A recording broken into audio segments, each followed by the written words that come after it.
Alright, cool. Let's get the music playing. Yeah, we'll start it there.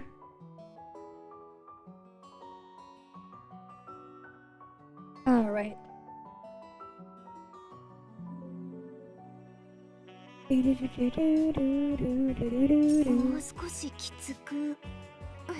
Alright, what do we got here?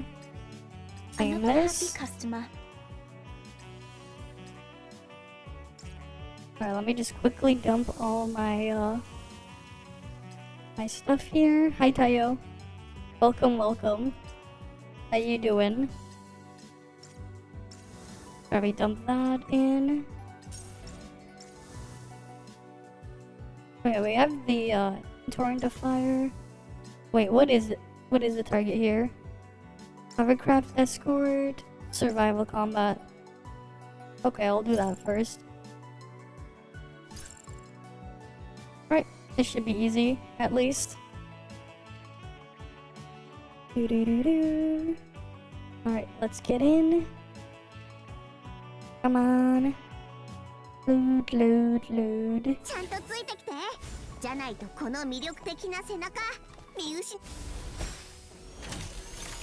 Is anybody hurt?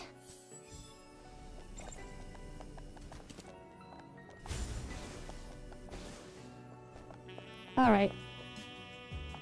Oh yeah, we're just riding this thing. And there's a Cherno player.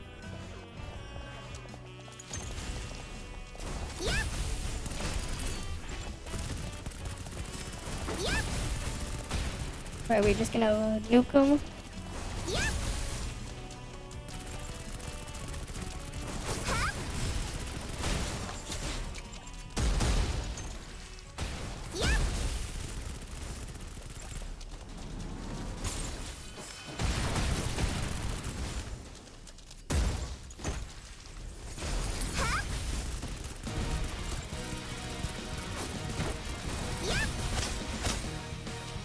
Right, come on.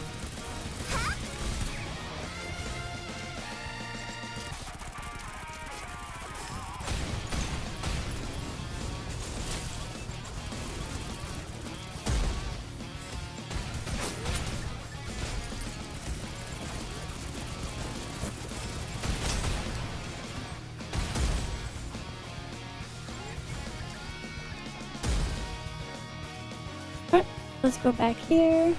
If only I could jump on top of that and ride it from the top. If only. It'd be cool if I could ride that thing. No, I don't exactly... I'm not exactly using Katya for it. The thing here. It's like they don't even calculate their odds. Should have done when you saw us. Getting good like this? Irrational.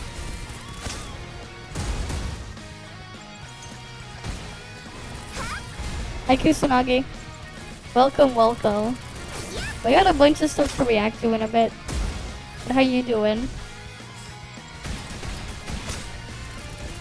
How are you doing?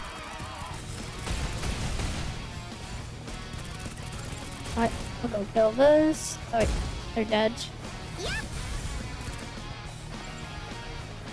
It did? What? How'd they fuck up the cursor on your controller? What'd they do? Should have run when you saw us. Getting good like this? What the hell did they do?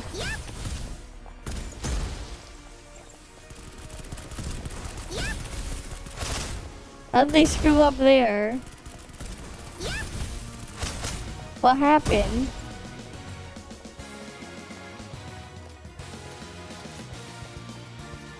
Oh nice, there's a funny bug. There is a funny bug.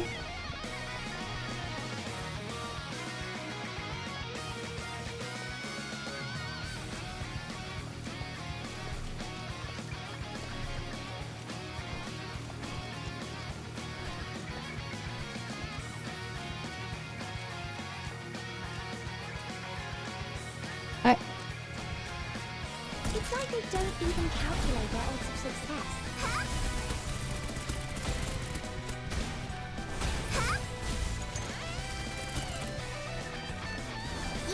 Should have done when you saw us.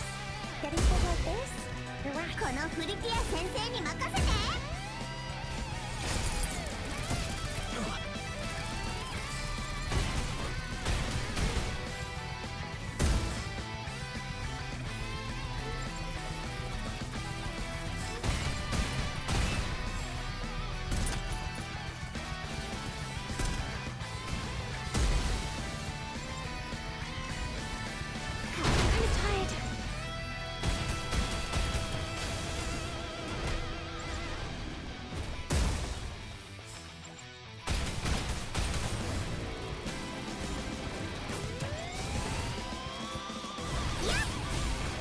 God damn it, it jumped away.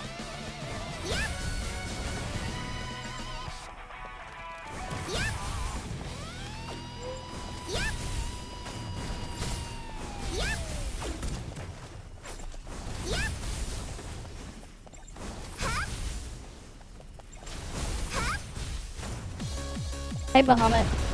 The ceiling's up. But apparently there's a bunch of stuff we're gonna be reacting to. Apparently there's a Snowbreak review video as well we're gonna look at shortly. That's their weakness? That I was sent. And then apparently Twitch adpocalypse or something. Someone sent a video on that.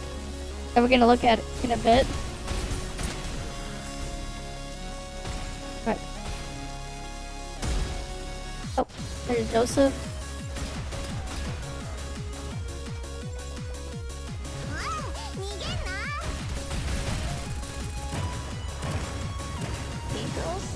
Am I seeing things?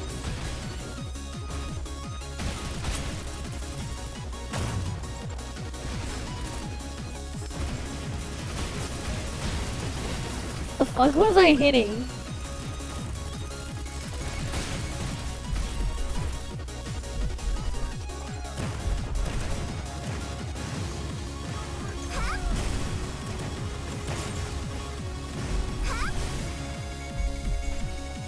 It's going fine.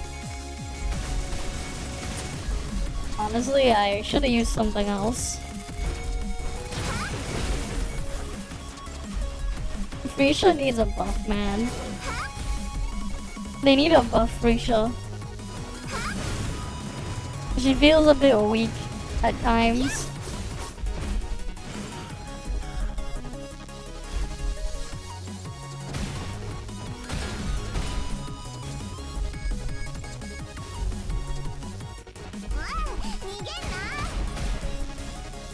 You switch around, everything is a button?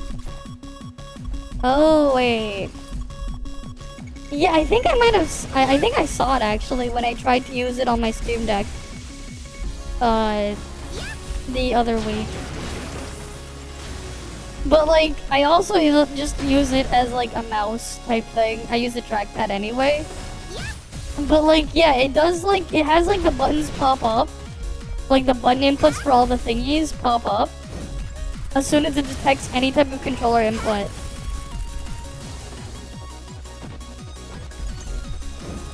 Depends on the phone. How old is the phone? And how much is the cost of repair? Because the reality is, if your thing is old enough, it's not worth it to repair. It depends. Like, it's a lot more complicated, man. Like, it's not that simple. Like, it really isn't that simple.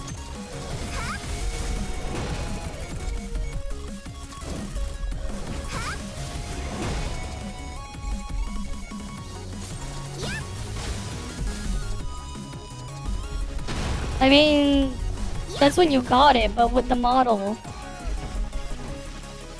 Right? Scuff. Damage is kinda Pepega. The damage is, like, not great. The running is cool, but, like, she's kinda super weak. And there's, like, a ton of weaknesses for her. Especially because your skill and ult does ballistic damage rather than skill or ult damage. So it emphasizes those weaknesses more. Well, sure, but at the same time, right? The cost can be cheaper, but it also depends on what this new phone you're grabbing is. And then here's another thing. Here's like another thing to consider, okay? What about buying the same phone again but used? How much is that phone on the used market? Now there's that question also to consider. At least I like to look at it. As long, like, assuming you trust the actual seller, what's the price of that and how does that compare to repairing your phone? Because sometimes it's also just not even worth it there, because just buying a replacement phone will cost the same as getting it repaired, right? But it also depends on the problem, what the problem is, and how much of an issue it is for you or whatever. Right, like, there's also that. Like, it really depends, because there's a lot of different variables you can throw in.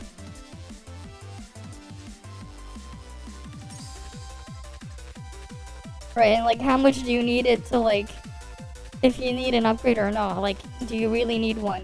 What do you do with the phone? Yeah, like that too, right? Because, like, there's a lot more stuff involved. And the thing is as well, how much is it to buy a new similar phone versus the cost of repair? Because if the price is also close enough, like, honestly, as terrible as it can sound for the environment, if the price is close enough, you might as well buy a new one if the price is close enough. Because at least then, you get another warranty. And you can deal with stuff then. I'm assuming you're out of your warranty period. Right? So you'd have that extra peace of mind. Right, like, you would have that extra peace of mind there to consider as well.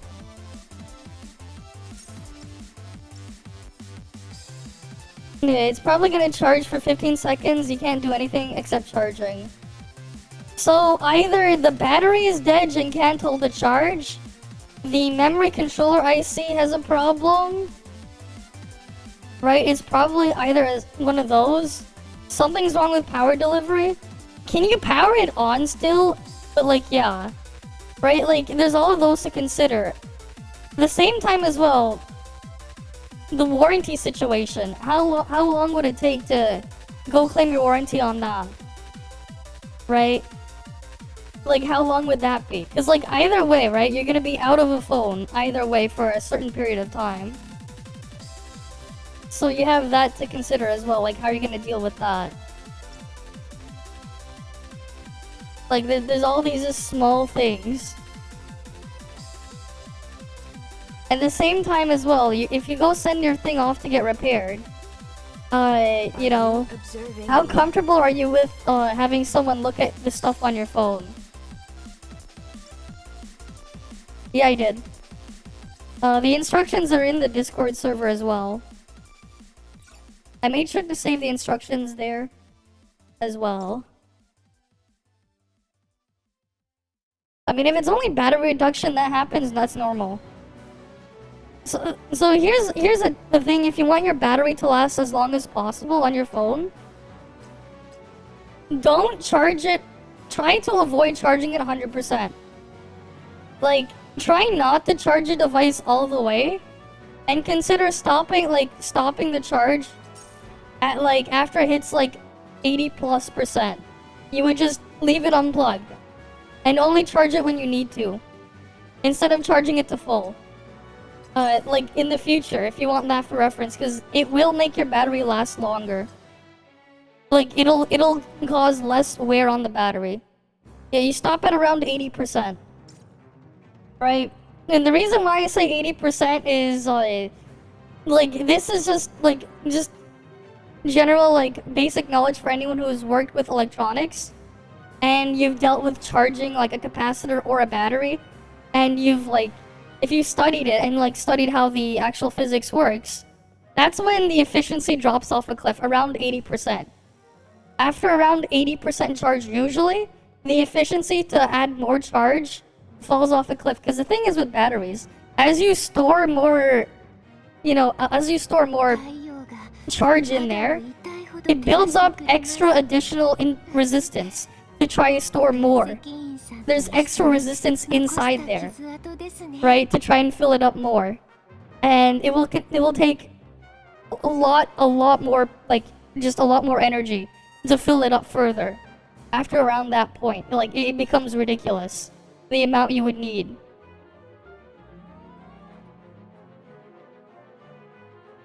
But like, let me see, let me just show you exactly what let me see if I can find something to pull up.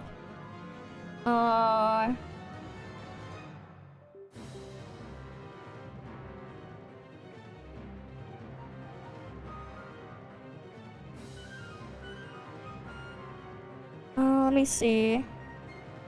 Oh, here's a graph. I'll just try to dumb it down for you. I found a nice graph that you can look at. You don't need to understand the math behind it, but like, it's a good visual representation of what's happening. Let me pull it up. Hi there, Rain.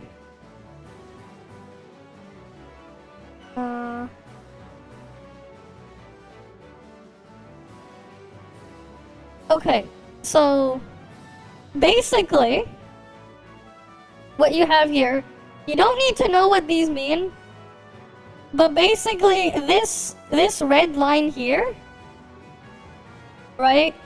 This red line here, basically what you're looking at here is the actual amount of charge you have. This around here, this point here, right? This is like 25, 50%, 75%, and then 100% is all the way over here, right? This calculation. Anyways, when you're trying to fill it up with charge, the reason why like fast charging is really fast to like 50, 60% or whatever is because the actual energy required for it to fill up, like you can see it charges really, really fast, right? But then as you build up more, the actual internal resistance builds up, and it takes longer. It takes longer to charge it up further, right? You don't need to understand what these mean, but this is just a good visual representation of just what's going on as you're charging it. And then what you have here is the current going in. This dotted line here is the actual amount of energy going into the battery over time, right? That's the charge going in. As you can see, as the actual total charge amount goes up, the amount that can go in is drastically reduced. That's why you see it like this. Until eventually you get to basically full. That's why, like, and here's the other thing too.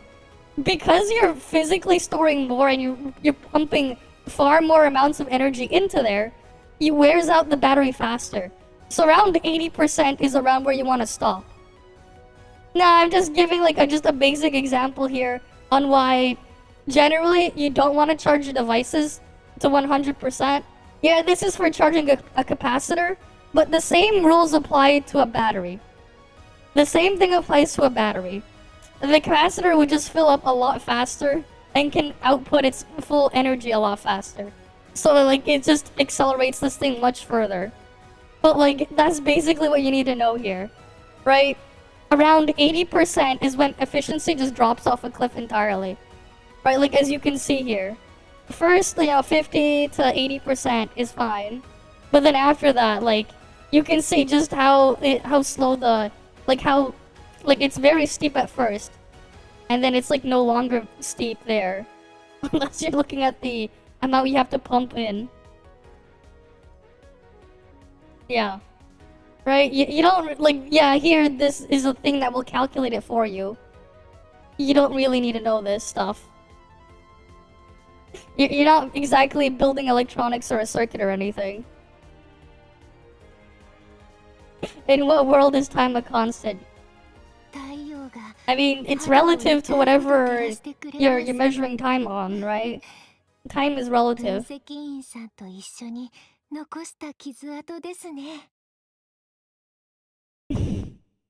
Okay. We got that stuff out. We need to do, I think I have Jonan Tunnel, right? Yeah, we have Jodan Tunnel to do. Let's get that done. Yeah, I'm gonna start like just putting in Freesia in there just because she runs fast. Purely only because she runs fast. I start putting in there. Will there be a pop quiz? No. No, of course not. Why would there be a pop quiz?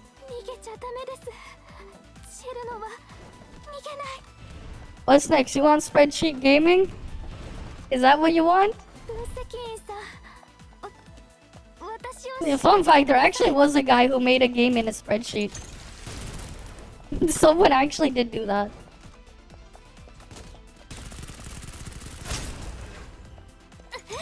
I just got lucky. There is like a video of someone who made a game in a spreadsheet. For true spreadsheet gaming. Good now. If that's what you want. Are you sure on your best choice?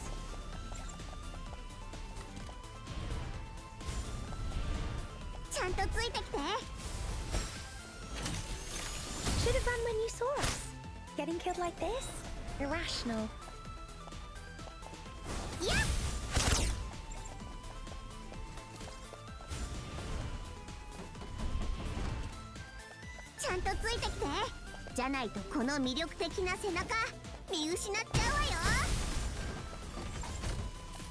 It's like they... Yeah.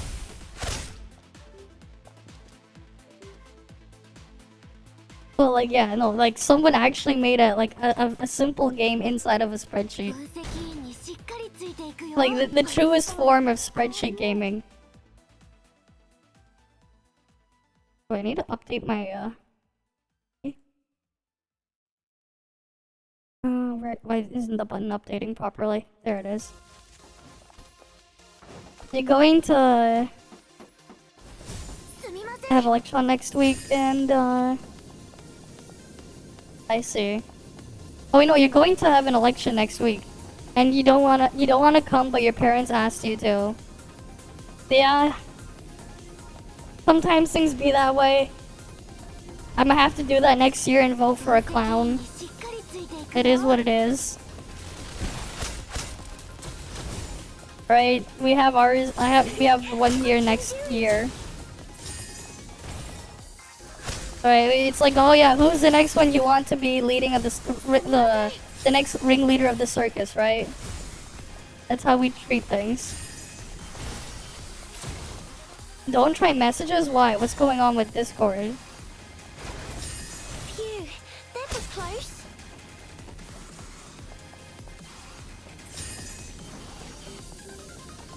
Wait, what's going on with Discord?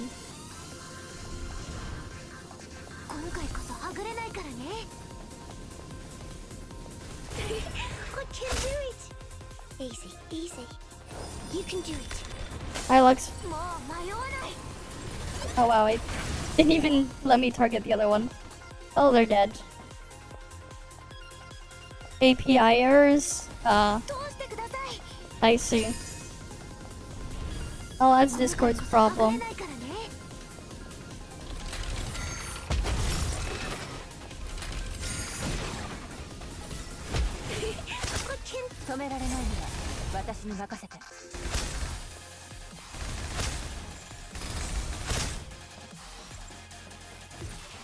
My turn?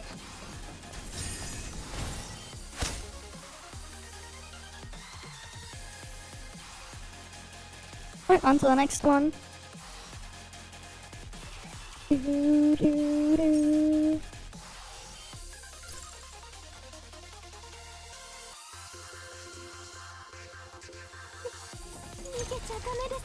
Oh, we don't need to use that yet. Is there any shotgun? What do you mean? There is. I just don't use them for the shotgun. But yes, of course there's a you got the wrong ally. Oh, nice. Nice. You get the Ally X or just the older Z1 Extreme?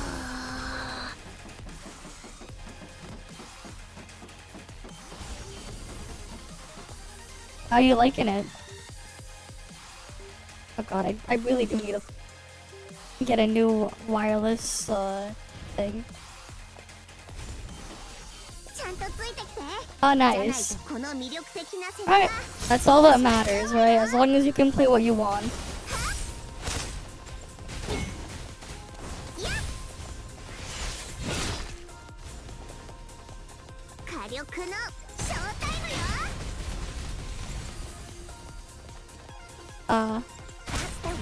That's the one with the Z1 Extreme, right? Not the Z1, but the Extreme. Because if you got the one with just the Z1, you would have been better off buying a Steam Deck. Which would have been cheaper. If it wasn't the Extreme one.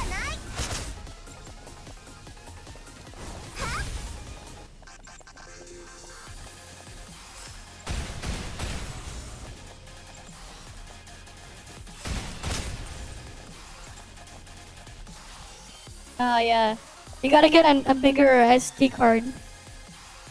Alright, you kind of want to get like a really big SD card, especially with how big some games can get. Right, you want like a really big SD card.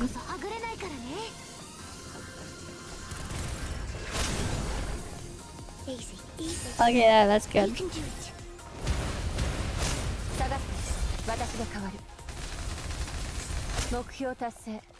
And, like, she has a shotgun, it's just... Like, as you can see, those are shotgun shots. Right, she fires shotgun shells. It's just that.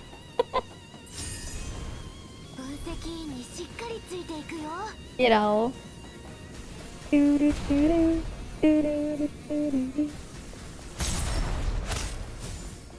I get to ram into everything. Easy. You can do it. You got home. Oh, you're about buying stuff, including SD card. Oh, nice. Nice. Yeah, hopefully everything works nicely. That way you can have more space to put everything. Especially with how big these games can get these days. Right, some of these games get like really, really big.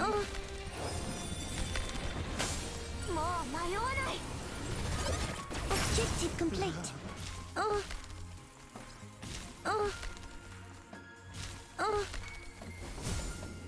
Right, some of them can get like really, really big. Right, like how big is like this freaking Black Ops 6? Like 300 gigabytes or something? Which is just ridiculous. How the fuck? How the fuck is a Call of Duty game like 300 gigabytes? It's like insane.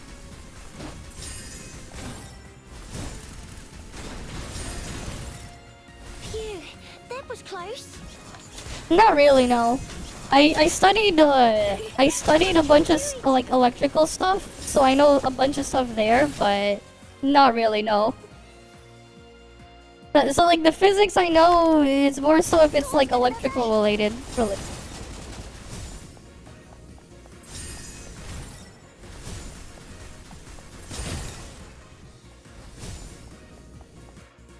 Yeah. Yeah, those games get really big. Hopefully it's enough for now. I mean, at least like you could probably just like end up at some point with like a collection of SD cards that you swap in and out or something.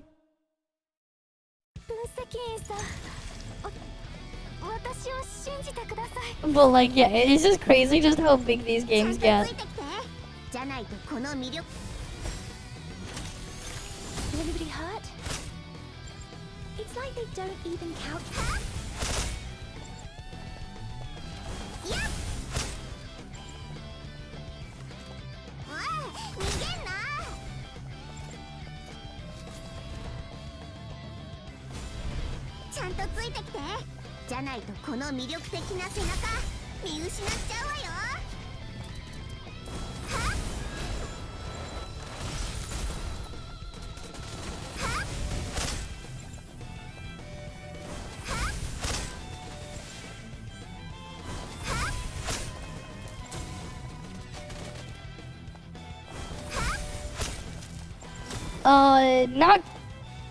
Not quite. I didn't study that. I didn't study that type of thing.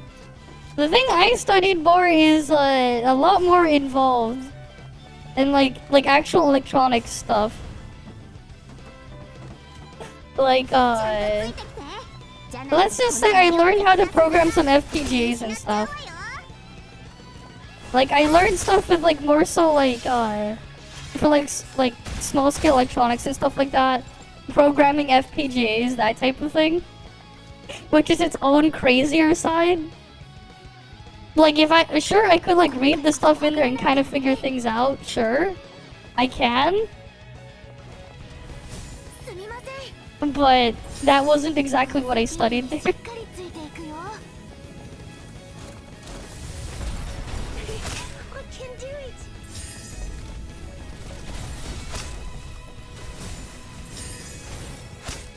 Alright, let's go kill this thing.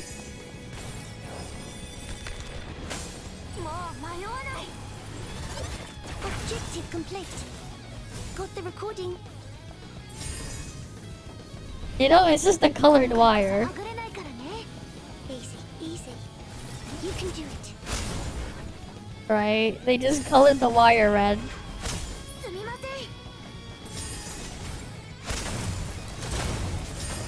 Phew, that was close.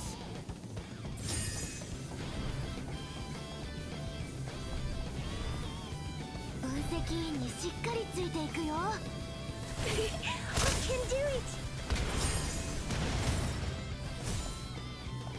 Alright, next one. At least it's nice we can get through this stuff in Snowbreak quickly. Since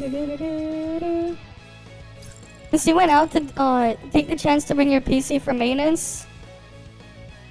Yeah, hard break and it got a small hit. Ooh. Issue with the video, didn't show video.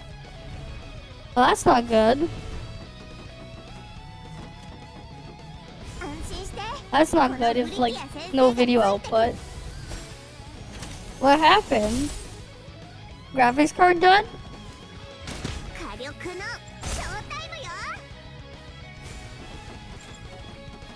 Usually though, like if a graphics card's like dying, there are usually like signs that you would be aware of beforehand. Usually. It's like they don't even calculate. Like usually you would be able to tell before like beforehand, but Noted. sometimes there are exceptions. Because you would like see other types of weirdness if there's like something wrong.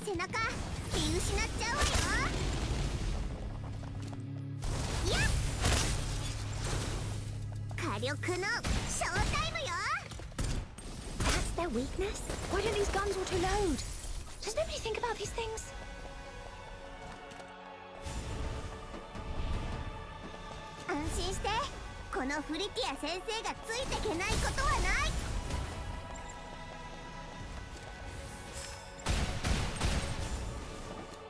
My turn? Okay. Don't come back to life.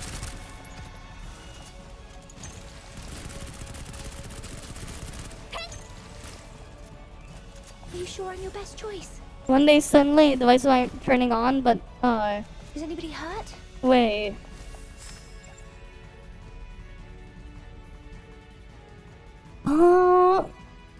What kind of device was it? And what's like the normal behavior?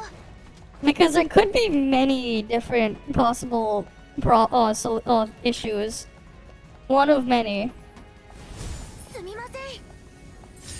Like it could be in there could be all sorts of different issues that's like causing that.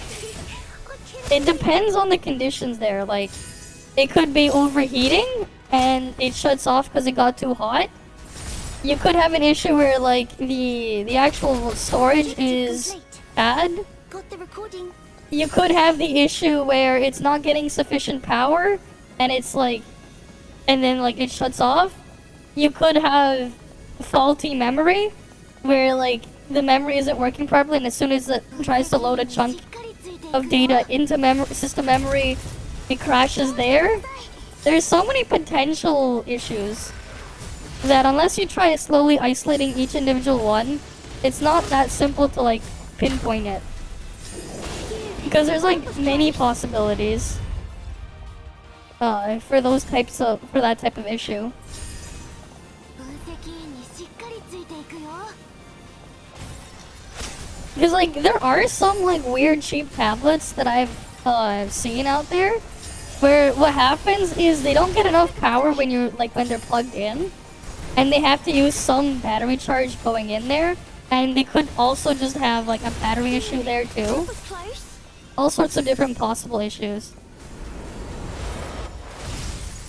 A number one leaker pick of Hoya was identifying during the what?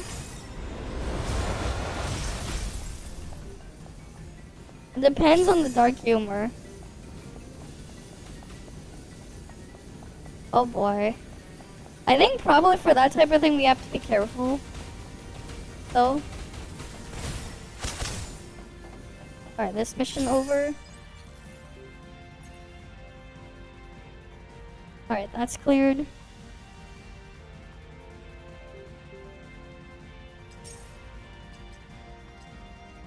And that's all of Jodan Tunnel. Hi Mimigumi.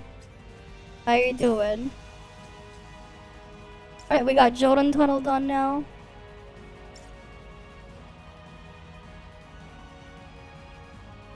Yeah, usually you would have a sign.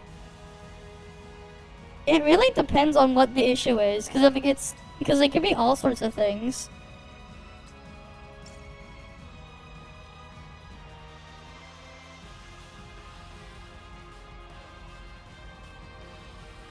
Got nerfed on CN, the identities online. They have a pic, but they censored it out of respect. I see. I mean, yeah, you know, with all that type of stuff, if someone really wanted to, yeah, they could do something malicious.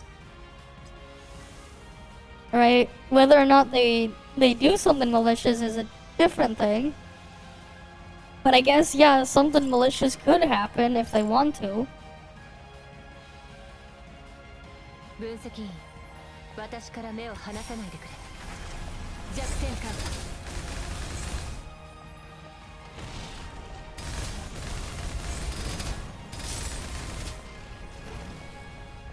足手まといなんてごめんよ。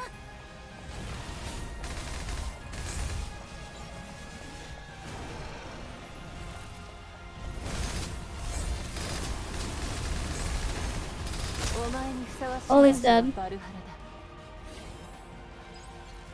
Really? I don't know what the hell goes on there. But if people are mad, people are mad.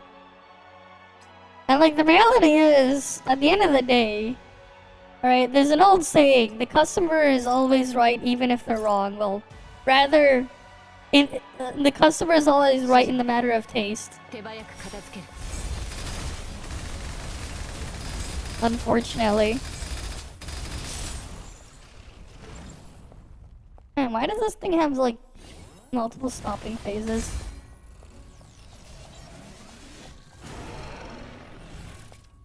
Okay.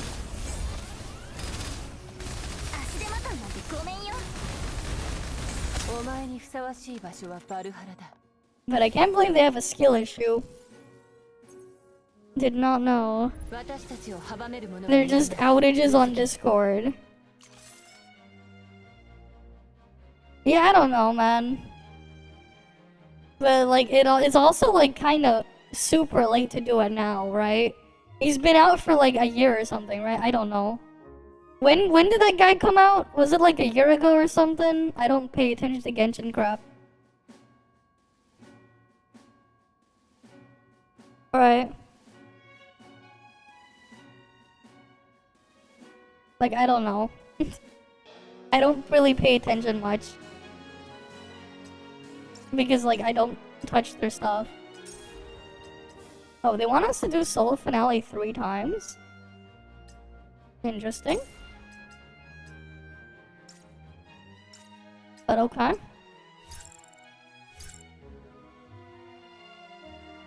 I don't know. Maybe they did, maybe they didn't. I have no idea. I don't follow their news.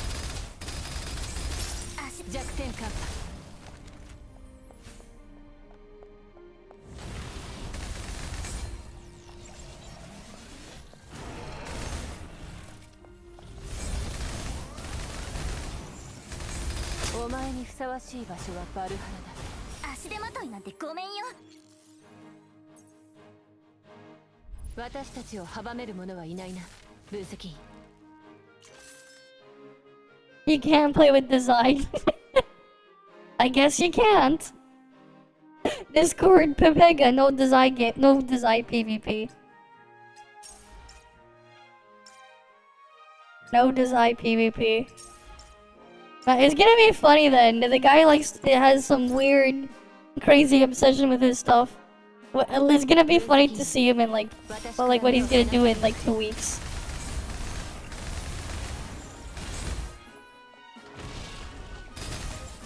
全てを滑る。足手まといなんてごめんよ。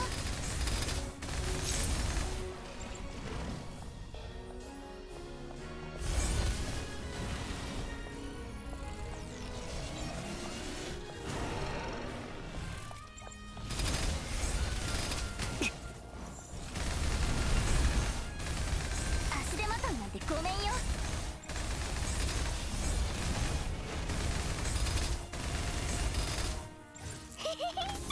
これからは全部を燃やすんだ。下がって全てを滑る。足手まといなんてごめんよ。足手まといなんてごめんよ。 I don't know, man. He could just be really that Pepega.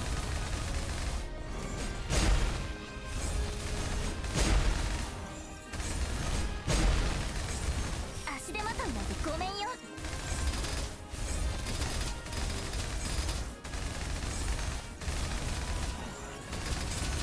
足手まといなんてごめんよ。弱点感破。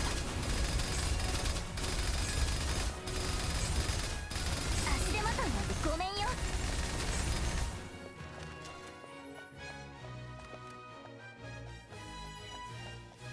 What?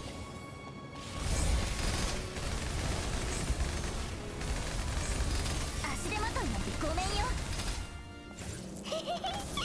これからは全部を燃やすんだ。下がって私が変わる。足手まといなんてごめんよ。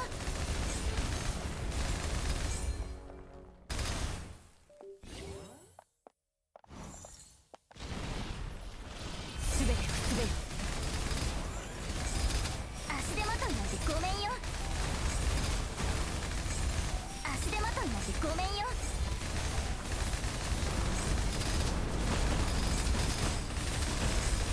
足手まといなんてごめんよ。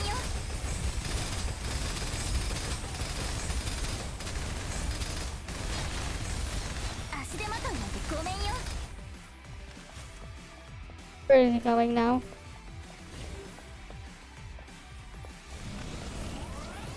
全てを滑る。 Oh god. Why is my mouse being weird? 足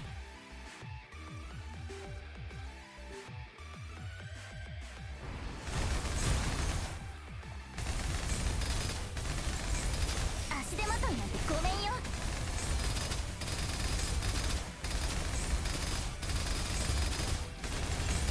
足手まといなんてごめんよ。 Wait.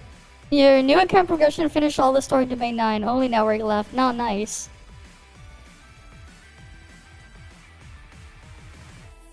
Of course you would. I mean, yeah, like just trigger it. You can trigger him all sorts of ways, man.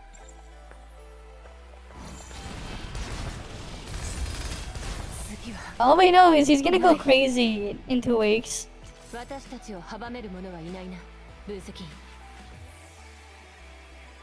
I know, like there's no reason to build a mechanic. Wait, actually, no, wait, no. You know what? Actually, there is actually a reason. I can see a reason actually. Oh, Babel is Babel, man. Babel is Babel. No, but there is a reason actually. But you wouldn't design them like this. They wouldn't look like this. But there is actually a good reason. 足手まといなんてごめんよ。弱点 like for tunneling and stuff. Like it kind of would make sense for like tunneling, but they wouldn't look like this. There would also be some extra differences in their design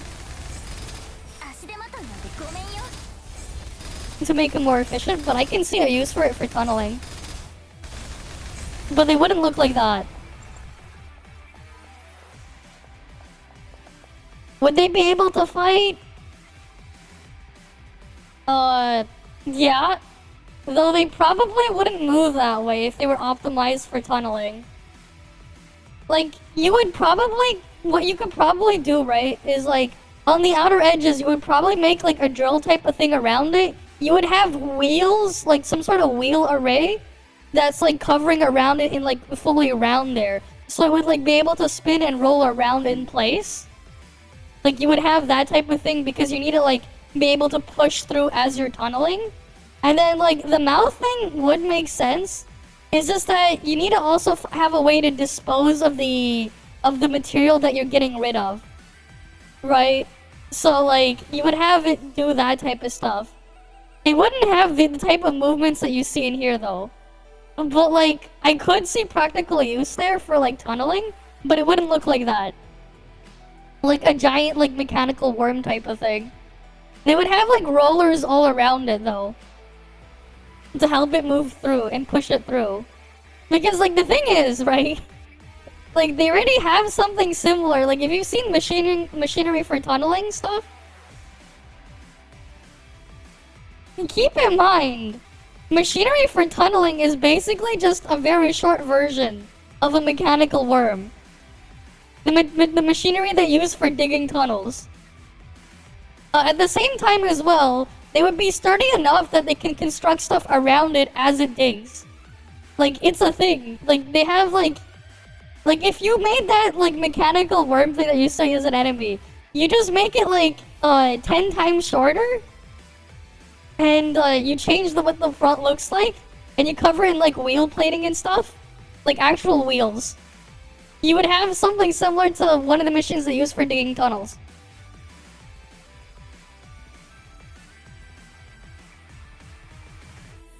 No, like, you would have like a bunch of like these weird like roller wheels around it, like covering the entire outside surrounding of the body there. They would have like a bunch of those. And then you would have like a drill mechanism and something else in there too.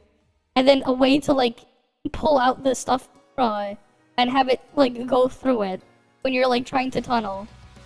Right, it would probably look like a modified longer version of that.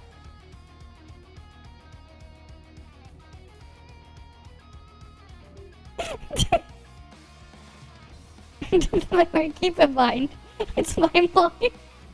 I guess that's one way to look at it. Right? Like, how else do you think we dig these tunnels, man? How else do you think we're able to, like, make some of these tunnels?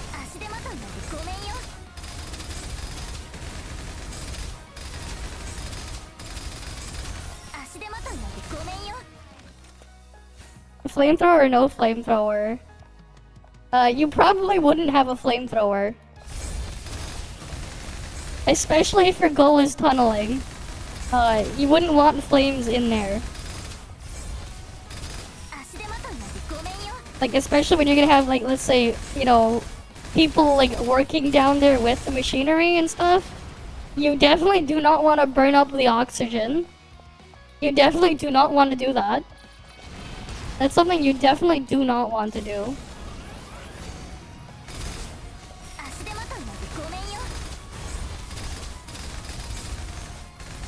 I thought fire types are weak against rock types.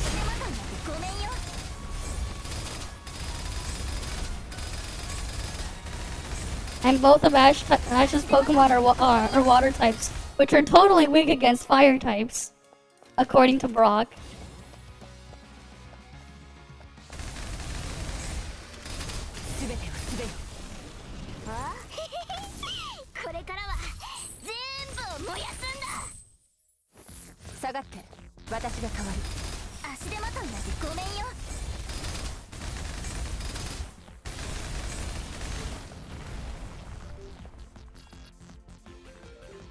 the tunnel crew would just exhale and create more oxygen. That does not create oxygen. You do not create oxygen. No, that's not what happens. That does not create oxygen. That's not how it works. That is not how it works.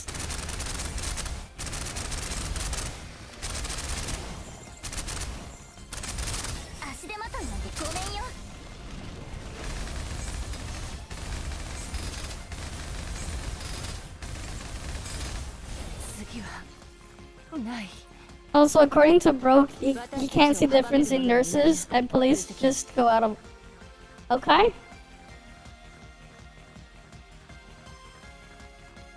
Why the hell did it just say added? Weird.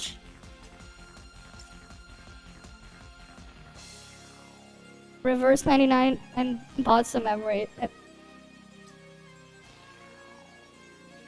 Ah yeah. I haven't seen Reverse 1999 in a while.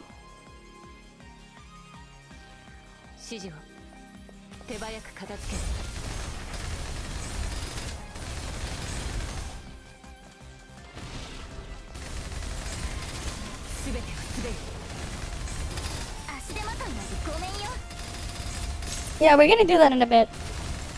We're just doing the duties here first, Snowbreak first. We're gonna go on ToF in a bit, don't worry. Breathing out CO2, inhaling CO2 is not good for your lungs, yeah.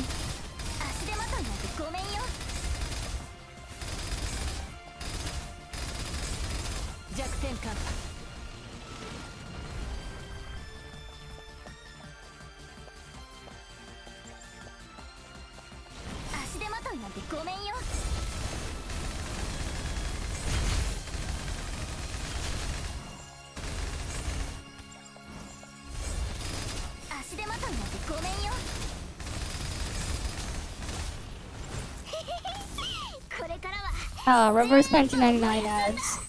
I see. I didn't know they had ads. I've never seen a Reverse 1999 ad.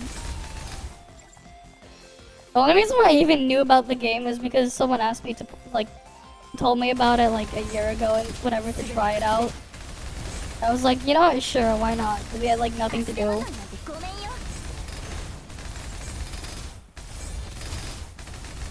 When Miggy Google Plus birthday? I don't know.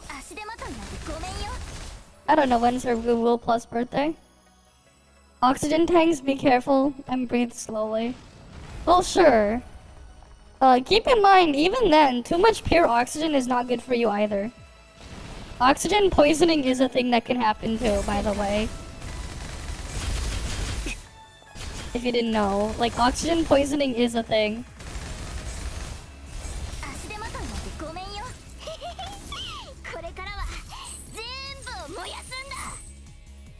Oh.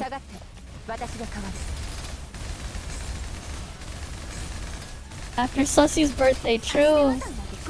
Tell him happy birthday, I made him a cake. But my ingredients for the cake weren't exactly, I have a special recipe. I learned it from, when I went to study at Aperture Science Labs. GLaDOS gave me her cake recipe. It's an amazing cake recipe, I guarantee it. You'd love that cake recipe, guys.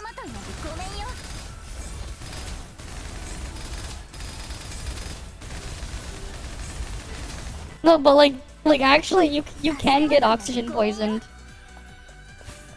If like you take in just too much pure oxygen, you actually can get poisoned by it. Like, oxygen poisoning is a thing.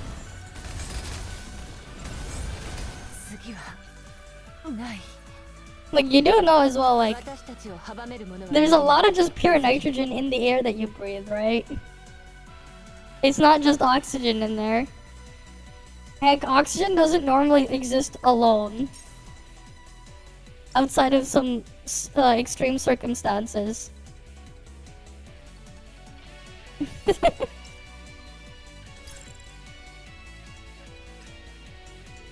No, you don't know the freaking cake recipe, man. The cake recipe is something to behold.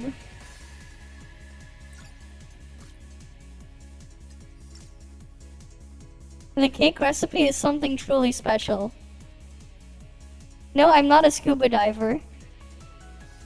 I am not a scuba diver. That would honestly be pretty hard for me. Outside of, I can't really do well with the freaking pressure of the water there. I just float to the top of water when I'm in water. I just float. I just float. Like, I just float. Like, I just float, man. It's hard. I just float. No, but like, yeah, here.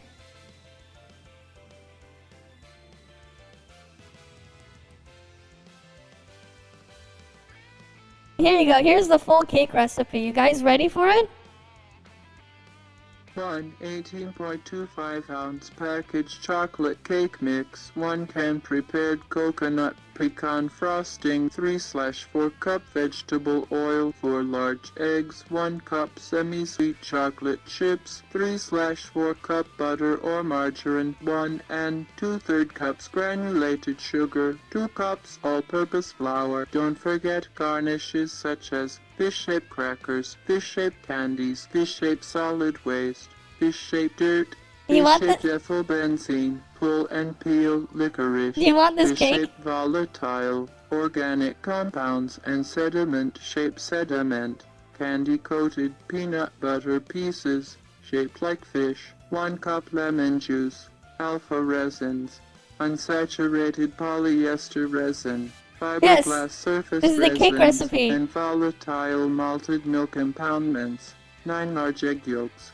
12 medium geosynthetic membranes, 1 cup granulated sugar, an entry called How to Kill Someone with Your Bare Hands, 2 cups rhubarb, sliced, 2/3 cup granulated rhubarb, 1 tablespoon all-purpose rhubarb, 1 teaspoon grated orange rhubarb, 3 tablespoons rhubarb on fire, 1 large rhubarb, 1 cross borehole electromagnetic imaging rhubarb, 2 tablespoons rhubarb juice, adjustable aluminum head positioner, slaughter electric needle injector, cordless electric needle injector, injector needle driver, injector needle gun, cranial caps, and it contains proven preservatives, deep penetration Okay, I don't want to look at the agents, next and part. gas and odor control chemicals that will deodorize and preserve putrid tissue.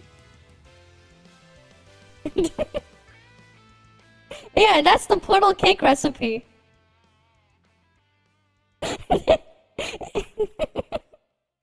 Yeah, I know what I know what they were gonna say in show. But that's the portal cake recipe. That's the portal cake recipe, if you guys did not know. That is indeed what's inside the portal cake that GLaDOS tells you about. There will be cake. Yeah, we're gonna look at the thing on that shortly. Which one was the one I was sent? Do we look at the one from Mogul Mail? Or the Ludwig one? Or I was sent like 2 videos on this. One from Asmin, one from Rev. And then there is there's that there. You know, we'll save that if we want to look at that, but this is a Snowbreak video. Feel free to pause this, but I would like to state now that I'm not part of any party, whether season or otherwise. I'm just an individual who's sharing my POV and whatnot, and I gain 0 money. Yeah, sure. Yeah, of course you get 0 money. As someone who's never played season before, there's the problem. You got tons of information wrong. Okay, these are what the comments say. I like to see this game getting criticism as I play it, love to grow, but I see many guesses in the video, and not a lot of proof of investigation. Yep. Wait, didn't the VA left on own, like, dislike the direction of the game going? I recall the CN voice left only keeping 3 VA, who really loved the work. from what I recall. Okay.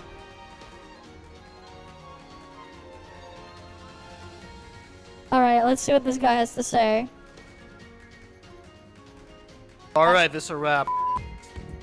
Now that they're like being censored and all that shit, like there's a lot of scrutiny being placed all over them, and I honestly like can't blame anybody for feeling fucking ripped off and shit. It's like I didn't really trust the whole fucking thing in the first place, and somehow I'm fucking right.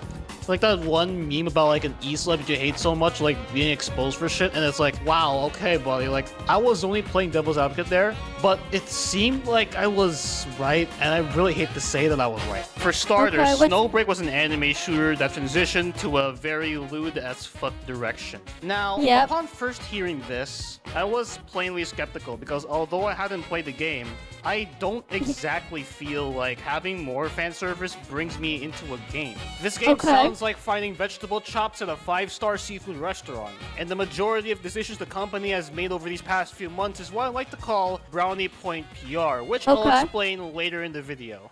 Okay, where do I begin? My initial impressions were all stated from an outsider POV, as someone who's never played Snowbreak before. So he never played it, okay. In fact, the only person I've known who's ever played the game was my moderator, and even in that time it looked like a generic third-person shooter with anime characters. Now you may be thinking to yourself, well, Havano, I get your background, but like, what external issues do you have against the developers? My first and foremost issue is how they've treated their collaborators. And first you're familiar with, unfortunately, CNVs are not one of them. First in line are the English voice cast, who were basically fired with no mercy, nor any actual... No mercy, restore this one. They attempted to contact the voice actress to restore it in the game due to improvement state of that. However, they refused because the game has changed. Oh yeah, this one I remember because they were like not doing so hot in terms of money before. They were in like really deep shit last year. Proof nor evidence substantiating this very believable claim. As of the making of this video, these voice actors have at least one gacha game credit to their name according to their IMDb pages. Thankfully, TV Tropes has a list of all the characters along with their English voice talent, and I'll be linking this list in the description below. I initially considered this move as a desperate measure as well as an indication that the developers have bent the knee to an anti-localization movement at that time. That also explains how Nikkei, despite its suggestive and very lewd themes and imagery, was still able to retain its English voice cast spotlessly. Now this next issue is in a level of completely, utterly stupid. Snowbreak will no longer work with cosplayers. Regarding the issue of cosplayers, we have understood everyone's feedback and suggestions, and we are very sorry that it has affected everyone's experience of the role. We will no longer invite cosplayers in the future, and we will remove the videos of cosplayers invited in version 2.2. We will also try to negotiate and remove the videos of cosplayers who were not officially invited. In the comment area, we learned about the content direction and format that everyone likes, and in the future, the team will produce in the way that everyone prefers. This is some of the most bizarre drama and one of the most unusual public statements that have had to have been issued by a director or staff members of a studio. I still somehow can't get over this. It's not just one cosplayer they have an issue with over somehow a 9-year-old message, which is cancel culture, by the way. But somehow, you don't want to work with another cosplayer anymore, and you also want to remove past records of other cosplayers representing your fucking game. And cosplayers spend their time, sweat, tears, and money just so that they can represent a character from an IP. And this is what they get for representing your game, which is already a fucking controversy in of itself. Imagine throwing everybody else under the bus for some 9-year-old message. Imagine being the— Yeah, here's the thing though. The cosplayers are paid. Like, the thing that he doesn't understand is those cosplayers were paid. They weren't cosplaying for free. They were paid, and they were given the resources for the stuff in there. Like, corporate cosplayers, yeah, they exist. They get paid and their stuff is taken care of. it sucks for them that they're not working with them anymore, but like, yeah, that's a thing. This guy, I guess, does not know about it, but like, yeah, some of these companies, they have like actual people on payroll that cosplay, and they provide the stuff in there because they pay for it. Like, it's a thing. It's a business expense. It's marketing. Right? What do you think, like, a freaking mascot is? Yeah, I guess the people were mad about it, so they stopped doing it. Like, it is, like, really just clueless rage there. Like, I get it. Like, they had to do that. They were doing something to save face because that's kind of the problem when you have to deal with these parasocial idiots out there that, like, take things too far, but that's just what happens in the gacha market, unfortunately. Right, unfortunately, that's what happens, and even worse, that type of behavior is unfortunately encouraged. Right? Like, like, yeah, I get it. But this guy doesn't quite understand that. Like, yes, usually cosplays do take a lot of money and are a lot of resources and stuff. They can be quite expensive, but corporate ones, that's what the company has to deal with there. Usually, they're paying for all that type of stuff, right?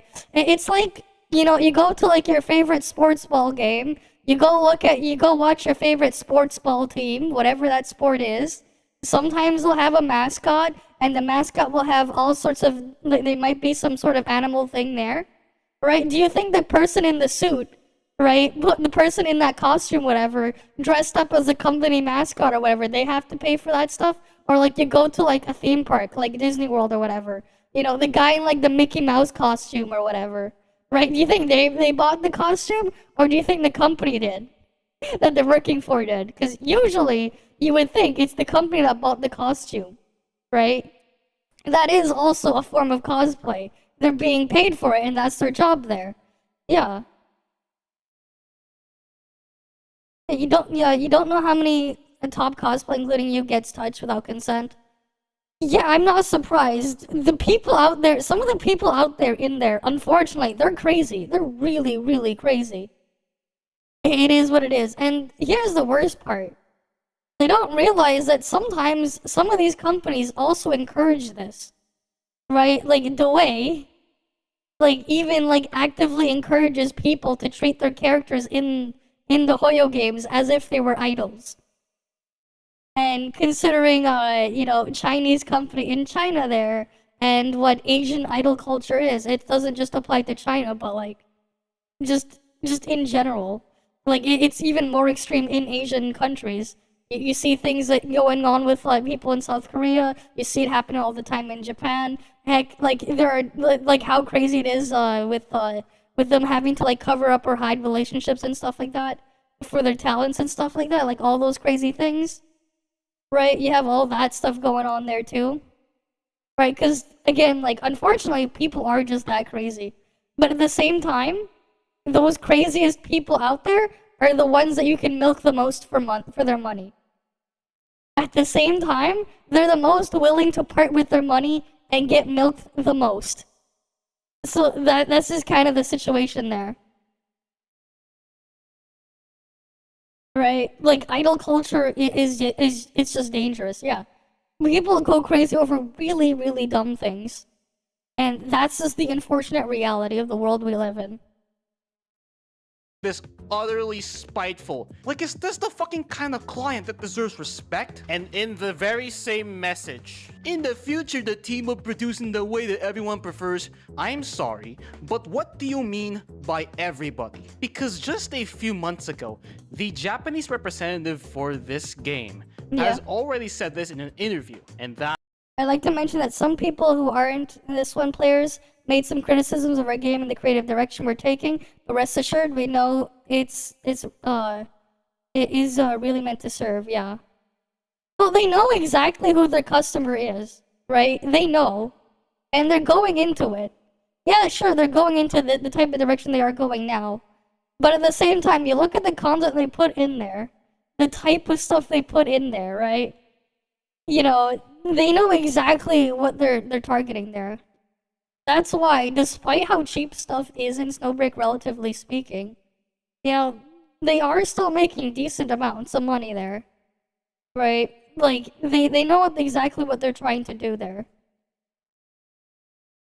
They know exactly who their target audience and target market is. That unfortunately leads to my third strike. Now this next segment is where I read Steam reviews as r/gacha. If you want to skip the review portion, okay. Gaming was doing a clowning session. But before that, I decided to bring up Skullgirls because it also had a censorship issue, but that was pretty much remedied by now. Flashback! They were at least like fucking transparent with the goddamn roadmap and everything. Like, look at it. Any of the stars, Umbrella, you have voice packs, you have a palette pack, you have a soundtrack, you have a digital art compendium. Discs 1 to 3, these were all parts of the roadmap that completely worked in their favor. They were at least able to do all of their fucking stretch goals. That is only a good thing. Like, they could have made it a third encore, but no. So they decided to go ahead and Skullgirls? support second encore, man. One of the artists, right, has worked on Clock Tower. It is what it is. Let's talk some drama, shall we? The censorship. Cell pre-sales interactable scenes got censored right before release. The scene's also not interactable. Are you serious? Apparently, you gotta go to common. Scroll down localization, change factor to 1. Can confirm the workaround works to restore your game to the uncensored version. Call of Tom Valorant's Containment Recon Snowbreak Point. The next few months of updates are really gonna determine whether or not guys stay in service, as I'm not gonna buy anymore. Okay, now I understand why you want global to be separated from CN, but it's like unrealistic to ever make that happen. Because they're gonna have to like do 2 fucking builds, and it's like when they're losing a lot of money on this game alone, don't expect them to like make 2 versions like consistently available. It's not feasible for the money anymore. I'll give them credit for them to do right by our players and give refunds. But yeah, refunds in-game currency, no guarantee you can't buy with that currency appeals will be released. But someone said earlier as well that no refund, just some penny in-game currency. The reason why they made a male face as protagonist is because the dating sim shit they were just like, was keep so the costume, to you can go buy more. If they put unfortunately. a male face as protagonist, yeah, visual novel shit, yeah. God, this is so scary to read. Character and plot development takes place in time when events miss them as a new player. You're SOL. Genshin has this as well. No interaction with the global community from the EN staff. Wow. Okay. Yeah. I thought they were having so much fun, right? Finally, somebody else acknowledged this shit. Start your day the champion way. Okay. Be energy, got be energy. Why is this here? What the fuck is Milo doing here? Why do I have a Milo ad? What the fuck is this guy, dude? Why was there a random Milo ad? Advertising whether true or false, but it includes a proposal which associates beneficiaries before these beneficiaries could try the product for themselves. Now, why would Snowbreak use such a marketing tactic in order to appease to his gacha fans? Well, it's pretty simple. So if a creator were to go ahead and skirt around censorship and regulations and make something so genuine and so unique, I could only describe that accomplishment as amazing work. Even going as far as I think so. But to see something that was initially made so flat, so It is. utterly It was generic in the and video. uninspiring, be run on a platform that only knows one thing: volatility. It neither promotes It's in creativity his video nor for makes some a lasting reason. legacy, but runs on a platform He generated put only a by freaking money Milo and ad in his stagnation. video. And for all I care to say, a studio that I know named Astral Shift made something called Pocket Mirror, and that was a beautiful work of art done by a team who wanted to make a horror game. And it had It's a new YouTube ad feature? No, it's not. I don't think so. It's like, why would I get a freaking Filipino ad in here? That makes no sense. but it includes a proposal which associates beneficiaries before these Like, it makes no sense. Why would I get that type of ad? If I open it in a private window, it's just in his video. He has a Milo ad just randomly in his video. For some reason. If I go download the video and it's like, it's still gonna be in there. He just randomly has a Filipino Milo ad. I don't know why.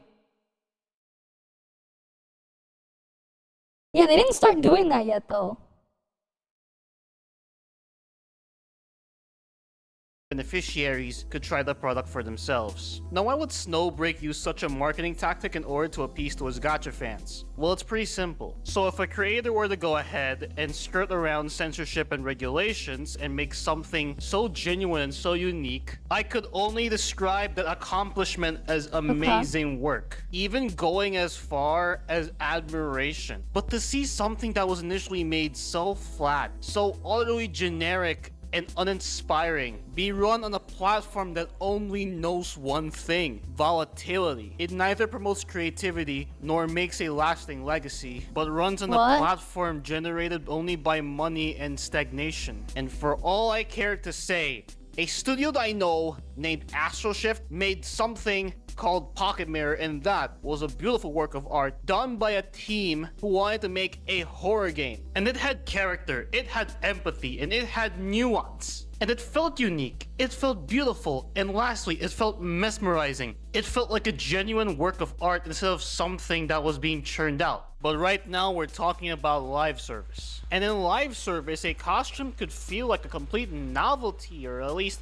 something that can define your account for a very long time. But when something is changed too much, becoming completely unrecognizable, then what is it now? Like, you could make additions and all that, but Fortnite won't just change your Captain America suit, nor will Riot take away the Zed skins from Valorant. They didn't take away the making skin. Too many promises with people's money on the line, that's just not worth it. Instead, I think the developers were much better off if they actually were honest and transparent about the whole process in the first place, and I think they could have made something cool while they were playing it safe. Like, if CSUN were actually fucking competent, they would have tried to give these disgraced writers another chance, and it all feels like something could have been avoided here in the first place. Like, ever heard of delays? But no, they allowed the writers to be the literal scapegoats because there was no consultation, no helping, no... That's not even their job. All the vibe I got from this drama is basically Kevin Feige in Phase 4. Quite frankly, I have no idea who the real culprit is other than CSUN. So they fired the writer there, and he's mad that the writers got fired. Okay. Themselves. You This know, with segment his is all logic, because right? there were tinfoil hat theories going around that apparently... What if with his logic, right? What if they hired, what if they were like making something? Let's say their favorite game company, they had, yeah, I don't know. They hired Sweet Baby Inc. Alright? The infamous Sweet Baby Inc. Let's just say, we'll use them for an example for fun. And, let's just say, obviously, people don't like their stuff in there and they wanted to replace them, right? Because they're shit at what they do. He's saying, give Sweet Baby a second chance. It's kind of like that type of situation there, if you change it there. Not all babies are innocent. Yeah. Yeah, that's what it sounds like. You shouldn't always give everything a second chance. It really depends. Right? Like, it really, really depends. Things aren't always that simple. The Chinese government was sabotaging the game, or there were folks who were hired at CSUN who were apparently willing to go ahead and fuck it up for all they're worth. However, I don't think that self-sabotaging is as easy as, oh, take this job. I just can't trust that. But with the Chinese government, Hollywood still gets the end of the stick, so take that as you will. And at that point, I was just tired. I wish it didn't end like this because a lot of folks were basically deceived and scammed into thinking that they'll get fan service as much as they like. And as I'm okay with fan service in anime and games, I just think that we gotta be better than this. Because as Mysterio once said, people will believe anything. And if I'm being right by these figures over here, I guess we'll never learn. So the conclusion, the game was heavily sold as a commodity, as the game's PR was entirely centered around the bandwagon as well as the promise of full fan service. They dropped the English dub as well as the cosplayer community, and because of these tribalist methods of singling out, this has created a toxic movement where anyone can act like a literal snake or a spoiled child, and the talent in turn could feel like a victim or a puppet to this entire system. The management had only become more and more incompetent as the months go by. And when it came to the censorship, the developers could have done close to nothing, and instead, a blame game then ensued where the targets were either the Chinese government or some new hire that was coming to CSUN after recent popularity. Overall, I'd say this is a case of false promises followed by deceptive marketing. But with the recent Bilibili figures, I suppose the developers have finally made their bed and are now starting to truly live in it. So yes, they got away. Buddy, I wish you could find a better gacha, alright? Yeah, this guy is just weird, man. Who is this guy? I was sent this video, but like, who is this dude? You got Woowa Slop here. Okay. That's what we know he has. He barely posts anything. He was testing stuff, apparently. What does this guy do? Who is this dude? Oh. Apparently he streamed something 2 days ago, but you wouldn't know. You wouldn't know. He doesn't have anything there. Okay. Well, that's all we know. Nothing. There's like nothing here. He apparently played Valorant 8 days ago. And that's kinda it. So nothing. Yeah, pretty much. He only does surface level research. At the same time, some of the examples are kinda weird. It is just its own mess. But it is what it is, I guess. Who is this worst gacha creator? Oh, it's Tectone. Oh. Yeah, room temperature IQ. It is what it is, man. It is what it is. Right, it is what it is. What else was I sent here?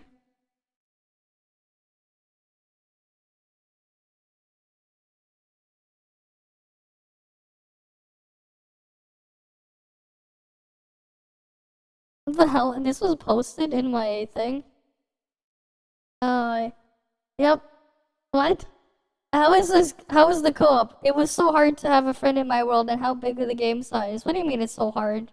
You play on the same server, and then everyone's in there. The fuck? Sticks pre-farming ToF Renty, really? Wait. He is? He is? What the fuck? What was going on there? I wouldn't be surprised though. What? What's he pre-farming here? Hey, you! I just see a bunch of Wawa. Where's the pre-farming now? He covered the hog culture for some reason? The fuck? But you just see so much Wawa. That's like everything there. He was shitting on Asurada. Of course he was, man.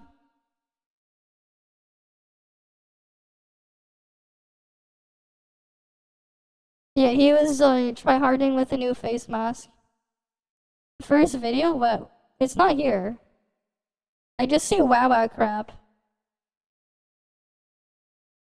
It's not on this channel. I don't know. What do you mean, what Mr. Beast done? I don't see anything here. Huh? Mr. Beast? What?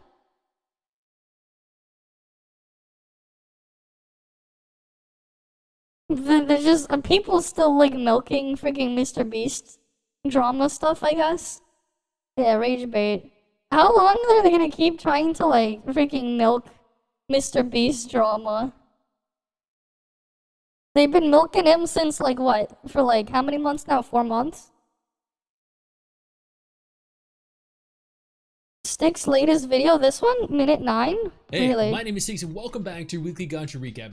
Whoever it is, the very same developers, Hada, announced that on November 26th, Decoder of Time is releasing for Tower Fantasy. I'm actually doing a Worst Gacha Ever video as part of my Worst Gacha Ever series for my 6th Place channel featuring Tower of Fantasy.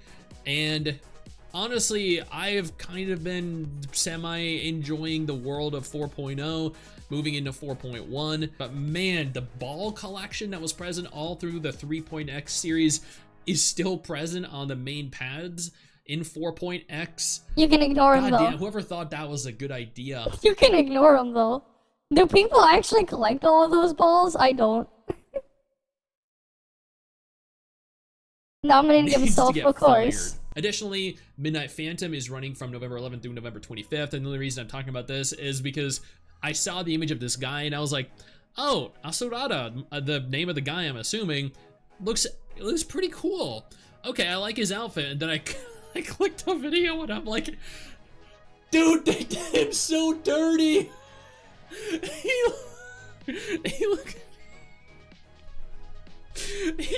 looks so bad. Yeah, it is a bit tough. You know, like a Walmart cosplayer trying to cosplay the guy. Oh man, this is one of the reasons I can't like properly enjoy Tower of Fantasy, because at the end of the day, the characters just look so bad. And that is everything that happened in the gacha genre over the course of the last week. Now you're up to date. Oh yeah, for sure, man. Hey you, where do you think you're going? Don't you close out of this tab. I didn't give you permission to do that. Yeah, I don't know, man. Okay, I don't watch this shit normally, so like, I only open it because you guys told me to.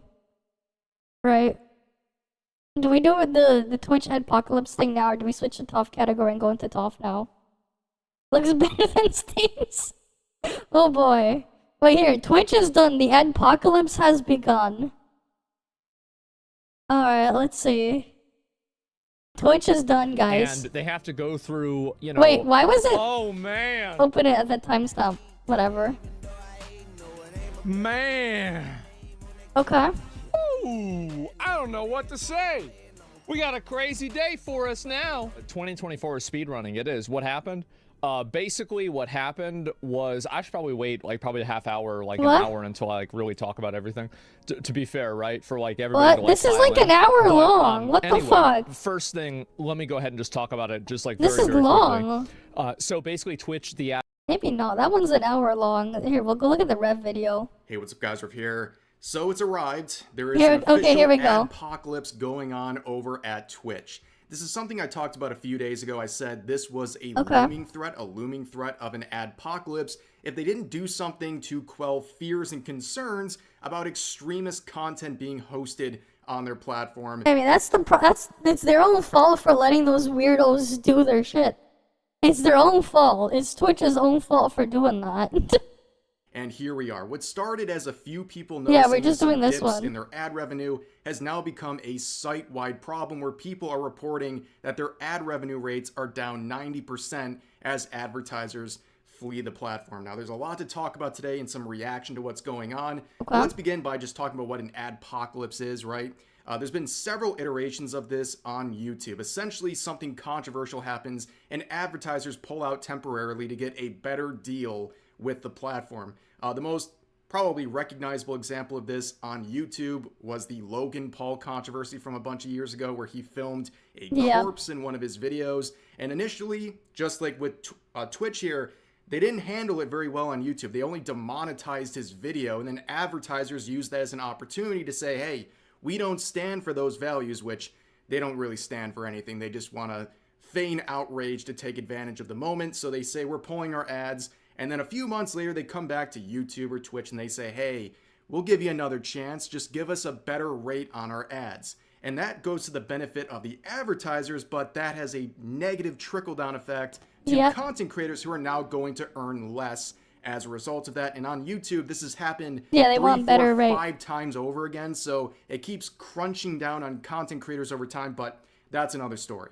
So over on Twitch, they are experiencing their first true adpocalypse. Believe it or not, with all the cam girl nonsense going on with Twitch over the years, that's not what is causing this adpocalypse. In fact, you can really boil down everything to a handful or maybe a few handfuls of people that are really readily identifiable these as guys. the result of this recent adpocalypse, because a lot of what they do is far left stuff where they share just straight up extremism in many cases. You can see the usual suspects like Hassan Piker, Frogan, Denim's TV, Central Committee, people like that. And they're all being enabled by the CEO of Twitch, Dan Clancy, who won't do anything to correct this behavior that people are genuinely outraged by. In the past month alone, we have seen people in this group play literal terrorist propaganda content on their stream. Yep, there are weirdos that do that, literal terrorists. We've seen them say that military veterans deserve to have PTSD. Yeah, I saw that clip. That they're going to abuse the DMCA system to silence people criticizing their stream. We've seen some of these people put out a monetary bounty to game end their opponents on various streaming platforms. And out of all the things I just listed, only one got an actual punishment. And that is something we talked about a few days ago, where Asmongold called out this a streamer by the name of Central Committee got a whopping 3-day ban. Only 3 days, man. They get a 3-day ban, but then you have like those other weird shit on Twitch, like they will get like not other weird shit.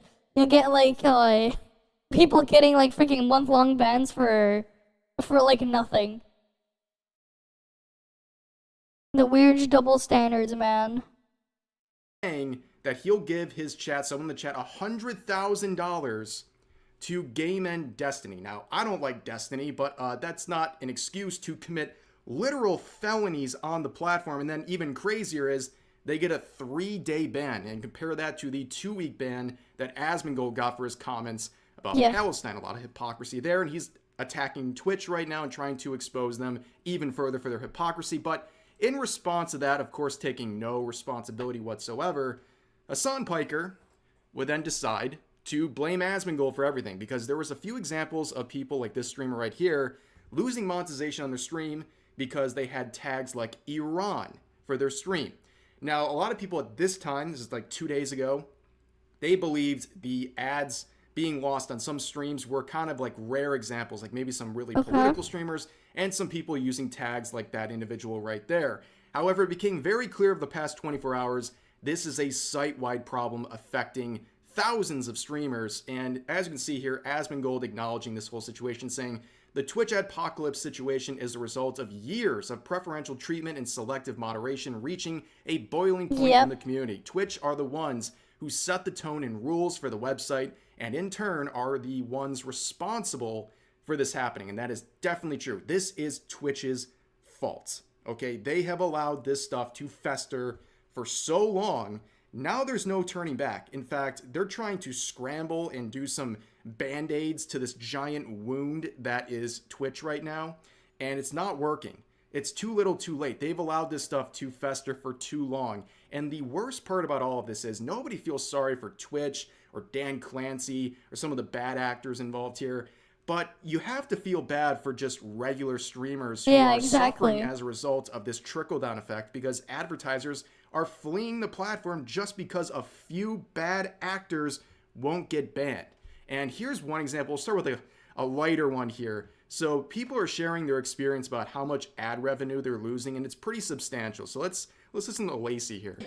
My ad revenue went from $10,000 plus at some points per day to now like $2,000 a day. So from someone we saw that clip yesterday, upwards of 5 figures a day, now only making $2,000 a day off ad revenue, something's wrong. Okay, so a lot of people are probably rolling their eyes when he says he's only making $2,000 a day, but his point is still valid. I mean, you can be the point is still valid, still have issues here, right? Like, he has a valid question to Twitch as to what's happening. Why is the lion's share of my ad revenue just disappearing overnight? This is not a political streamer. This is not someone that is controversial in any sort of a significant way. what's going on. Just because he's already making a lot, he still has the right to be upset about. Yeah, because it does trickle down. But here's a better. I wish you could have to same. I wish I could as well, man. I wish I could as well. He's gonna share what's going on with his platform, and it's pretty okay. insane. My Twitch board, my Twitch dashboard for the first time yesterday. My advertising revenue is down 95%. God damn. Let me show you. I'm going to show you because I don't give a shit. I'm fucking transparent. Let me show you guys something. Okay?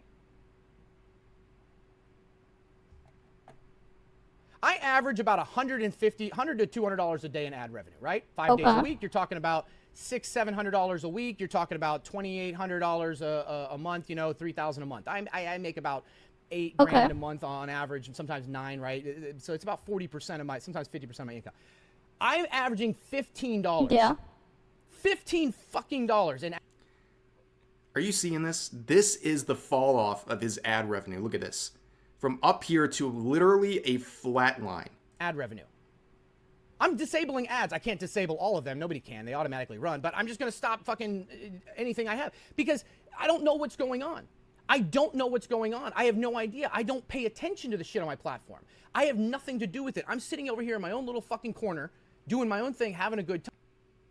And that's the most frustrating thing. You have a couple of bad actors who don't care. They don't take any sort of responsibility for anything they're doing. And it's hurting people like this who are just minding their own business and using the platform properly. And they're the ones who are going to suffer a lot as a result of this adpocalypse. You can see, I mean, it's a ridiculous decrease, right? Like, you can only rely so much on subs. Like, not everyone's going to have $5, $6, $7 a month to keep throwing at you for all of time. So ads are very important, especially for someone who streams full time. And to see it go down. That's how your mining looked like that over a month on GTX. Fair enough. Fair enough. Dude is transparent. Oh, wait. Let me go back and try to back read. Okay, so dude is transparent because he earns less now. Yeah, he knows all about this shady stuff. Made a solution. Okay, sure. Down 90% overnight, just poof. That's very alarming. And honestly, like, if you're someone who's taking yourself seriously, like, you should already be looking at another platform. Like, it's that bad. Yeah. But I feel sorry for someone like this who's just minding their own business. They're not aware of the crazy stuff going on with some of these things people are saying that's getting the platform in trouble. They're just minding their own business, but they're the ones feeling the effects of it. And that just, honestly... Technically, I'm not affected. At least it doesn't look like it when I look at mine. I don't think I'm affected. At least it doesn't feel that way. But I'm just like, I'm looking at my stats. It doesn't seem that way from my stats on my dashboard. It just looks normal for me. It sucks. Now, there's a lot of things people are saying. So here's a clip of Mizkif saying that he believes I'm getting about the streamers same. should just be outright banned on Twitch. I personally just wish politics were permanently banned off Twitch. Yeah, that's I not really a bad idea. I think a lot of stress and a lot of problems will be gone if they're just like, hey, you want to be political? Get off the website. You want to be a political boy? Go to Twitter. Don't do it here anymore. No, actually, there's enough slop on Twitter, actually. But I hear what he's saying, but the issue is you can't just punish an entire group of content creators just because of a few people. The issue, again, is with Twitch. If they just properly treated the rules towards people running amok on their platform, they wouldn't have to worry about situations like this. They wouldn't have to worry about an entire category like politics being an issue, because largely it's not an issue, right? Like, most people can have political streams. They can talk about very controversial things and still everyone's okay. No one's sharing things like terrorist propaganda in their streams. But the thing is, like, again, you shouldn't punish the collective for the small number of people causing issues. And on top of that, they are trying to make a politics category, but they failed at that too. So this happened about a week and a half, 2 weeks ago, where Twitch was starting to notice a lot of uproar, because this isn't just like a few people on Twitter angry. Like, there's congressmen talking about Twitch right now. Major news sites are talking about the stuff going on here. It's a big deal. So they tried horribly to make a new content classification label for politics and just like controversial stuff in general. Unfortunately, they failed at doing this because they made it optional. Yeah, Because they made it say optional. This, we want to make it clear that you don't need to label your stream if you're talking about your lived experience. And that's the problem. They're not gonna label it, so it doesn't matter. Whatever the hell that means. I mean, think about lived experience. It's something like Sweet Baby would write. Is it my lived experience if I watch something on TV? Do I have the authority to talk about it now? True, Are you going true. to like fact check people if someone's talking about a conflict going on in the world? What's stopping them from just saying, yeah, I live there, or I just moved from there. It's my lived experience. Are they going to like fact check you on that? Like, it's such a weird standard, but that's the issue. They now are half-assing these new policies to try to slap band-aids on a gushing wound, and it's making things even more confusing and making Twitch once again look like they have no backbone whatsoever. And now we're seeing this series of, or set of labels being attached to Twitch, and a lot of it revolves around extremism and anti-Semitism. As you can see here, a congressman, Richie Torres, is going after Twitch, and specifically Hassan Piker, and why they've allowed him to say all of the crazy stuff he's been saying over the years. This is how far it's going. Now they have this label as an anti-Semitic platform because Dan Clancy can't take care of business and deal with the people making a mockery of his platform, which is struggling, by the way. They need these advertisers. They do need the advertisers, At this point, Twitch still hasn't turned a profit. There's a lot of people who they claim haven't. that Twitch isn't going to survive another couple of years, and likely at some point Amazon's going to drop them because it in no way can be beneficial for them to keep Twitch on their payroll, right? And on top of that, we're seeing this new adpocalypse that's going to crush the revenue that they're already relying very heavily on. There's a reason Twitch plays 8 ads at the start of every single stream you click. Yeah, that's true. They do that. On because they need it that badly, and now the advertisers, their cash cow, are leaving. So what is Twitch going to do? This is a self-created problem. And going off of this whole idea or this... You know what? Actually, I think I know why I'm not really affected. Actually, I think I know why. I think I know why I'm not affected that much. I think I know why. Image of being an anti-Semitic platform, they're trying to slap a band-aid on that one too. And it's more so just by accident, with their hateful conduct policy, saying starting today, using the term Zionist to attack or demean another individual or group of people on the basis of their background or religious belief is against our rules. Prohibited example, Zionist name of an animal. Allowed example, Zionist settlers keep encroaching Palestinian borders. Yeah, that's a great standard. That's totally not confusing and totally going to run very smoothly. Like, again, they're slapping band-aids on things while ignoring the actual solutions right in front of them because they don't like the solutions. I'm not partnered, but that's not it either. And no one's happy. No one likes this. It's not the fact that I'm partnered, but there's more. With something involving policies like this, and it's just overall sloppy. They're trying to create more and more rules and new guidelines, and all of them fail to address what's actually going on here. And of course, there's even more to this. So this individual, Dan Saltman, has been going after Twitch very hard for many years, and he was talking with Destiny, and apparently they are deleting his VODs. Oh boy. This is a very strange situation. I don't know how familiar people are, but like, Twitch doesn't go around deleting your VODs for you, and apparently that's what they're doing with people like Hassan Piker. Referencing right there, not only did... Okay, so first of all, a while back, Hassan went and he fucking deleted all of his VODs. Or he didn't delete them, he hid them, right? And then this one was already hid before. He mistakenly brought it back afterwards, okay? Now, Twitch deleted it. And you know how you can tell the difference between like when Twitch deletes a VOD and when you as a user delete a VOD or hide a VOD?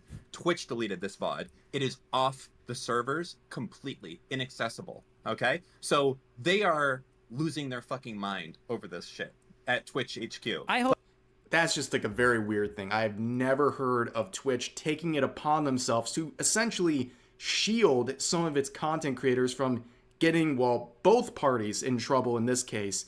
So it's a very weird thing, and just another layer to this that makes things look like a lot more favoritism. I mean, we know there's favoritism in how Twitch applies the rules, but this is just another example of that. And then you have people with the audacity, like Frogan, who have been a big part of the recent outrage surrounding Twitch and their enforcement of TOS, saying, is Twitch okay? Genuinely. Remember, this is the person who said that veterans... No pity at all for any fucking soldiers. Yeah, you got crazy people there. I will never have any fucking pity for any fucking soldiers. U.S. military? Who fucking who? I hope you get PTSD. No, here's why. I can't pull it up on Twitch. Won't let me show it normally. But here's the reality. The reason why I'm probably not affected as much is because the types of ads people are seeing. Keep in mind, right, the people complaining, you notice they're all Western streamers, right? And they're talking about stuff on their content and the times they're live. You look at my content when I'm live, right? And then, oh, look at this. Look at where my audience is. Yeah, we have United States there, but this is for some stuff in here, but like you can see, I have a larger foreign audience than some other people would have. Right, I don't have subtitle stuff on mine, but like, outside the US, I have a decently sized foreign stuff. Somehow. But then like, yeah, and then some people VPN to the US. Like, keep in mind, only 16.8% of my audience is in the US. Only 16.8% of my audience is in the US. And then it's just a bunch of Asian countries in a list. like this is just the reality here. This is going by view duration. Sure, more Americans are gonna watch it longer, but just overall, I have a lot more foreigners just in here. Heck, my own country isn't even high here. Where the hell is my country? Am I even on the... Is my country even on this list? Nope. My country isn't even on this list, man. Not even on this list. Right, like... Oh wait, no, never mind. We're at the bottom. We're at Poland. I'm in Poland over here. The name's in blue. Probably because I can click for more data on where they are. Because I can click to see geographical data. Like, more detailed data of where they live. Like, a relative view of, like, where they are. But, like, that's just my analytics there. Like, that thing is safe to show you guys. Oh wait, I accidentally pushed the wrong button. But like, yeah, I'm technically fine. I don't pay these things people are saying amok on their platform issue. Lived experience if I watch something on over the years. This is how far it's going. Now they have this label as an anti-Semitic platform because Dan Clancy can't take care of business and deal with the people making a mockery of his platform, which is struggling, by the way. They need these advertisers. But like, yeah, my analytics, right? Most of my audience isn't even from... Like, it isn't Western. I don't really have that much of a Western audience. And that's probably why I'm not really affected. Because you guys are seeing foreign ads. Yeah, well, not really foreign ads, but ads that are more relevant to you guys.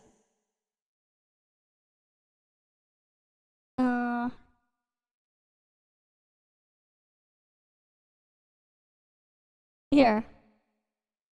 16.8% of my audience is in the US. The next biggest group is Japan.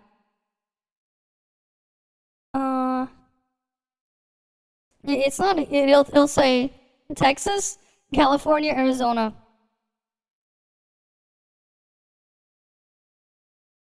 Okay, I don't know then. I don't know why you're getting those ads then.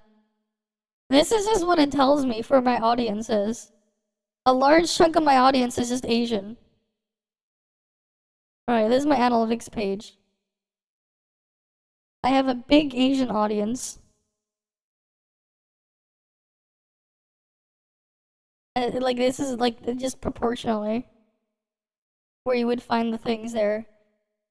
Like, the way it's weighted and everything. A large chunk of it, like Japan, Indonesia, Vietnam, South Korea. Then you have Russia here, then Brazil. Okay, we have Brazil here. Malaysia, Thailand, Philippines, India, and then Germany, then Taiwan, Ukraine, France, UK, Saudi Arabia, Mexico, Chile, then Canada's at the bottom with Poland. And this is just what it tracks here for geography. Right? Sure, a decent amount is in the US, but, you know, they're definitely gonna get outnumbered by the Asians, and then there's like random Brazil here and Russia here. But like, it's definitely the Asians outnumbering. Like, this is the general audience I have on YouTube. Generally. Americans have the biggest watch hour time, but like, overall, it's like spread up here. I don't think it's not gonna show up in real time. This is not in real time. This does not update in real time. This updates like every few days to check it properly. This does not update in real time. It doesn't update in real time. Even if you change it, it's not going to show up in real time there. Advertisers so badly. At this point, Twitch still hasn't turned a profit. There's a lot of people who claim that Twitch isn't going to survive another couple of years, and likely at some point Amazon's going to drop them because it in no way can be beneficial for them to keep Twitch on their payroll, right? And on top of that, we're seeing this new adpocalypse that's going to crush 25 days, that they're it'll already update relying very heavily on. There's a reason Twitch plays 8 ads at the start of every single stream you click on, because they need it that badly, and now the advertisers, their cash cow, are leaving. So what is Twitch going to do? This is a self-created problem, and going off of this whole idea or this image of being an anti-Semitic platform, they're trying to slap a band-aid on that one too, with an update yesterday with their hateful conduct policy, saying starting today, using the term Zionist to attack or demean another individual or group of people on the basis of their background or religious belief is against our rules. Prohibited example, Zionist name of an animal. Allowed example, Zionist settlers keep encroaching Palestinian borders. Yeah, that. Apparently, the Zionist name of animal is not allowed, but then this is allowed. What the fuck? That's a great standard. That's totally not confusing and totally gonna run very smoothly. Like, again, they're slapping band-aids on things while ignoring the actual solutions right in front of them because they don't like the solutions. Instead, they go with this garbage, and no one's happy. No one likes this. People on all sides have an issue with something involving policies like this, and it's just overall sloppy. They're trying to create more and more rules and new guidelines, and all of them fail to address what's actually going on here. And of course, there's even more to this. So this individual, Dan Saltman, has been going after Twitch very hard for many years, and he was talking with Destiny, and apparently they are deleting his VODs. Oh boy. Yeah, this is a very strange situation. I don't know if his stuff is getting deleted now. Like, Twitch doesn't go around deleting your VODs for you, and apparently that's what they're doing with people like Hassan Piker. Referencing right there. Not only did so first of all, a while back, Hassan went and he fucking deleted all of his VODs, or he didn't delete them. He hid them, right? Okay, he hid them. This one was already hid before. He mistakenly brought it back afterwards. Okay. Now, Twitch deleted it. And you know how you can tell the difference? I think it's mostly just Western advertisers are having these things. If your demographic is mostly Asians, from Asian regions, you're probably going to be fine. I think that's why I didn't really notice anything, because that's what my demographic is. Right? Like, it's good to know. It is good to know exactly where your demographic is. It's like saying you can't say dick, but you can talk about the male organ, yeah? Between like when Twitch deletes a VOD and when you as a user delete a VOD or hide a VOD, Twitch deleted this VOD. It is off the servers, completely inaccessible, okay? So they are losing their fucking mind over this shit at Twitch HQ. I hope that's just like a very weird thing. I've never heard of Twitch taking it upon themselves to essentially shield some of its content creators from getting, well, both parties in trouble in this case.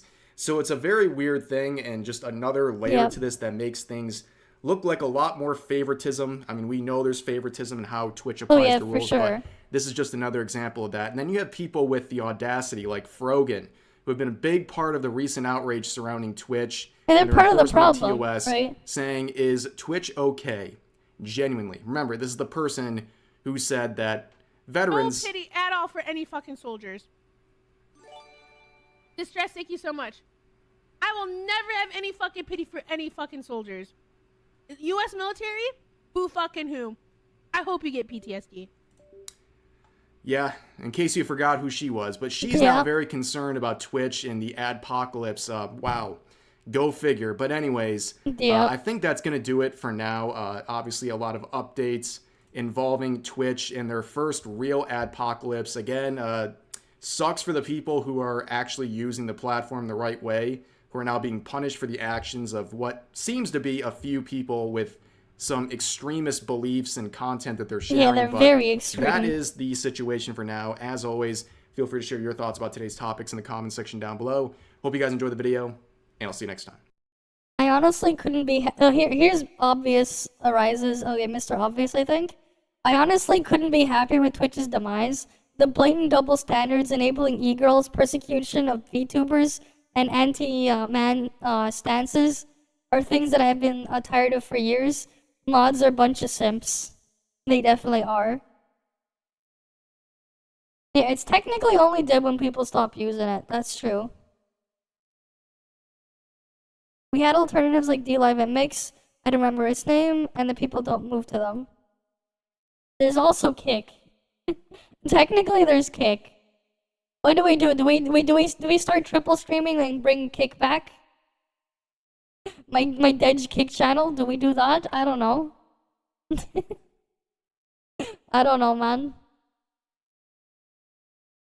Hey, that's just what happens, man. It is what it is. Okay. What else was I sent on this topic while we're here? I was apparently sent a link to something from Mr. Cake's Twitch. What? We'll switch category first. We're gonna do ToF stuff in a bit anyways. We'll switch to ToF now.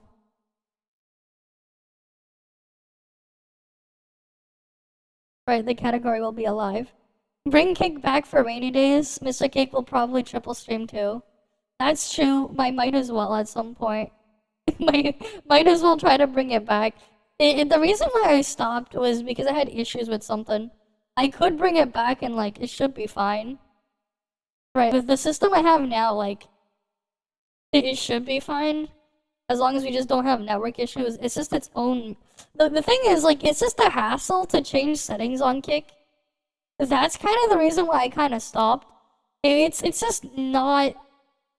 Like, it's just very inconvenient to configure stuff on Kick every time I want to change something. Like, it just becomes a massive pain. So it's like hard to organize stuff there because it's just... It takes a lot more steps. Well, technically, YouTube takes a lot of steps too to change things. It's just that, like, YouTube is at least archiving everything and everything like that. But yeah. Okay, let me go open the thing, the video then. There, was it, which part of this timestamp? For real? Oh, it's here? What is this? Okay, here we go. So we got Woo very here. funny drama. Okay. Considering what's been going on recently and on YouTube. Yeah, because it's a bit too long. It's an hour and a half. It's a bit much. Okay. So Kuro. All right, what's going on with Kuro? Is reporting reporting what? Reporting through Bilibili. Okay. Okay. What are they reporting? That this CC right here, this video right here, is infringing their rights. Oh boy. is a violation of their rights and is complaining to Bilibili. Okay. I mean, Kuro has done weird shit. If you go play their stuff sometimes on stream or in a video, whatever, you upload it, if it detects certain songs from their BGM, you will get copyright claimed by Kuro. It happened to me so many times when I did try to play PGR on stream, to the point where basically the last couple of times, for basically like 8 months out of the 12, out of like the 1 year I played of PGR, I had to mute the in-game music on stream because they kept copyright claiming everything. It was a massive pain to deal with. I'm like, yeah, you know what? Fuck it, no more PGR music. But I don't know what's going on here. But like, that's like an actual thing though. Like, they will like freaking copyright claim your shit. I've known about this since the PGR days. Because I did play PGR on stream for a year. Technically, it was a bit over a year, but yeah. And the video, the reason is malicious misinformation. Oh boy. Okay, malicious spreading of misinformation against Wuthering Waves through. Hi, Ivan.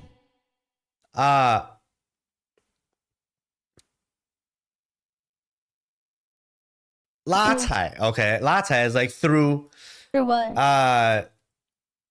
Basically a comparison or shitting video. Like you're basically praising one side and shitting on the other side. Right, you know? Okay.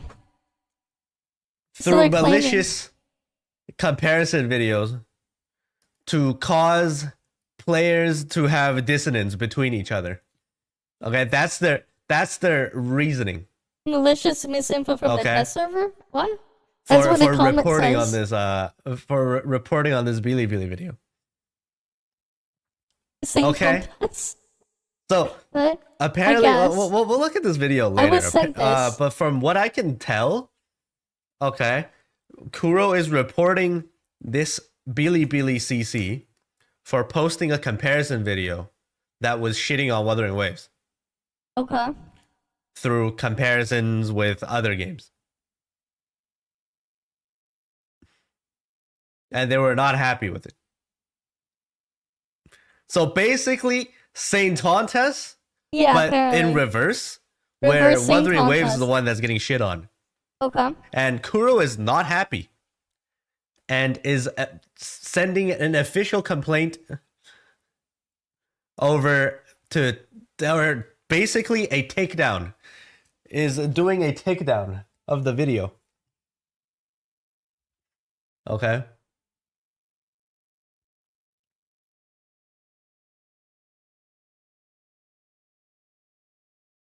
So, all right, what's the reasoning for the infringement, okay, or the violation of rights? Wuthering Waves is Kuro Games developed the game. Okay, this video has severe violations of rights. Basically, the video says, quote, the video says, if Wuthering Waves continues this continues next patch, or continues to be the same way next patch, then I don't want to play anymore. This video, I mean, this game, it will be anyways. Like, it will continue to be the way it is. They're not changing. It's Kuro's double standards. When they shit on other games, they reward them. If they don't, they go after them. Yeah, the double standards of Kuro, man. The double standards. In essence, is competing with Genshin. Yep. They don't want the criticism. They don't like criticism. Any criticism you give to Kuro, they don't like it. They'll go after you for it. If you do it on their Discord, they'll ban you for it. Even if it's like, you know, this is pre-release stuff, you're talking about issues in a beta, they'll go ban you. Even though they said that you can go talk about it publicly on their Discord server. But no, they'll do that. Yeah, Kuro will do that.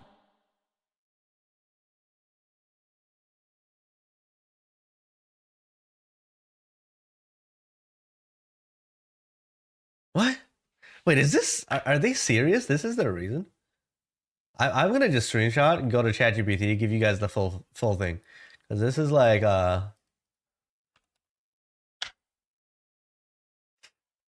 it's the video title. Okay. Okay.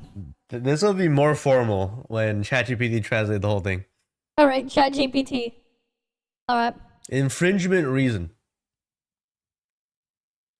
Wuthering Waves is a game independently developed by Kuro Technologies or by Kuro Games in Guangzhou. Recently, there have been serious acts of infringement which involves comments such as, if the next version of Wuthering Waves is like this, I don't want to play anymore. This game was originally meant to compete with Genshin Impact. Maliciously creating opposition and placing Wuthering Waves in an environment of unfair competition.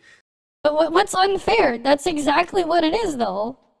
This severely damages the brand image and commercial interests of our company, potentially causing potential players to abandon the game due to misleading remarks. But it's like the same game.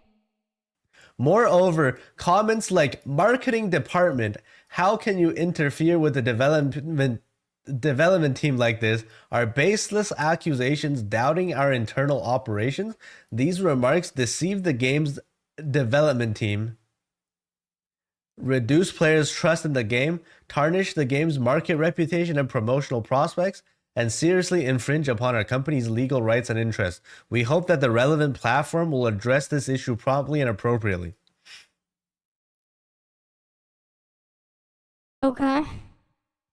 So, it is very BS, the statement. Kuro is complaining to Bilibili that there are CCs on the platform talking shit about their game.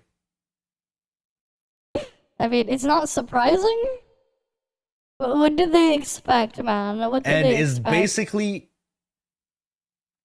this is pretty much the same thing as a copyright strike. DMCA strike down.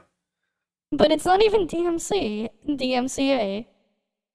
And what happened shit, after, okay, is this video got, basically, this video got taken down and re-uploaded 14 times. Clip creator primarily produces stream highlights for this guy. Okay. During a live stream. Yeah, I know. Basically, once made a comment saying saying commercial value of a certain character is greater than the entire Wuthering Waves. This particular stream highlight was later restricted in terms of visibility, resulting in over 14 re-uploads to restore it.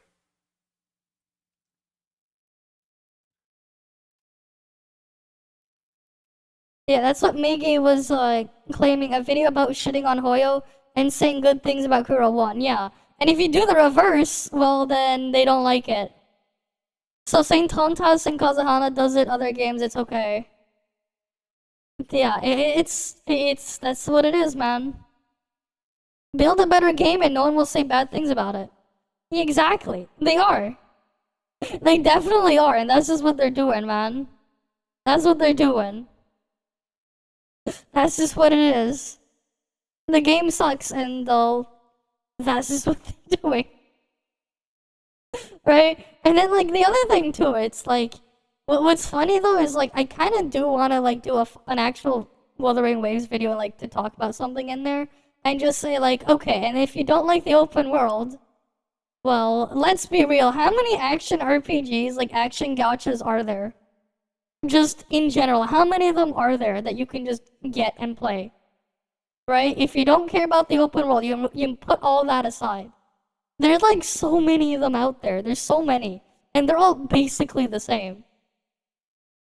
Right? Yeah, I mean, people are gonna shit on anything, even good games. Oh yeah, for sure. But yeah. No, I have not seen that. No, she's not gonna make 100 million. What the fuck is that cope shit? She ain't gonna make 100 million. What the fuck is that cope shit, man? Of course not. Alright, like, that's not gonna happen. Like, it's not going to happen. It is, like, extremely cope for them to think that. At the same time, though, it's like, what would you even go and do in there? Like, here's the funny part, man. You know what the irony is as well? In some cases, depending on how you look at how you spend time in games, fucking Elden Ring could be considered a casual game compared to Wuthering Waves. Because you don't have to mindlessly grind and farm materials excessively to go play Elden Ring. But you don't have to spend weeks farming and grinding just so you can go fight and kill a boss in Elden Ring. You don't have to. Right? Like, is Tectone baiting again? Oh, he probably is, man. That's all he does. It works. Right? It works when you can get it out there and enough people looking at it so it can spread out like crazy. Gotcha, enjoy your wake up. New content for you. So 14 times.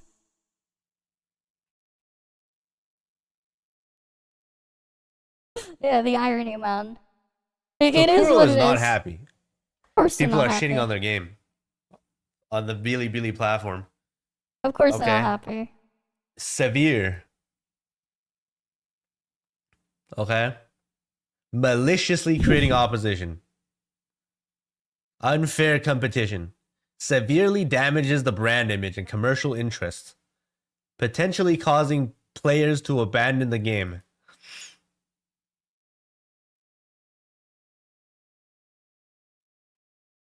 Meanwhile,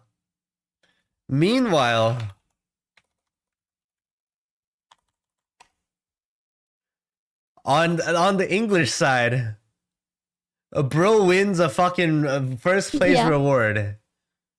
Yeah. $1,000 for shitting on Genshin. Yep, they And do the glazing opposite. Wuthering Waves. That's exactly what happens there. I don't know, man.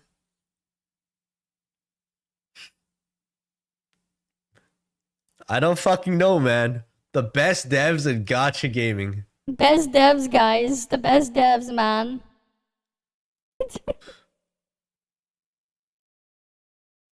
I don't fucking know, man. I don't fucking know, man. This is the winning video. All right, here we go. Here, is this the video? Is this the video in question? Let's watch it. All right. Oh wait. Here's what we'll do. This is 3 hours, 3 minutes in, and 30 seconds, right? And this was his recent stream, right? This one? 3 hours, 3 minutes.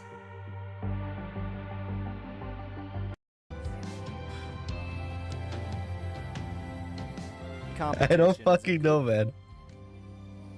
I don't fucking know, man. This is the winning video. Yeah, winning video, yeah. All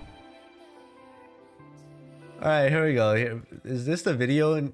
Is this the video in question? Let's watch it. All right, we got his kick. Yeah,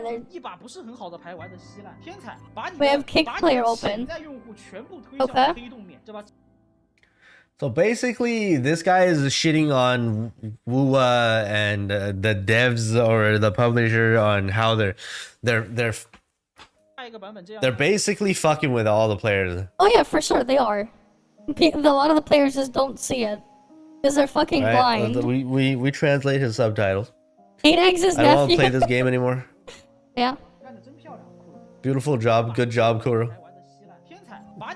把你的潜在用户全部推向了黑洞面，对吧？这些人再也不会去碰你的任何作品，也不 Never all these people never touch your game anymore. 就这个游戏 You're great. 本来就是要去跟原神争用户，你这边非要把你的 Right? This game is literally designed to compete with Genshin for players, right? It I mean, was. it's very obvious what he's saying. Yeah, it is. It's very okay, obvious. he's just speaking facts, and Kuro's like, bad.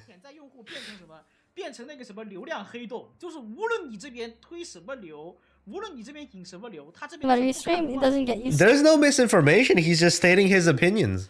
Yeah. 不看不玩不 Okay. 玩。营销部门真的是干得太棒了，就你干这些活，你对得起这些，你对得起开发部门的同学吗？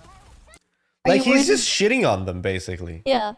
He's just stating his own opinions, his own observations, and shitting on them. There's no like, oh, I heard rumors from the devs that the blah blah blah. He's just talking about.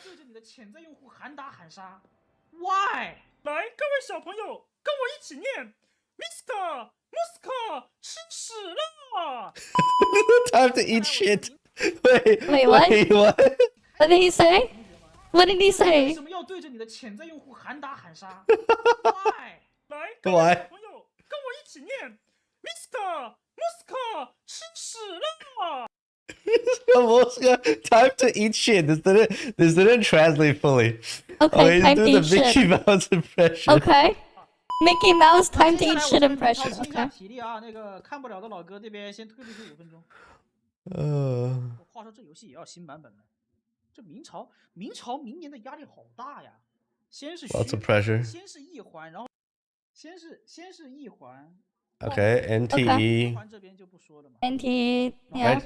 He's saying there's a lot of pressure for Wuthering Waves next year. Lots of games coming out. I mean, Infinity Nikki coming out in, what, 3 weeks? Project Mugen PV. Project Mugen, NTE. Lots of competition. Forget about Genshin Killer. These games behind you will probably kill Wuthering Waves.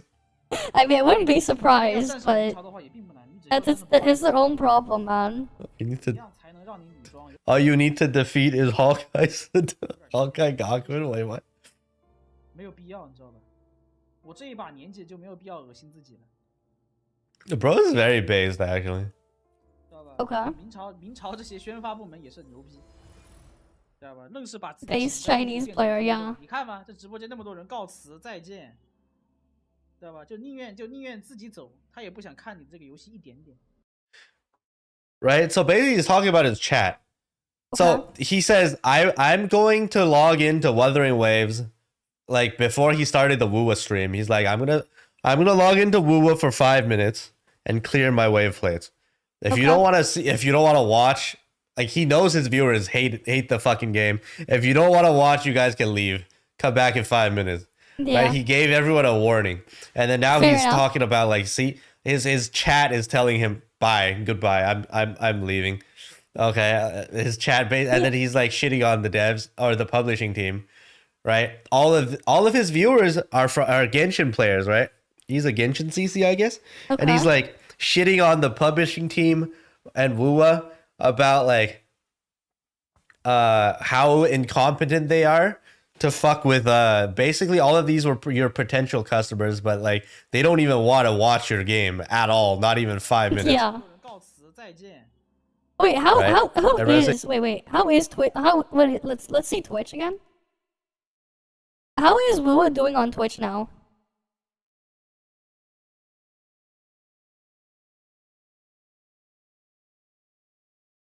Okay, it's just this guy, and then people. Oh, I guess they have drops. This is just it. This is their category right now. Okay.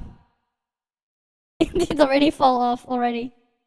They had to pay a bunch of people the other day to stream it, and then like, you can already see it's just dropping off already. This is what we have here.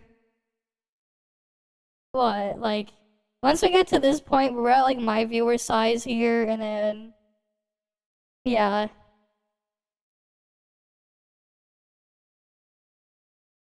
That's all it is there. Okay, cool.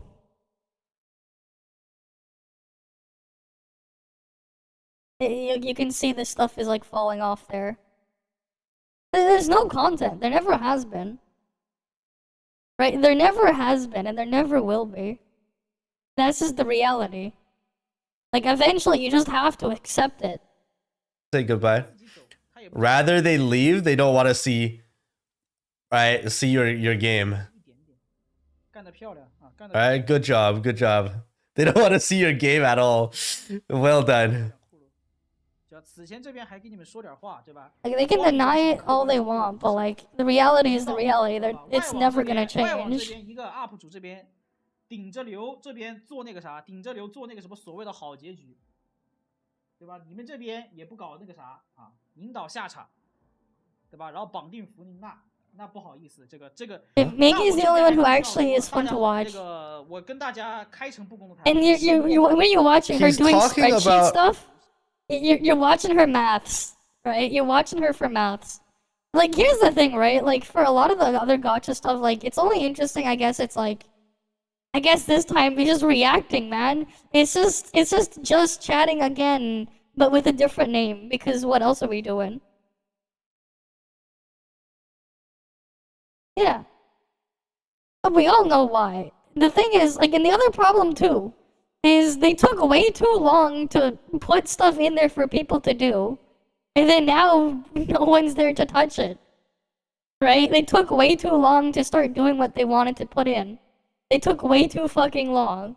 And it was the end result. You want to go touch some of those cool, fun side game modes. No one's playing it. Unfortunately. There's a lot of cool side stuff you can do in ToF. But there's no one playing it. And the other problem too, when they had the game launched, they restricted PvP to certain times of the day.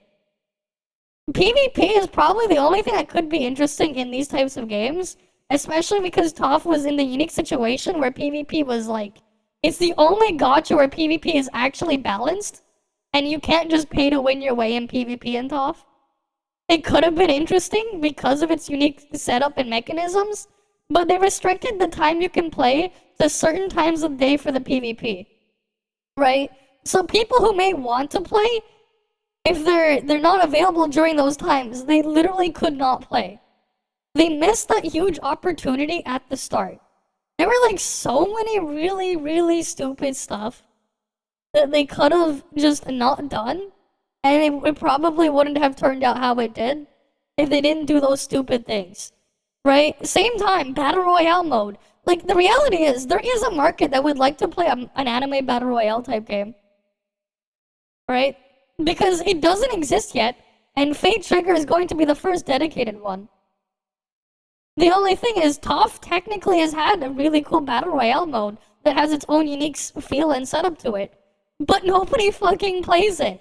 It's the Battle Royale mode is fun, but like, you go try to play ToF Battle Royale mode, good luck getting into a queue. Sometimes you're gonna wait like an hour, 2 hours, just to go get into your Battle Royale queue, because nobody is playing it. Nobody's playing Battle Royale mode, as fun as it is, and it hasn't been touched or updated since its release. It's been the same this whole time. Improving rewards isn't going to fix the issue of content. Improving rewards is never going to fix it.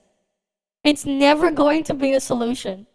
Because the thing is, if people only cared about rewards, right, then you're gonna be forced yourself in a different situation where now you're just gonna have to keep feeding the people who are begging, so you can't get your stuff. It'll hurt your monetization stuff there. But at the same time, it means that if you want to change something, anything, or restructure anything, you could have problems from the people there. But at the same time as well, they're not playing it for the game anymore. They're just there to go in and claim rewards, and that's it. Right? They did a good thing with like trying to ease the burden of grinding and stuff like that by making it so you don't have to do all that stuff. But the problem is they did it a little too late, and there's the gear issue there. Also, you just have the fact that like a bunch of people are just stupid. Yeah, the Battle Royale stuff and the Mia events are fun. If they made them permanent game modes and they started off with them 2 years ago, if they were in the game 2 years ago, like, and were available off the bat, and they didn't have a barrier to entry, right? If they didn't, here's the other problem with PvP. So at the beginning of the game, right, you had to be level 30 plus to do PvP. You couldn't do PvP in ToF for the first 2 weeks of launch. At the same time, you had to be level 30 plus to even open the menu to play PvP. Right? It took a little bit too long for people to get there.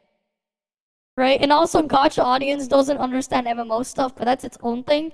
So they were complaining about level scaling and stuff like that early on. They don't understand, but that's its own other thing. Yeah, Break from Destiny has really scuffed time brackets. There's like 2 time brackets. And it's like one of them is like 2 hours long, and then the other one's 4 hours long at the end of the day. But if you're not available during those periods of time, well, tough luck if you can't queue for Break from Destiny. It's like fucked up there. Yeah, fishing housing. The problem is they weren't there from the beginning, and they didn't do a good enough job showing people that they could do those things there. Right? Because the reality is casual side content is honestly far more important than people think. You may not touch it. You may not play some of those side modes. You may not. But if your goal is to keep a live service PvE type game going, the reality is people are going to clear all your combat stuff very, very quickly. Right? And it's impossible to make new assets and stuff for that and keep the updates rolling faster than your players can clear them. And faster than like they're gonna go complain about stuff about having no content, and then they'll say dead game, dead content, no content. Right? That's not gonna work. So you kinda wanna push people in a different direction. Genshin has a similar problem where they just force all their side stuff as events. But the problem is with Genshin is that's their only content. And then they remove it, and then they bring it back. And some people will get tired of that too. Because they would rather it just be a permanent part of the game. They should have just been there like since the beginning. Right? They should have been there. Pokemon mode. No need to play that after you got the mounts you want. Yeah. They haven't updated. Like the problem is as well, they're abandoning those modes as well. They aren't giving it more support going forward. And some of the things that people might like and might have played for, right? Like they stopped supporting those types of side stuff, so there's nothing new in them. Right? That creates a new problem. Yeah, there are campers in higher tiers, yeah, of course. ZZZ has best gacha PvP. What the fuck do you do in ZZZ, man? Because like the problem is like some of these games, especially here's the other problem with some of these PvE games. They're made worse by being a live service game. They really shouldn't have been. And they would have been a lot better off if they weren't. But the problem is because they're live service stuff and they need to have a high concurrent player count to justify everything going on there, and the constant need to try to milk them for more money that way, their content ends up suffering because of what they have to put out there. It just ends up being all half-assed. They have the arcade mode, I guess. Combat is not enough. It never will be enough. And like, here's the other problem too. You go play WoWa for combat. If you want to go play WoWa for hologram, right? Like, let's say I wanted to start playing Wuthering Waves. I make a new account, and I want to play hologram mode. So, how long would it take for me to be able to actually go and play the hologram mode? Right? How long would it take for me to go do the story stuff I don't care about, because I'm going to skip through it? Oh, I have to go run around, collect materials and stuff in the world. Yeah, I don't care about that. And then, okay, how long is it? How much wave plates? Like we talk about wave plate regen. Assuming you get wave plates at maximum efficiency, so you don't miss a single wave plate, right? How many days, not days, weeks, will it take to make one character fully built so I can go and start playing that game mode? The friction is too high if that's what I want to do, right? To go fight a 5-minute boss fight, sure, let's say it takes me like 2 hours of attempts to beat it, right? If I have to spend, 3-4 weeks, a month plus, right? Actually, no, you would have to spend more time if you weren't, like, also refreshing your wave plates, right? The only reason why people were, like, speedrunning this stuff earlier on is they were doing freaking wave plate refreshes and all this other crazy shit. But, like, let's say I wasn't, right? Am I going to go spend, a month plus of my time doing chores all day just so I can maybe be able to make an attempt at one of the bosses? No, you're not going to. But most people aren't going to think of doing that, right? And that's the problem they have there too. If combat is the only content, right? Because the reality is doing all those chores, it's not content. Yeah, remake our artificial island to base building wave defense. That could be interesting, honestly. That could be interesting. There could be some fun there. there's so many things they could do to like make something more interesting and reusing stuff. There definitely can be, but yeah, crew PvP could be interesting. But like, yeah, if you could make it like a tower defense type thing, you go defend against waves of enemies and whatnot as like a fun optional side thing, and you mix things up, it could be interesting. It could make some people happy, right? It doesn't sound like a bad idea, honestly. But yeah, for Pokemon, they just can do what MOBAs do, buff, debuff pets. Sure. Right, they could do that. They could do seasonal stuff, add new pets. Like, that changes things up. Right? Add new pets, moveset changes. Right, like, you know what? Like, here's a fun fact. The fun fact, if you watch the Pokemon anime, right? Charizard, like, Ash has had Charizard use Seismic Toss a ton of times. Fun fact, Charizard cannot learn Seismic Toss outside of the Gen 1 and 2 Pokemon games. In Gen 3, all the way to Gen 9, Charizard is unable to get the move Seismic Toss. They also do, like, little balance patches between. Heck, there was a point where every Pokemon got the move Toxic. And then starting from Gen 8, they decided to remove it from being a TM. And then so many Pokemon lost the ability to use the move Toxic. And then in Gen 9, they basically removed Scald from everything. If you're wondering what Scald is, it was basically this... It's a weaker version of Surf that's single target, but has like a 30% burn chance. Which made it really, really powerful. And like what burn does it does is when a Pokemon is burned, if they're using a physical category type attacking move, the damage from that move will be cut in half if you're burned. Like, that is, like, the mechanics there. And they also take, I think it was 1/16 of their max health every turn in damage. They'll have, like, all sorts of weird balance changes and stuff that they do between generations. Some Pokemon literally get their stats changed between generations. Like, fun fact, Zacian and Zamazenta, the freaking box art Pokemon for Sword and Shield, they got nerfed. For going from Generation 8 to Generation 9. They got nerfed in so many ways. Their ability got nerfed. Their stats got nerfed. Like yeah, they had a bunch of like nerfs there. Like Zacian became like lost like 20 points at attack or something. The ability became kind of scuffed. And then like what happens now? The recent format where they had competitive Pokemon where like legendaries were not banned. Zacian was basically a no-show because of how badly it was nerfed.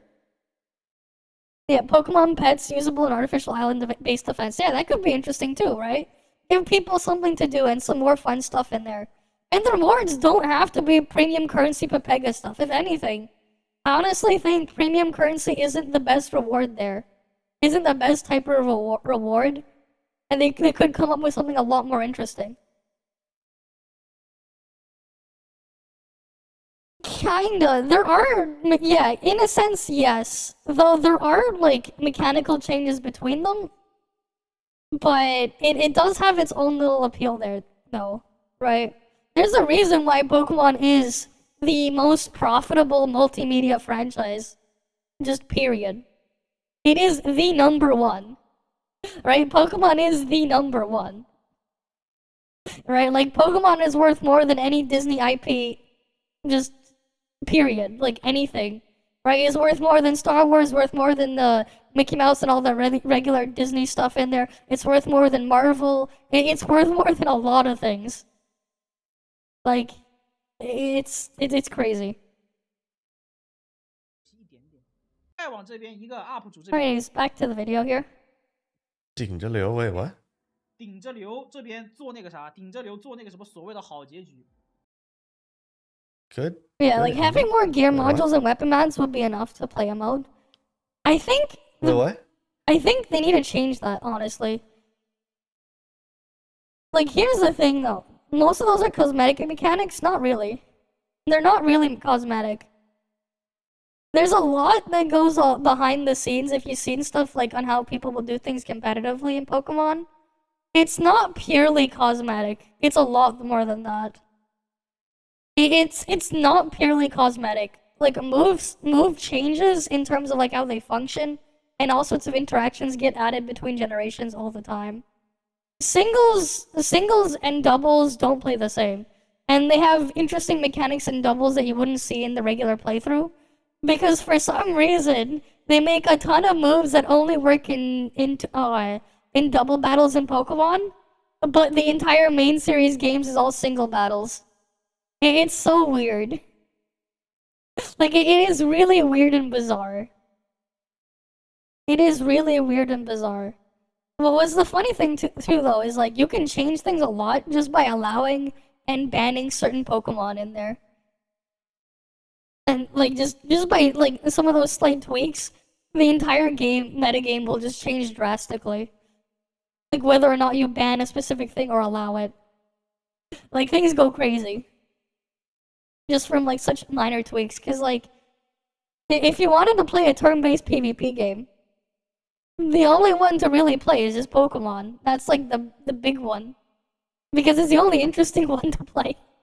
If you wanted a turn-based PvP game. But like it's so much so that like people make so many different like there are so many different fan-made battle simulators and different like things that they do to it.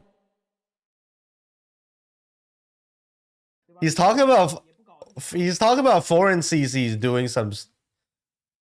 Okay, is he talking about foreign players like glazing the game or something? Okay. I don't know what he's saying. Foreign players glazing the game. He's like referencing something that I'm. 我是莫盲宫的那个，我是社管，兄弟们，我是莫盲宫的社管。我们这边当年入职的时候，对吧？我们这边入职的时候，当年这个员工条例第一条就是一切限于 they like to glaze. 这个我受不了了。Okay, bro's shilling for Farina. 这样的话，这 P 游戏我也不想玩。Okay. 知道吧？干得真漂亮，骷髅真漂亮。一把不是很好的牌玩得稀烂。一把不是很强的牌都玩得稀烂。天才。 把你的潜在用户全部推向了。Dynamax and Terrestrialize are cosmetic mechanics, no they're not. 这些人再也 It actually fundamentally changes how the game's played.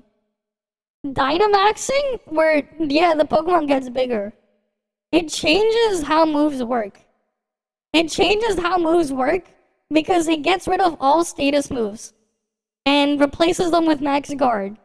It doubles your health bar for 3 turns. And then all moves except for fighting, and I think it was it fighting and poison type? I think they get the actual base power changed, and they'll have extra effects added. Like you'll have like the water move will make it rain. You have a fire move, it'll set up the sun. A grass move will make a grassy terrain, right? Electric move, electric terrain. Psychic move, psychic terrain. You have rock move will set up sandstorm. You'll have a dragon move like lowering enemy attack stats. You'll have normal move lowering enemy speed, and you'll have things like you'll have flying type moves will increase your speed, which again like determines turn order. Speed is also dynamic, so if you're in a double battle situation, if your speed changes during a turn. It can change when you're gonna act on that turn. You'll have different mechanics like that. You cannot use weight-based moves will not work on Dynamax Pokemon. They do not work. Like they will just fail. Like Heat Crash, like stuff like Heat Crash. What else is there? Like Low Kick and stuff. They will not work. What else is there that will? You cannot flinch Dynamax Pokemon. They cannot be flinched. Moves used by Dynamax Pokemon will go through Protect. So you cannot just use Protect to avoid damage there. So that's stuff you have to think about. You have 3 turns, right? You have like up to 3 turns with it, so you have to decide and use it wisely. Terrestrialization changes typing fundamentally. And there are different like mechanics based on typing. Ghost type Pokemon cannot be trapped. Dark type Pokemon are immune to all moves that are affected by Prankster, which means you can't use a status or a status move on a separate opposing Pokemon if they're a Dark type. If you have Prankster and get priority, they will fail. Stuff like that. Fire type Pokemon obviously cannot be burnt. Electric types cannot be paralyzed. Ice types get a defense buff in when there's snow, you get a 50% defense boost. Same time, rock types get a special defense boost of 50% when it's sandstorm. You'll have like all sorts of mechanics like that to keep in mind that can change the thing there simply by changing your type. There's a lot more involved if you really try to think things through. There's a lot more involved. It's really not as simple as it may sound. There are moves as well that remove your typing that do not get removed when you're terrestrialized. Like double shock removes your electric typing, and when you use the move. But if you're Terra Electric, your electric typing will not be removed. Same thing with Burn Up. It removes the fire type when you use the move Burn Up. But if you're Terra Fire, you will not be removing your fire typing, so you can spam that move. Like you'll have different mechanics like that. Grass type Pokemon are immune to powder moves. They're immune to Spore as well. They're immune to Leech Seed. So if you were to terrestrialize and change your typing to that, you will gain those effects too. It changes your type chart in terms of what you're weak to. It is quite a broken mechanic. Like it is like fundamentally pretty broken and changes how the game is played. So much so that like things that like wouldn't be able to have a lot of coverage moves end up becoming extremely broken when given the right opportunity. Because of that slight difference. It is not cosmetic. It is not cosmetic. Because it does change fundamentally how things work when you use them. 也不会去碰你的任何产品，也不想看你的任何东西。 Never touch your products again. He's just ranting against Kuro and Wuwa about how they're incompetent, how they fucked everything up. 真的太牛逼了，能做到这个水平的真不多，能达到这个水平的那是。 Sorry, they're talking about farming the materials. Level. He's basically, you know. 克狗怎么看星期日被冲？你这好歹如果是太少了吧 Okay. 咱直播间固定就你这边，好吧，假装大概是谁？ Potential users, basically just I don't see anything wrong. Okay, there's nothing wrong with this video. Okay. Whatsoever. Is this the end of this segment? This is basically V. Exactly. Basically V on Bilibili. Oh, it's basically Cake, Mr. Kickle Billy. Okay. Fair enough.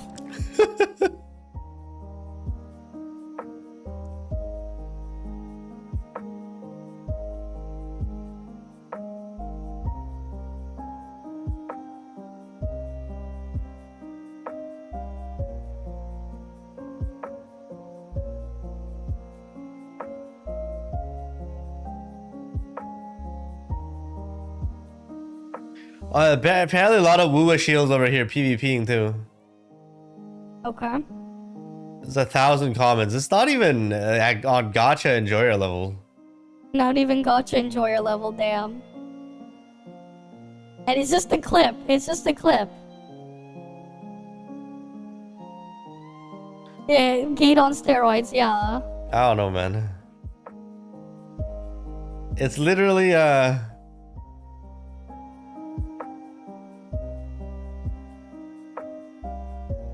I don't know. This is some weird drama, man. But yeah, so basically, what's happening is Kuro not happy about whatever that guy said, and is doing a DMCA takedown, just striking the video through Bilibili platform. And this is yeah, this is basically what it is. They're not happy, so they're taking it down.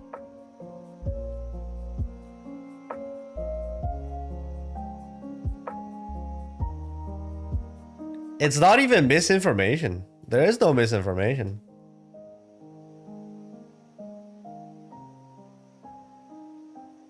Baseless accusations. Doubting our internal operations. Uh-huh. Huh? These remarks deceive the games that what? This is just really funny. Basically, Kuro is like butthurt that they're being shit talked. Yeah, they can't take it. And a big CC is talking shit about them and is trying to take down videos on Bilibili. Is what it is.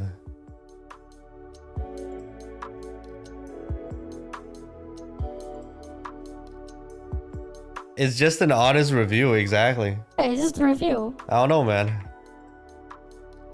It's just a review, okay. Okay. Is that the end for that one? We somehow ended up talking about a bunch of Pokemon, man. Next video title, ruin marketing. What the hell is this?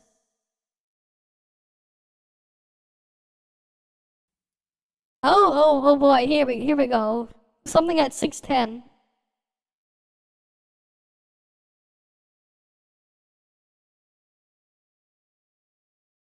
Okay, is this revenue stuff? You mean these? What game is he looking at? Is he touching now? Yeah, okay. Got it. Thank you.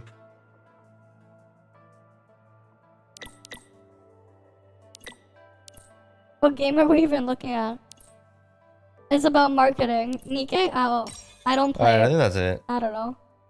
We wait for the revenue update. I forgot to check Snowbreak shop. Speaking of shop, let me go back to Snowbreak. Snowbreak That's shop. not the right Snowbreak. I launched the Steam version. Like a Pepega. Yeah, like a Pepega. Revenue is out? Okay, revenue is out. Let's go, let's go, let's go, let's go, let's go. Aether Gazer. Let's go. Okay. Here we go, boys. So they had one spike and then it goes down. Okay. What are you guys expecting?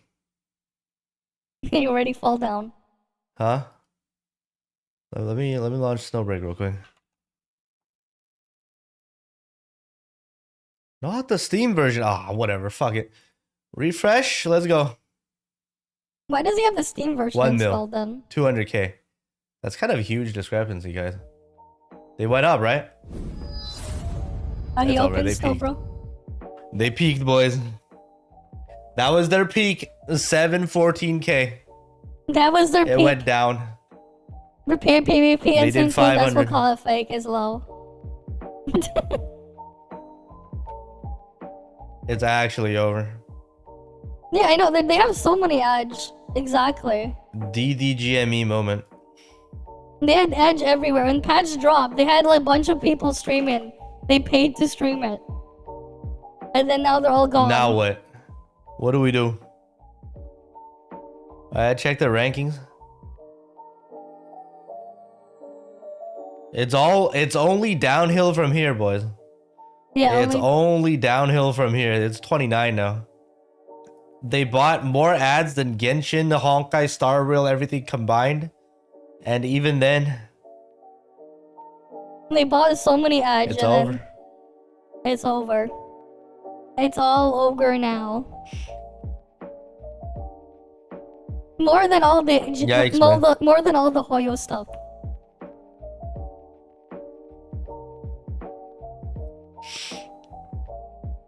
It's a really good spike. But at the end of the day, It's a good spike, it's a but Yinlin level. Yinlin level. Yinlin levels Wait, not even Yinlin. of revenue. It's less, right? Oh, it's about Yinlin. Okay, I guess it's about. Okay, Yinlin levels of revenue. Right? It's like. Yikes.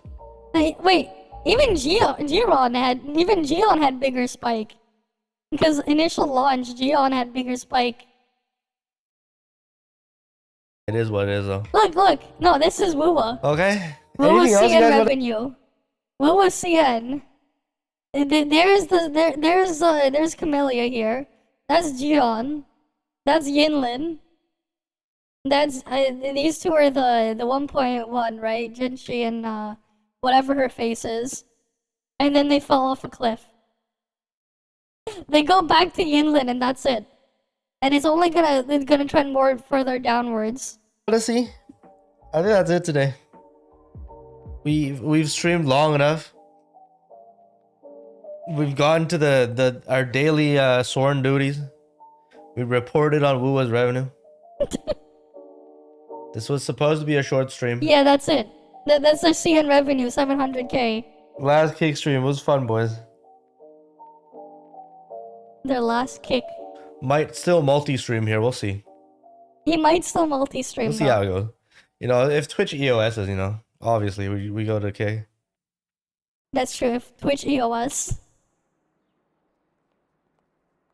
This is with all their ads, man. This is with all their ads. And that's with all of their ads, man. Full force. December 6, 2014. We're gonna drive across LA and hit every wedding we possibly can. It's gonna be awesome. And there you go. There you go, right? There you have it. I mean, what do you expect? Rumble's a good substitute? I mean, at some point you would have to figure out how you're gonna get everything covered everywhere. Alright. I might bring back Kick. Maybe we'll bring it if we do, maybe we'll bring it at the end of, bring it back at the end of the month. Yeah, I'm curious. What the hell is these people even doing on Kick? Let's go see games here. Browse. Games. Yeah, let's see. How dead is ToF here? Yeah, of course no one. Let's go look at Wuthering Waves. How dead is Wuthering Waves?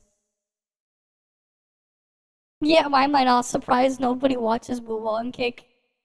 Here you guys go. Here's the Wuwa category. It's so dead. 6 people. We're definitely playing Infinity Nikki next month regardless. Here, wait, let's look at Genshin Impact.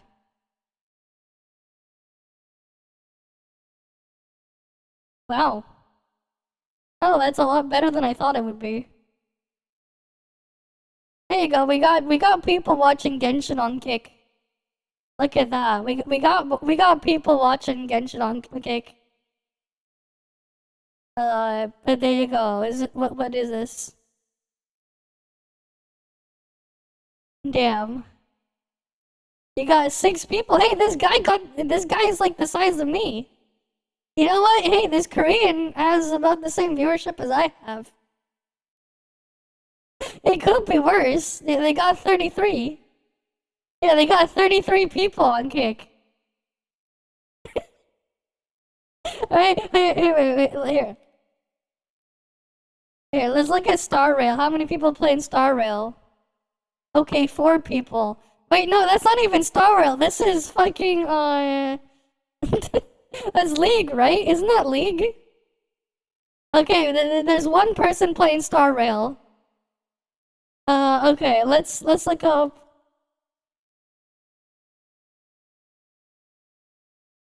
Wait. wait. ZZZ got a whopping 7 viewers. They got 7 on Kick. ZZZ has 7. So Gate was the biggest Kick streamer for gachas. He was biggest gacha Kick streamer, guys. Look, we got TV gameplay, we got this, that.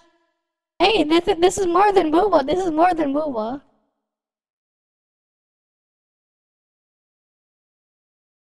Alright, how many people doing League of Legends? 1.5k.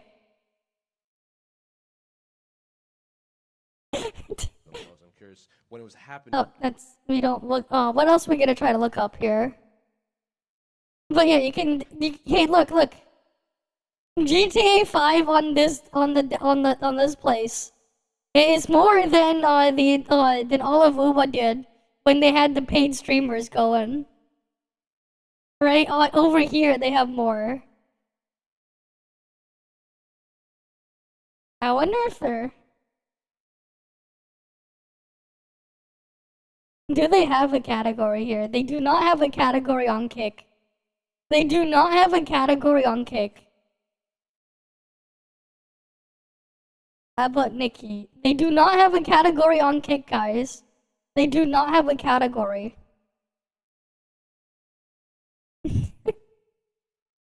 They do not have a category on Kick.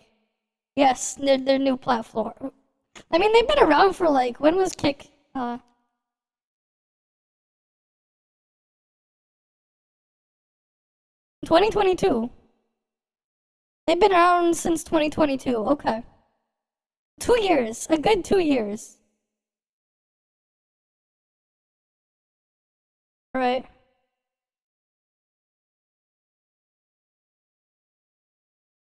Based on the number of subscribers.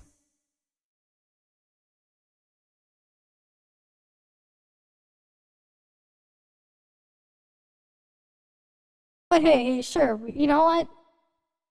Maybe we bring back Kick streaming. It's just gonna be a pain to set up. Because it's like, it's kind of annoying to change anything in there. I don't know if they updated their UI and stuff. Anyways, let's go to our ToF dailies and we'll finish our reacts. Alright, we'll do ToF stuff now. It's already 3:14. It's pie time. Right, 314, pie.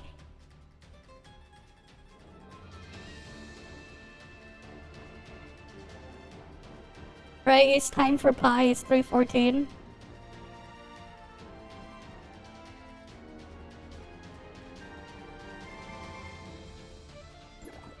Time to start streaming on Bilibili? I don't think so. That seems like it'd be a lot harder to do and set up.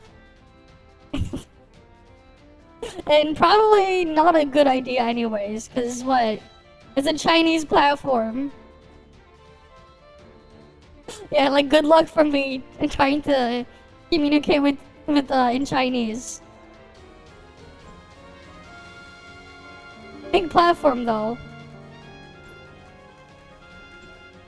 Obviously, because, yeah.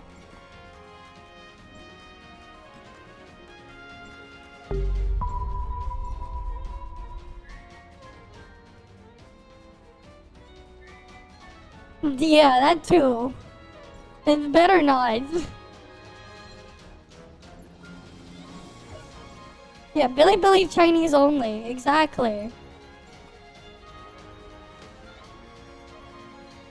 Right, it's Chinese platform, like what you expect. What city is join up? Okay, Deep Sea.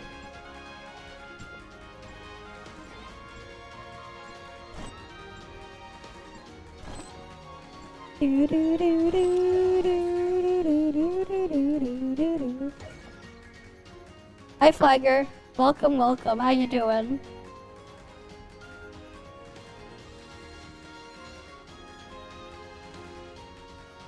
Here, let me get everything set up there. It is funny though, like just what's going on there.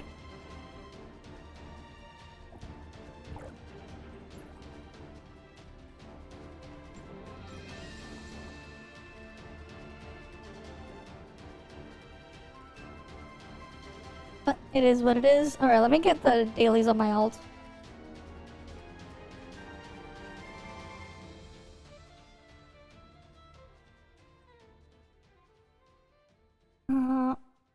Wait, I clicked on the wrong thing.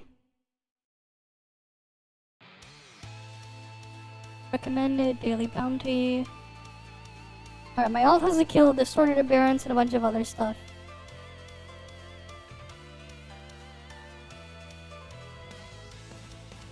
So I'm going to have to warp myself out of bounds. As usual. What's the exploration progress here? That's 2 days. Yeah, this shit just progresses very, very slowly now. I want him to finish my freaking Twilight Zone stuff. Honestly, like, I should just kill what's on the target list. Just so they're forced to do Twilight Zone, because there's a lot of stuff in Twilight Zone. There's a lot of stuff. Like, goddamn, these are a lot.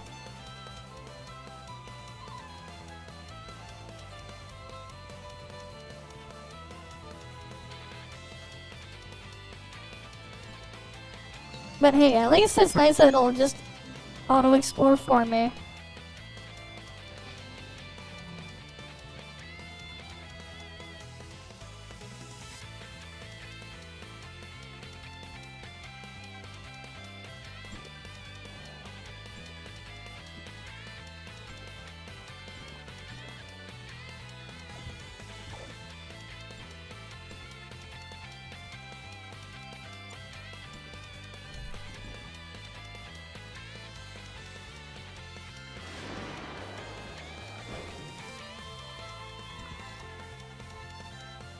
Alright, we're gonna have to go down to the bottom, right?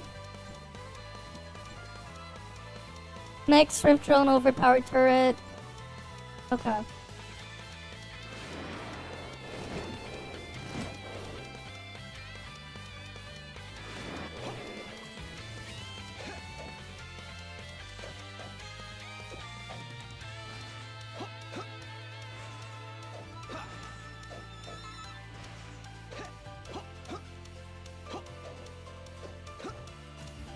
Oh, I was like too close to the other zone.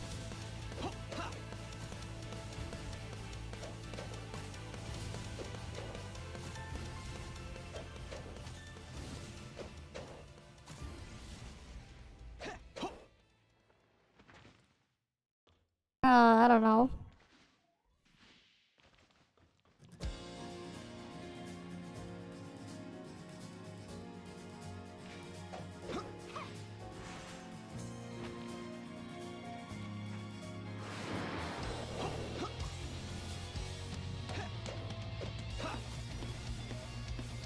God damn it.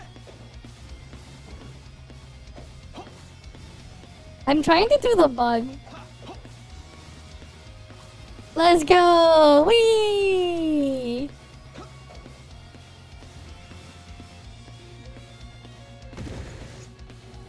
Alright, here.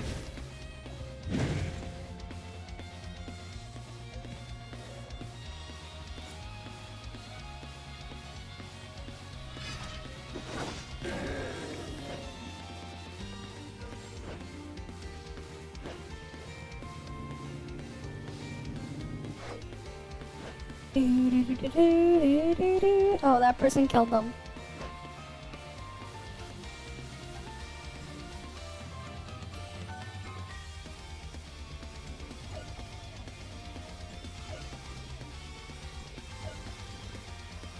Alright, what do we buy?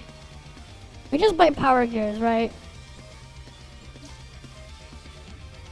That's all we buy now, power gears.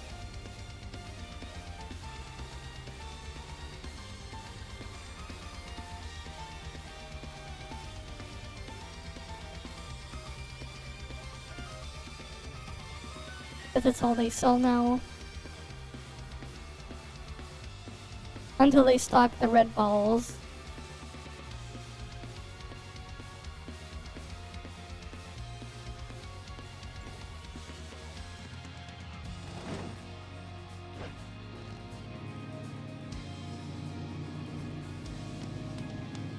Come on, mobs, respawn, please.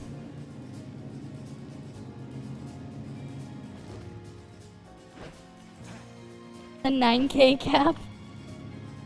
Yeah, you just stockpile a ton of power gears, man. You got so many power gears.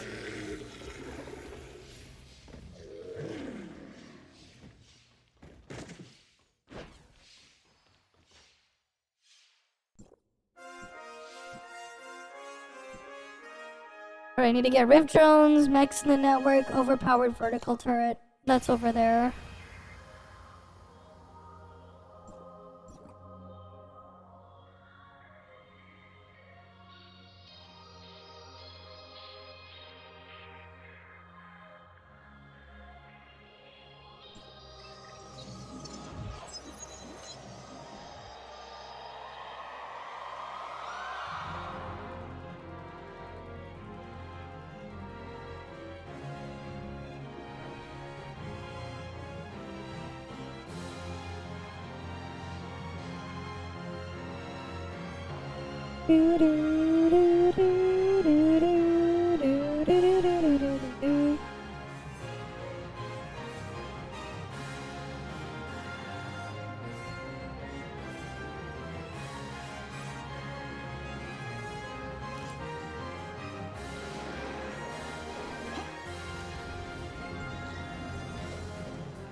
Right, it's so much faster to do it this way.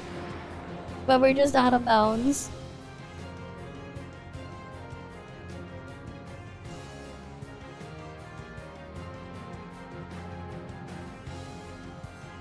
Right, it's just so much faster.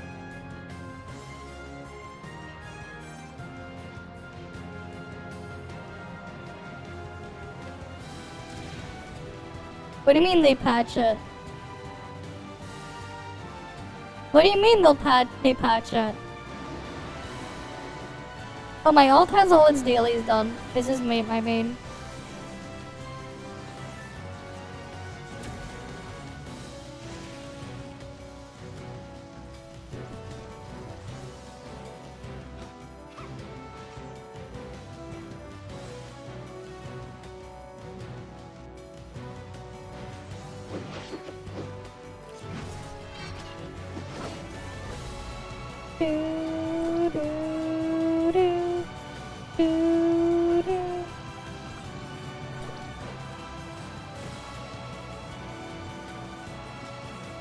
There we go, main daily's done. Really, they patched it? What was the bug that you used? Wait, no, there is a bug I know that'll work. I know a bug that'll work, actually. No, Mimi Gumi, there is another bug to get out of bounds. There is a way. There is a way. You need to have the two-seater car mount, but there is a way. Remember the Flintstones car mod? You know the Flintstones car mod? The Flintstones car mod would work. Did you try that? The Flintstones car mode bug? That one's a funny bug to force yourself out of bounds.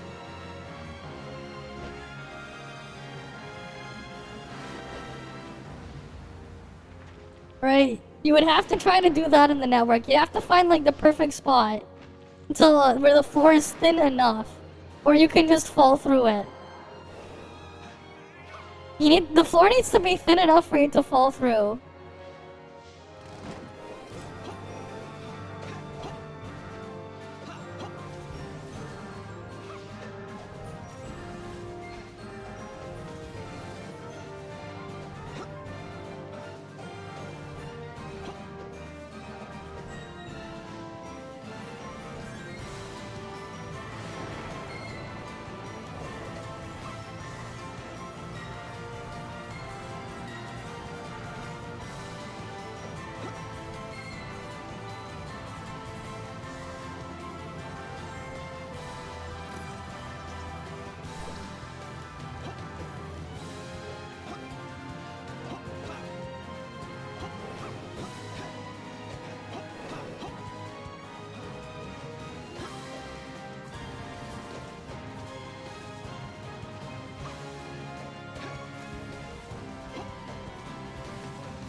Man, it's like... It's so hard to trigger the bug. It's so hard to trigger it.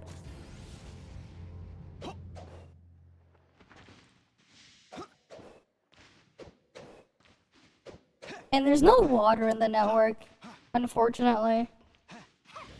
Otherwise you could have had a funnier bug with water.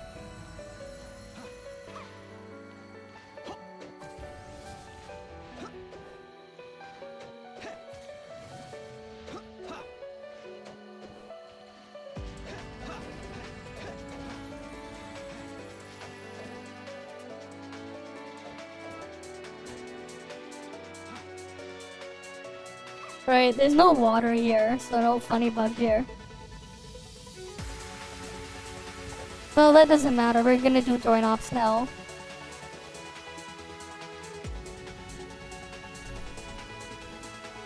Because we have a blue destination. Right, our destination is blue. because it is.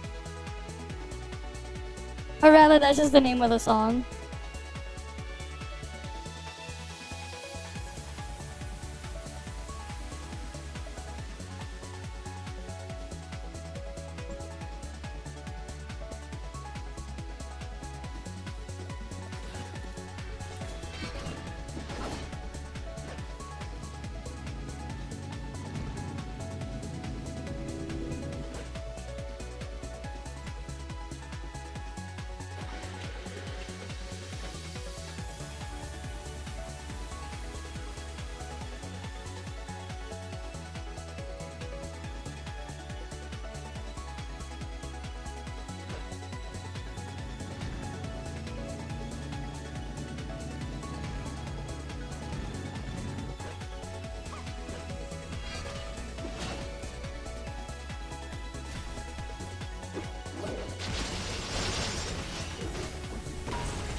I don't know how my ult got aggro, but okay.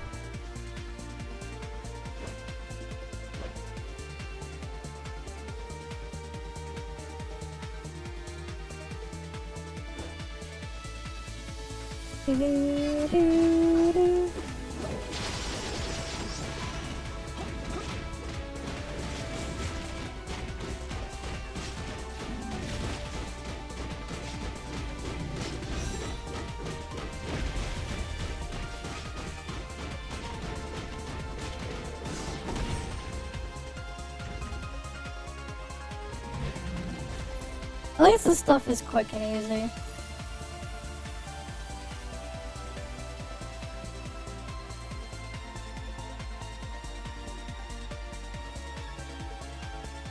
Alright, at least this stuff is quick and easy.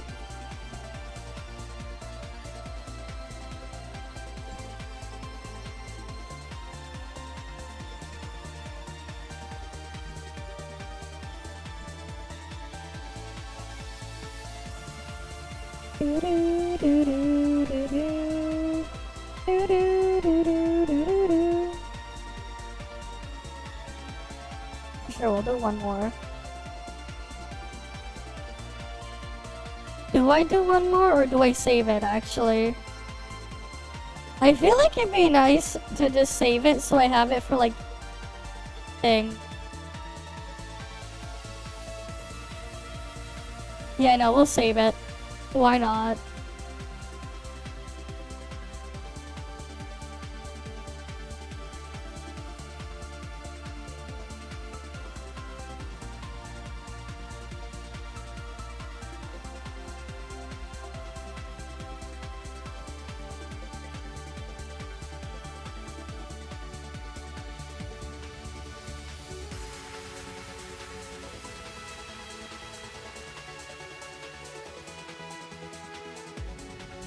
Oh wait, there's this video here, wait.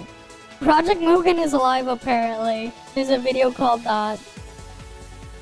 There's a video I saw on Discord here. We'll do the more React stuff. Project Mugen is alive. New PV and CBT coming soon.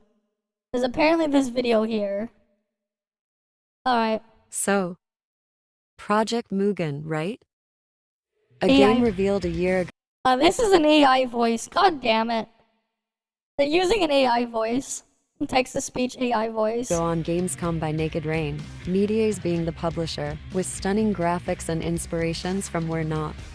Despite the game getting a lot of attention when it was revealed, there haven't been a lot of news since then, leading people to think that the game has been abandoned, which isn't true. It's just that they were working in the shadows. Now, sorry for all that water. Honestly, it probably would have helped if they put like, if they increased the speed of the AI voice when they were playing it back by like 10%, 10-15% speed, would actually probably help.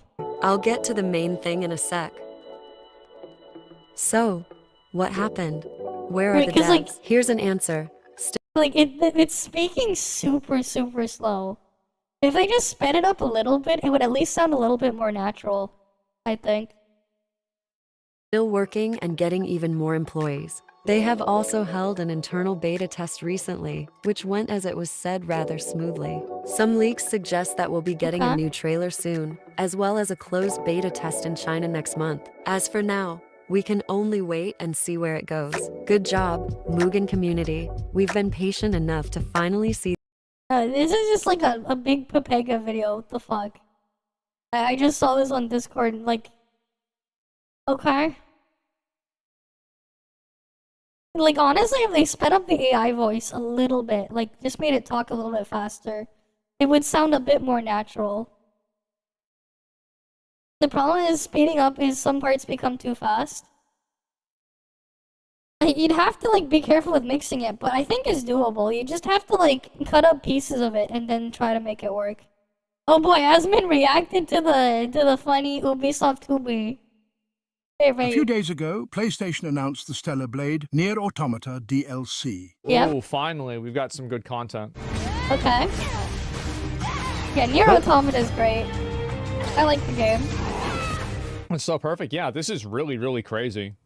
I feel like everybody could have pretty much expected this to happen. Let's be honest. So, yeah, this game is going to be, I think, really popular. And it was, with the video gaining a 99.6% like-to-dislike ratio. And unfortunately for Ubisoft, fans instantly started drawing comparisons to their very own collaboration. The Rainbow Six one, oh boy, it just looks so bad.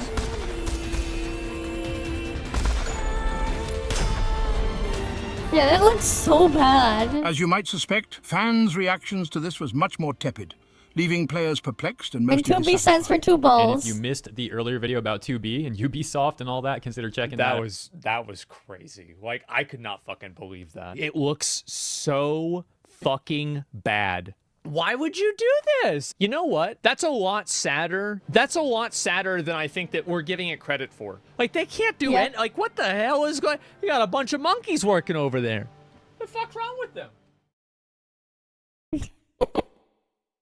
Too boyish. Exactly. Right? Too boyish. It just is weird. It's just weird.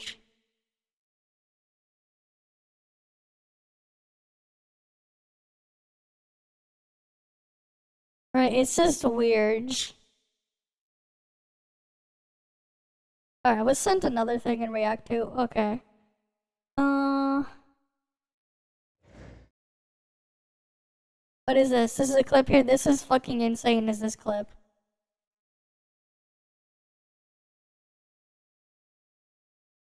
Right, okay, let's see this. Mom arrested after 10-year-old son walked to town by himself. A mother facing jail time because her 10-year-old son walked into town by himself. She says she was annoyed that he didn't tell her where he was going, but insists that he was never in any danger. Then sheriff's deputies showed up at her home to arrest her. ABC's Andrew Fujii has the details. Police body camera video shows the moment Brittany Patterson was arrested for letting her 10-year-old son walk into town by himself. What am I under arrest for? For reckless endangerment. And how was I recklessly endangering my child?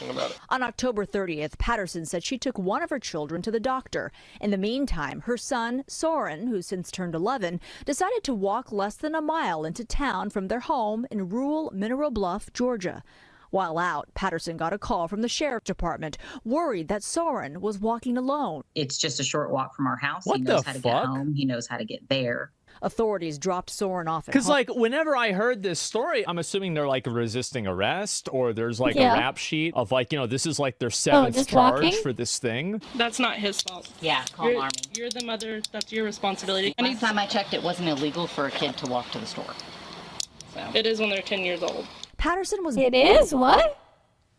Now, I gotta tell you. No. How many of y'all walk to the store at 10 years old or younger? Yep. What? That is so weird. You first thought that it was a mod for Stellar Blade, but yeah, it's official, yeah. 2B and Stellar Blade will be official. No, but this thing, though... I feel like this is so normal, and especially in Georgia, right? I mean, this isn't like upstate New York. What the hell? Booked on suspicion of reckless conduct, a charge that could carry 1 year in jail. Wow. The warrant claiming she willingly and knowingly did endanger the bodily safety of her juvenile son. What? Going out at 10 years old to the store to go buy something? What? Apparently that's not allowed? That's so weird. The fuck is this?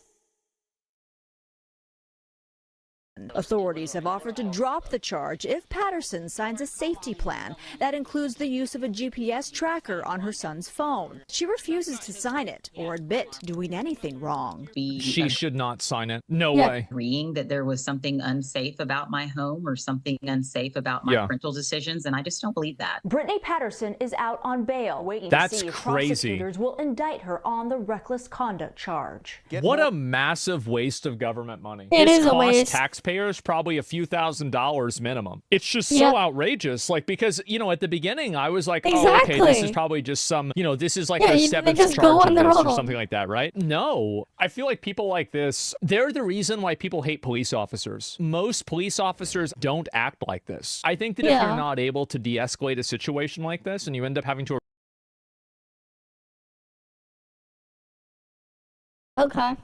arrest a single mother, I feel like probably you shouldn't go out on patrol. Like, this is such a huge waste of government funds. It is. That is a massive waste of money, man. Right? He definitely has to fight it. It's ridiculous. That is, like, actually ridiculous.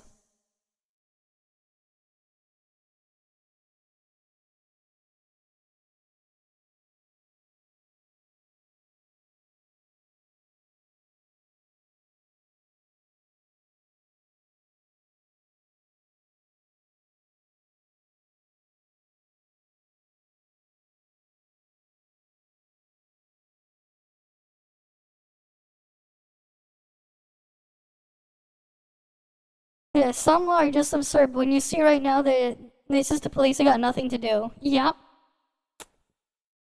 They're just wasting resources, man. Alright, where's this one? VTubers warning from Twitch went viral. Okay, who's this?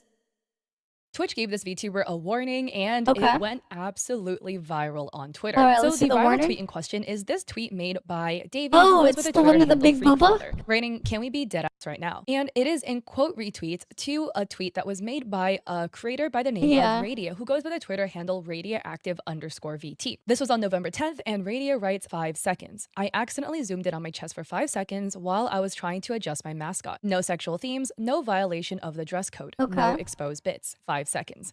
Are you kidding me, Twitch?" And they received this message from Twitch in their email, which reads, "Hello, Radioactive. Twitch is committed to keeping our community safe for everyone, and as part of that, we require everyone to abide by our TOS. So based on a review of your activity or content, we have issued a warning on your accounts.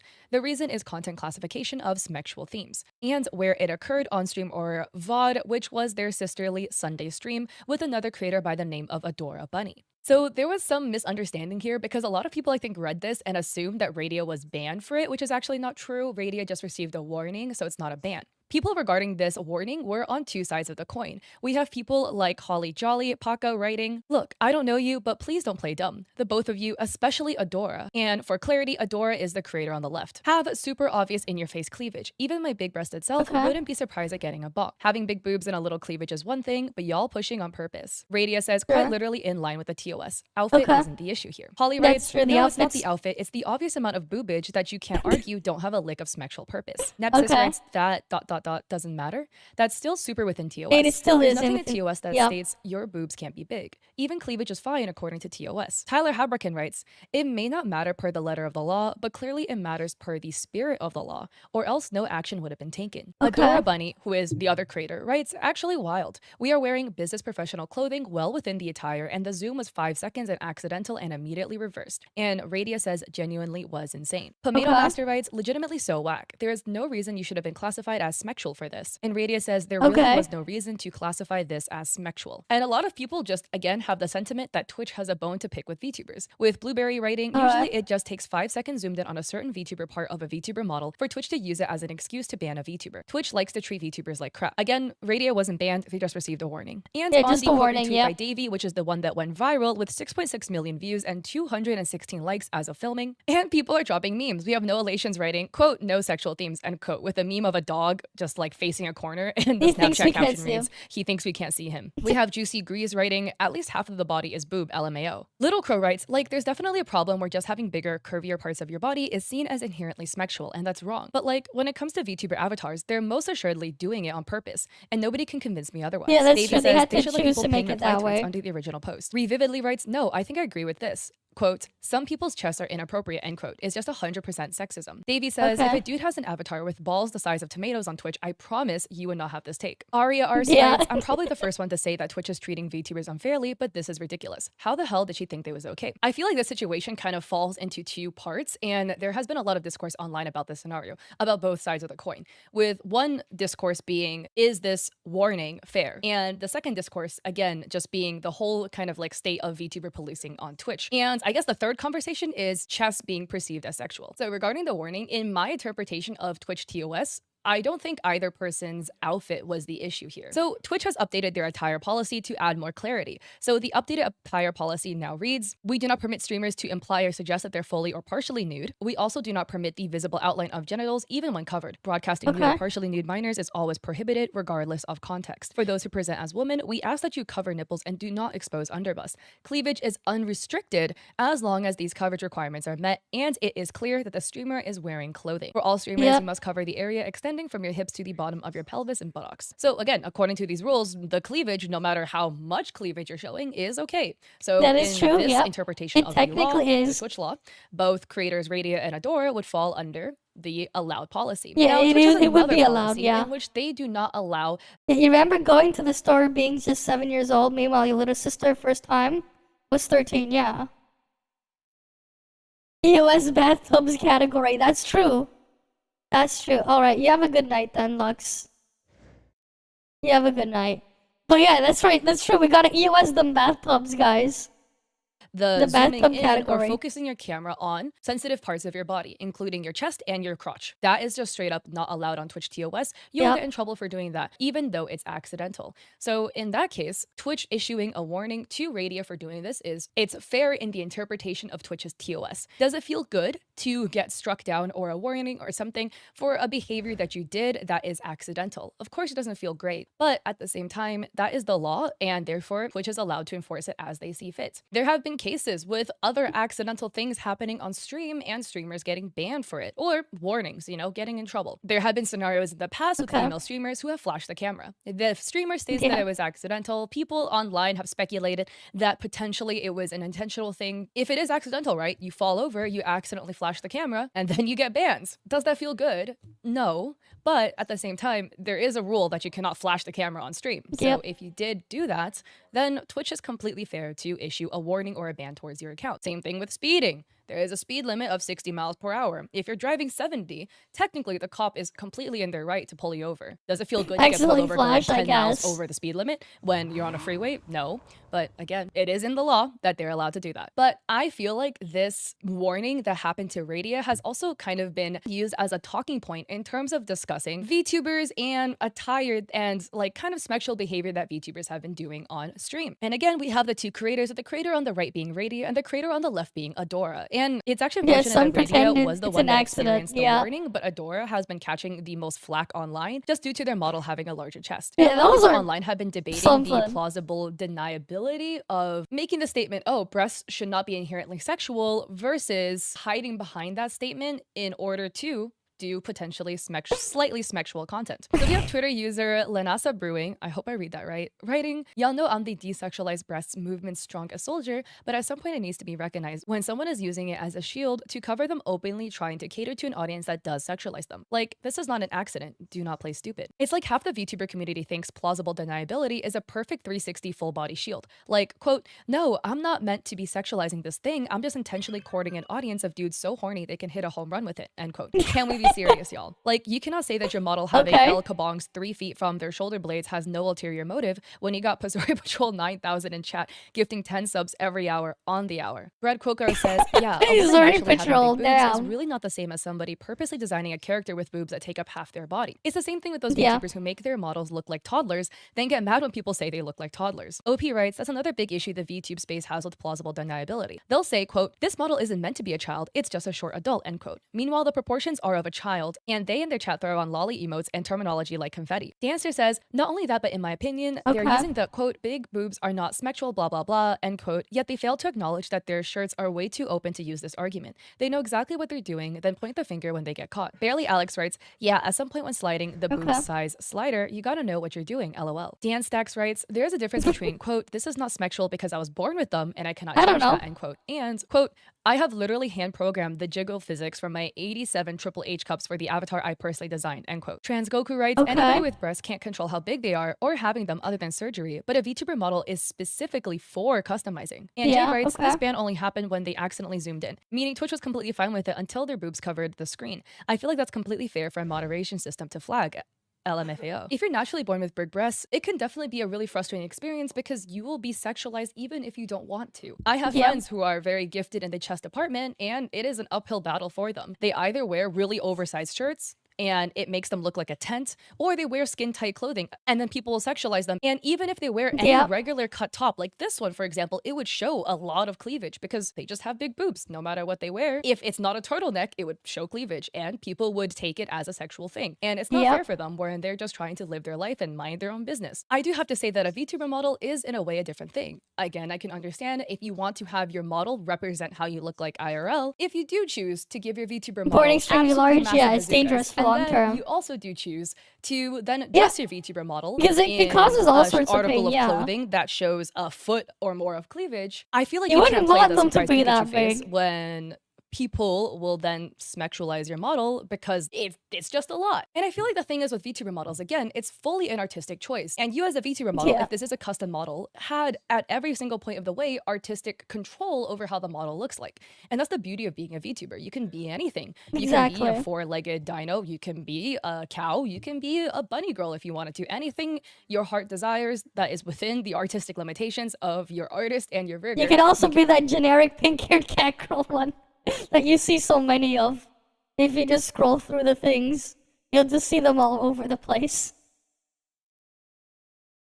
But then, and make it happen. So if you do choose to give your model really big boobs or adjustable boob toggles where you can have a slider to make it bigger or you or can smaller, be Fillion, you also have to recognize that there or you are just going to buy be some potential random consequences model that come along with it, like Twitch's sexual enforcement. We have this tweet by Zinthi, which I think makes a very good point as well. And Zin writes, VTubers keep using others to make a point, and I think it's kind of gross. Like, don't pretend you're not sending hate to SK right now. Like, for one, VTubers pay to look how they do. Don't hate other streamers for playing the same game you are. Get mad at Twitch if anything. And here we have somebody by the name of Monsdelicious writing, how is that not okay, but Fleshtuber can stream like this? And again, you have SK, she is wearing a top that shows a fair amount of cleavage. She's very gifted in the chest department, and that's a quote retweet to Radia's post. Zin continues, are VTubers unfairly moderated? Maybe, but you're either calling for more moderation or less. The change you're calling for doesn't change the fact that you would still get banned. Also, SK is really sweet and gets hate all the time for how she looks. Her chat is heavily moderated because of freaks. Does she have a niche? Of course,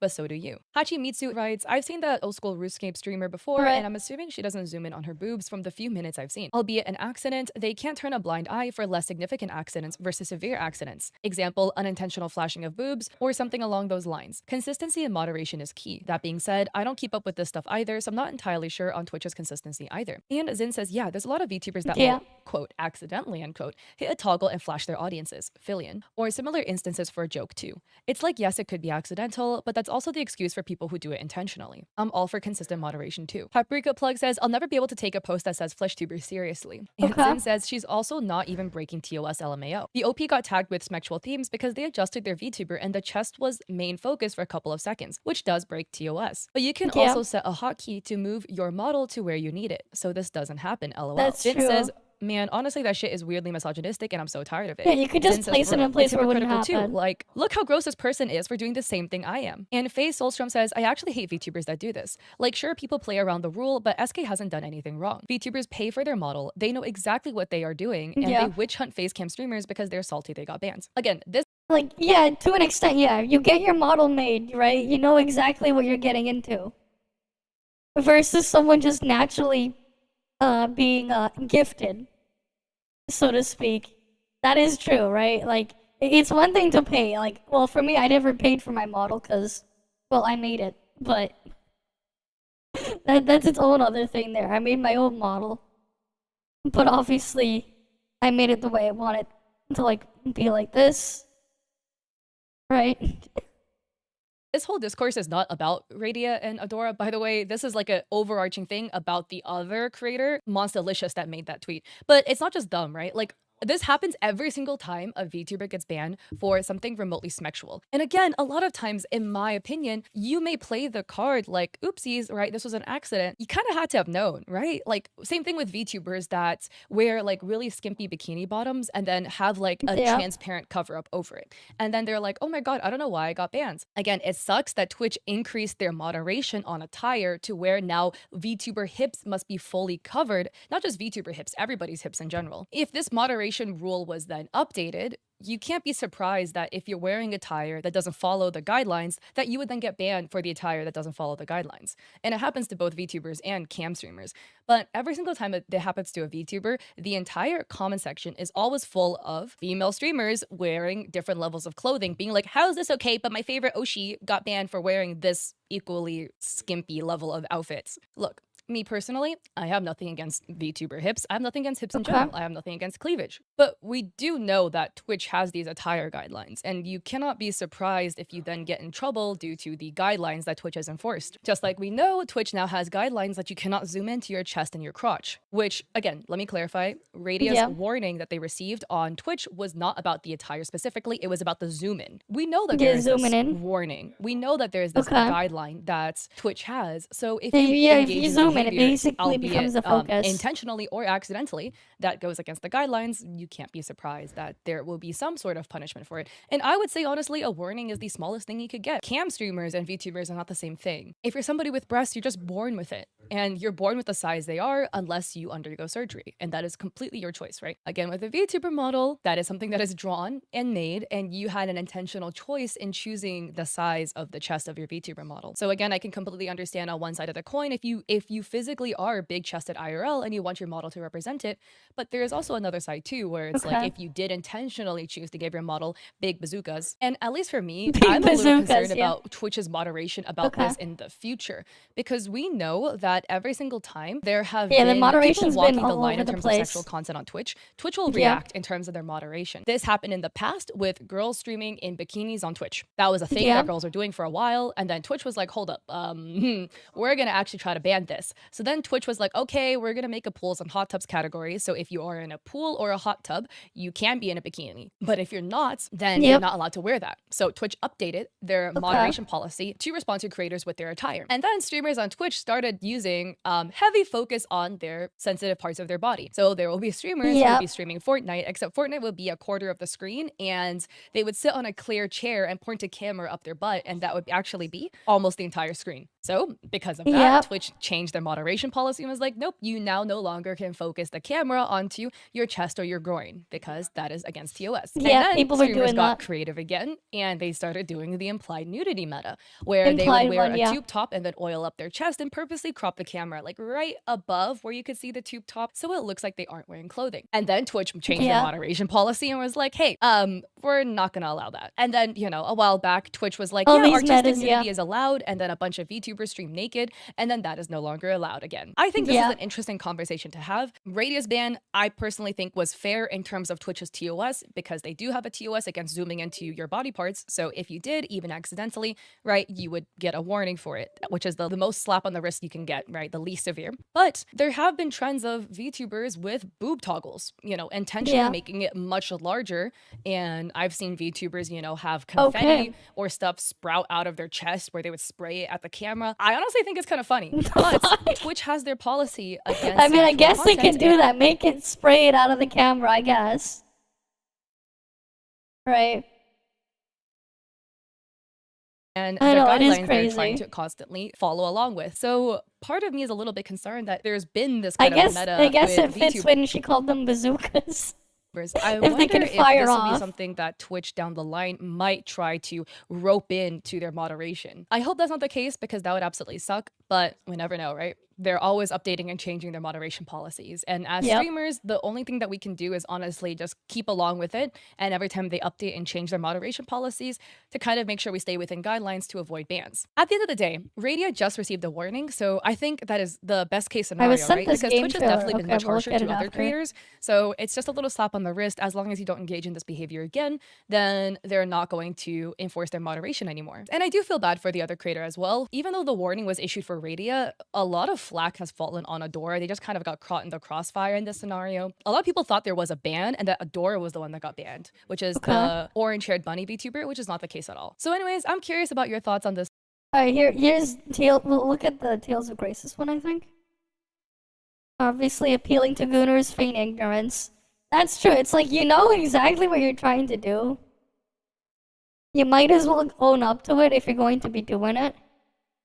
Sonic says, moral of the story, don't give your women VTuber OC big badonkers, especially if it's for sexual intent.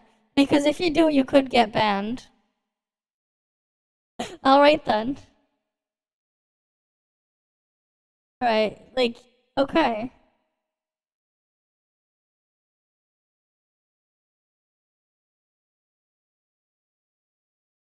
Yeah, like, there is no camera thingy there for, like, a VTuber there. You had to have, like, just zoomed in all the way and just made it the focus. Yeah, they are definitely bigger than their head. How the hell? I don't know, man. How the hell? That's just, they are just way too big. Okay, anyways. There's this thingy. Tales of Grace's F. The F is this. Okay, that's loud. That was loud. And painful. Remaster features in battle system. Okay, destination icons. Okay. Toggling counter on or off. Sure. Instantly retry battles. Okay. Richard, we got this. Subtitles for the dialogue. Okay.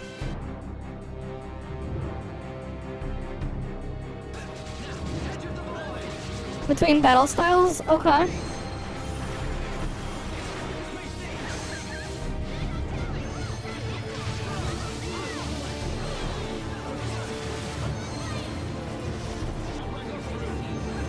Quickly dodge and move in all directions, up, down, left, right, using guard, okay. Using arts and skills for chain capacity. What? You can make a game faster, I guess? What?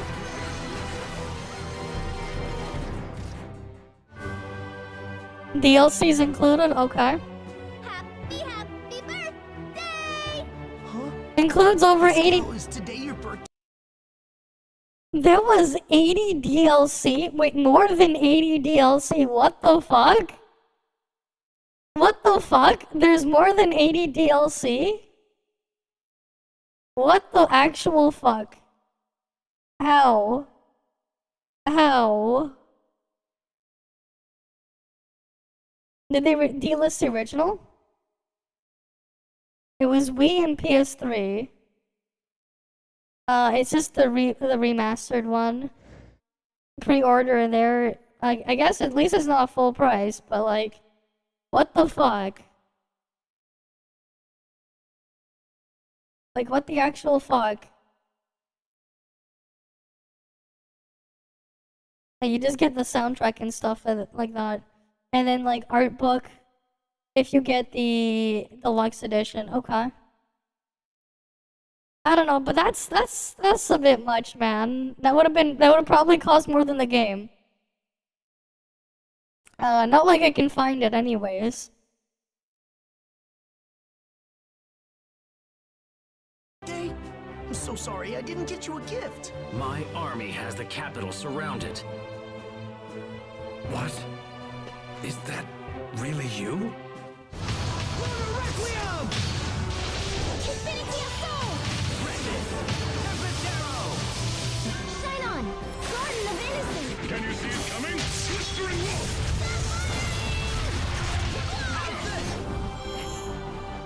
Okay.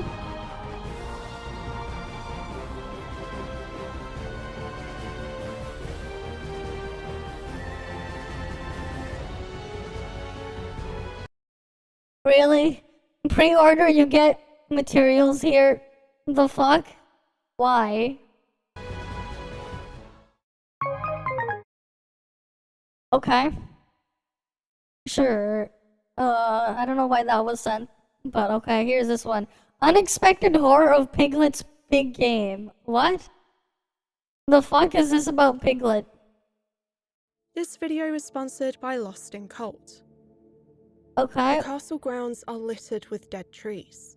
Some eerily adorned with contorted facial expressions settled into So their why were you bark. looking at this? The interior of the castle Hi, itself Grimjaw. offers little more in ways Oh, the of ceiling's welcome. up. Its strange statues and paintings hanging from the walls, lit only by dim candles and streaks Okay. of moonlight. So someone made a Piglet Within horror this game or something when they went public isolated place domain? lurks a hauntingly empty dining hall perfectly laid out for its non-existent guests, sharing its suffocating not. stillness with the other rooms. That is, of course, when there aren't any hostile creatures. Never not prowling mine. This was around. on the PS2. This isn't a Resident Evil game I'm describing. This is Piglet's big game. Like me, you probably saw this game making the rounds on social media, first popping up onto my feed because of its Silent Hill-esque soundtrack. Okay. It's more than just slightly similar in sound, as it uses the same sample that the actual Silent Hill 2 remake features in Damn. Symphonic Symphony. Damn.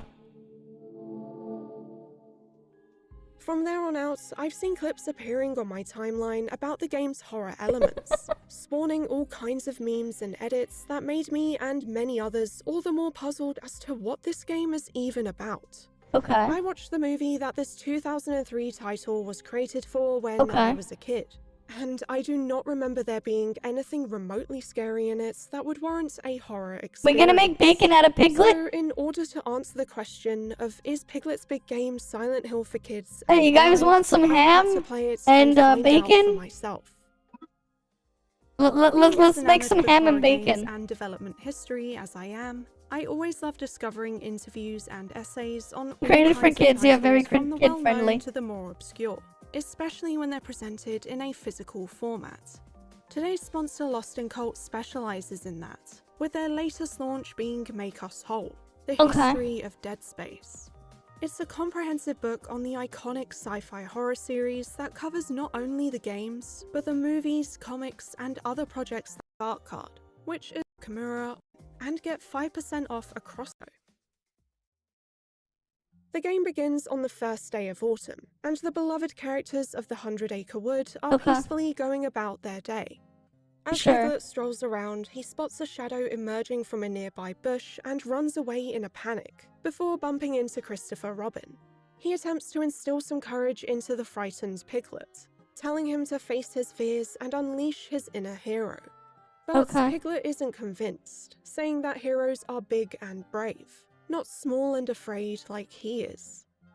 Not long afterwards, Okay. as a few of his friends have fallen asleep, no one notices as Piglet sulks off into the distance like a complete and total loser. Hey, let's go roast After Piglet. this introductory scene, I was given control of the cowardly pink protagonist in a Okay. contained, cozy kind of area that you'd expect from the game. Okay. Once I approached the two interactable objects in front of me, I realized that this wasn't a level, but rather a menu for loading or starting a new game. Okay. New After game I loaded. selected the latter, I was introduced to yet another closed area that serves as an options menu with things like volume and screen centering contextualized by frogs and a target board. Okay. There's even a rumble feature that's represented by a contraption that you can turn on and off. I was seriously Interesting. surprised by the detail I was seeing already, and moved on to the third and final part of this hub world.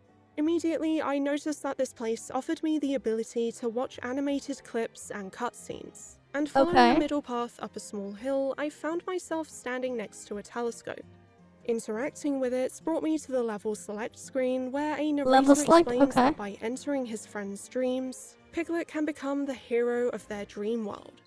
The first level takes place in the mind of Winnie the Pooh, whose insatiable hunger created a candy-filled landscape with all kinds of sweet treats lying around. Speaking to Owl, Piglet explains that he came to Pooh's dreams to see if he needed his help at all. And boy does he, because we find him stuck to a mound of caramel. This is where you learn the core gameplay of picking up and using items, pulling old Pooh Bear out of his predicament and continuing his quest to find a smackerel of honey. Unfortunately, the pathway is blocked by a giant lump of cotton candy, but by using a nearby spray bottle to melt the obstacle, you can gain access to the building. Okay. Too lazy to do anything else, Pooh tells us to go on without him and find the honey. However, diabetes is he the dream, he yeah. warns that past that doorway are Piglet's worst nightmare.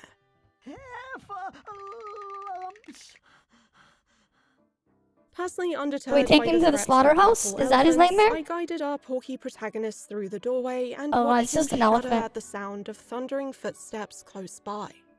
Once given control, I could engage with the game's combat system for the first time, which I didn't expect to be so unique.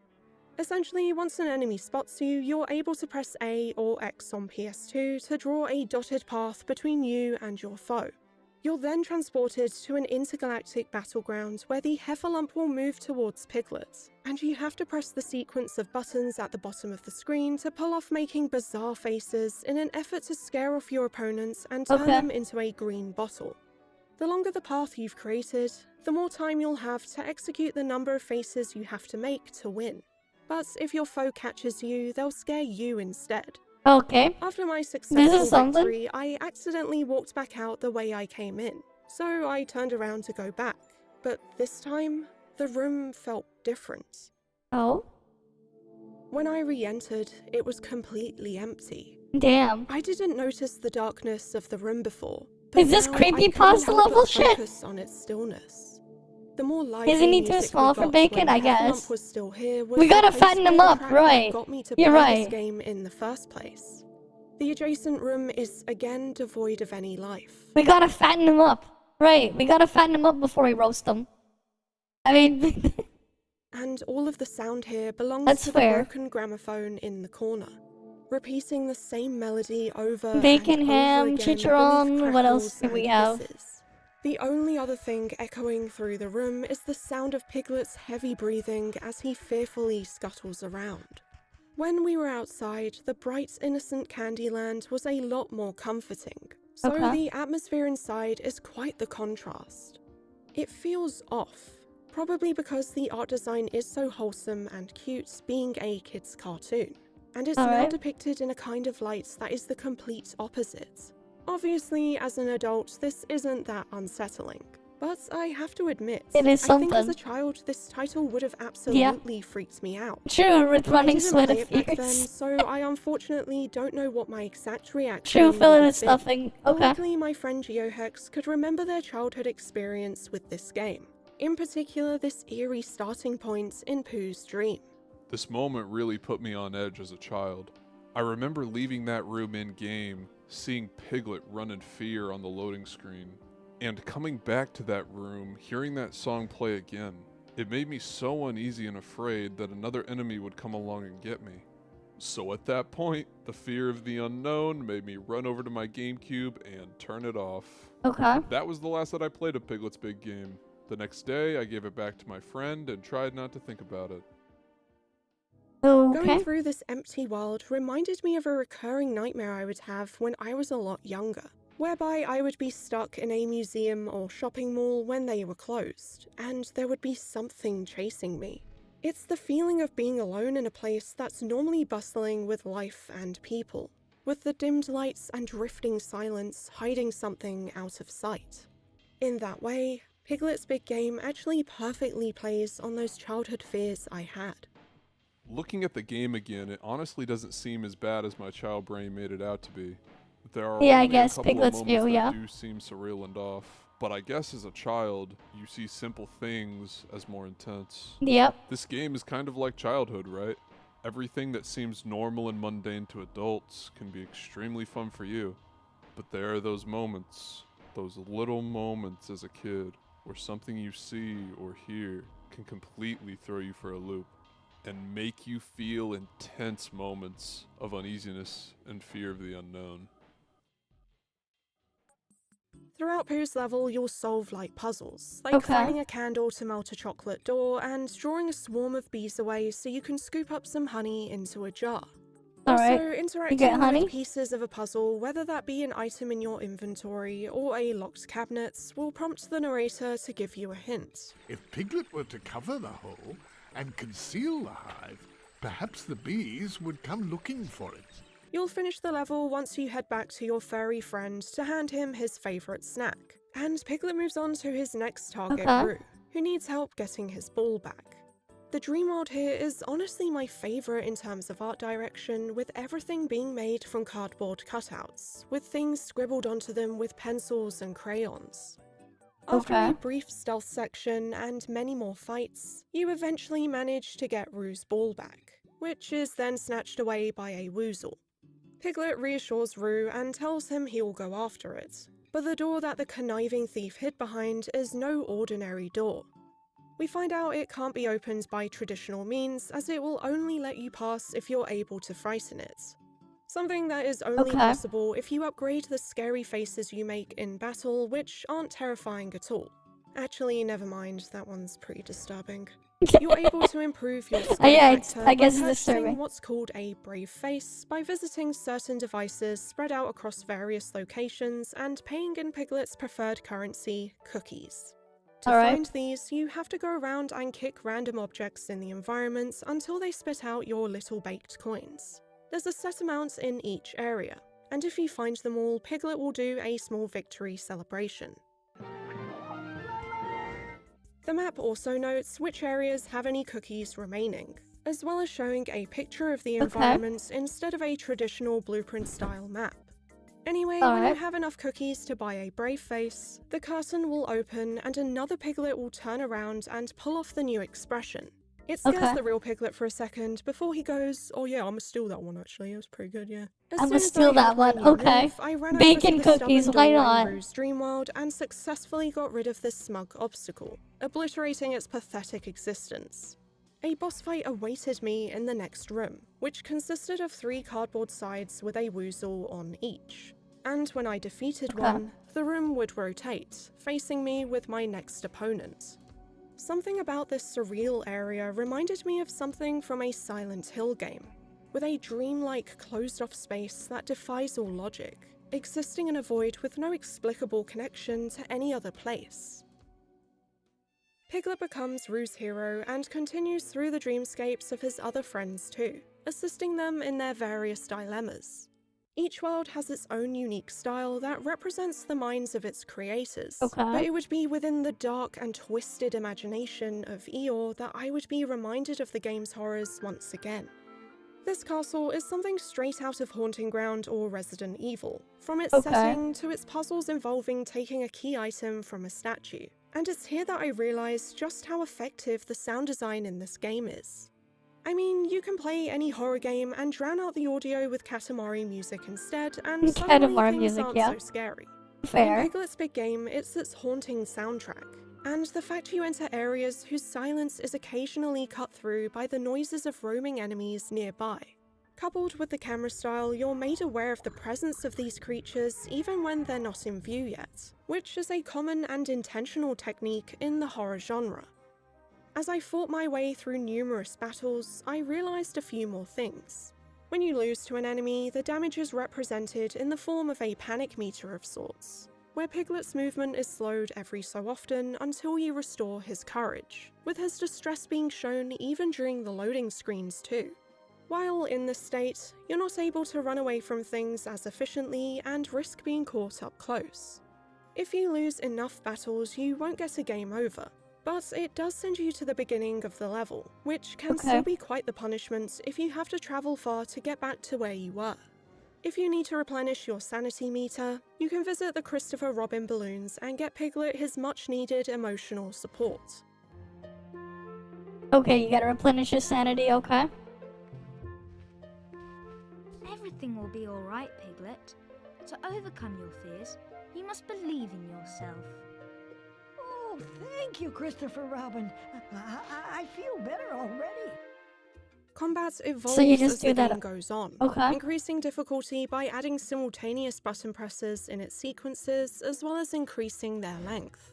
Mistakes in battle can cost valuable time, so if you're not confident you can beat it, you have the option to exit the fight and run further away to regain some distance before engaging again with the damage you dealt carrying over. Boy, On yeah. almost every level, you're introduced to a new type of enemy, and each of these change the battle encounters in some way. The caked woozles can't be scared while they're hiding their face, so you have to time your last button press to ensure you get your attack in.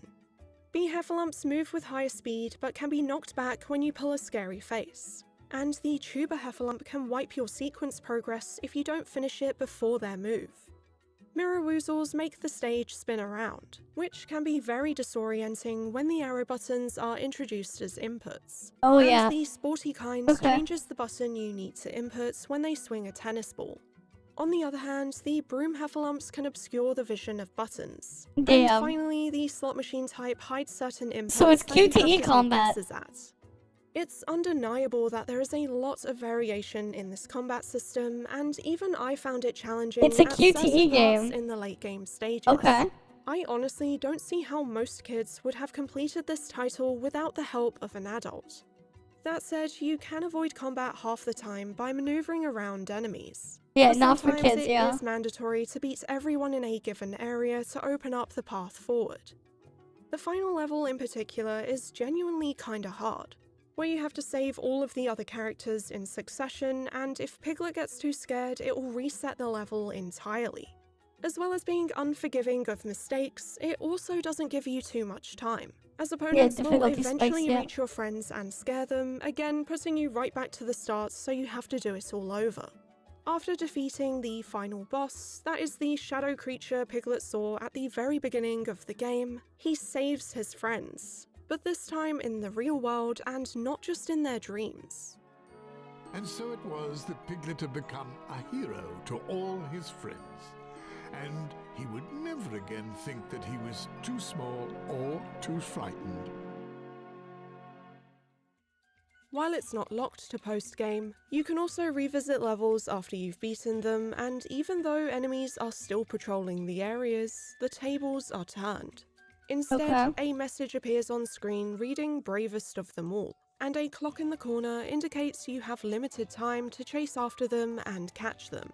Touching them erases their existence, and you get a green bottle in their place, the same way you would when winning a battle. That, in this post-level mode, seems to just be an additional collectible to the cookies.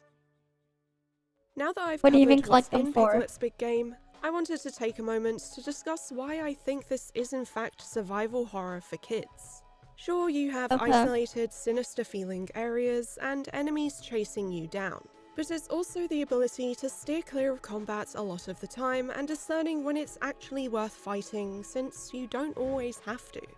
Especially if combat is challenging, which it very well would be for a child, only engaging if you have to is a good way to avoid Piglet being panicked enough to move him back to the first area, as this could mean making the player maneuver through a lot of heffalump-filled rooms once again.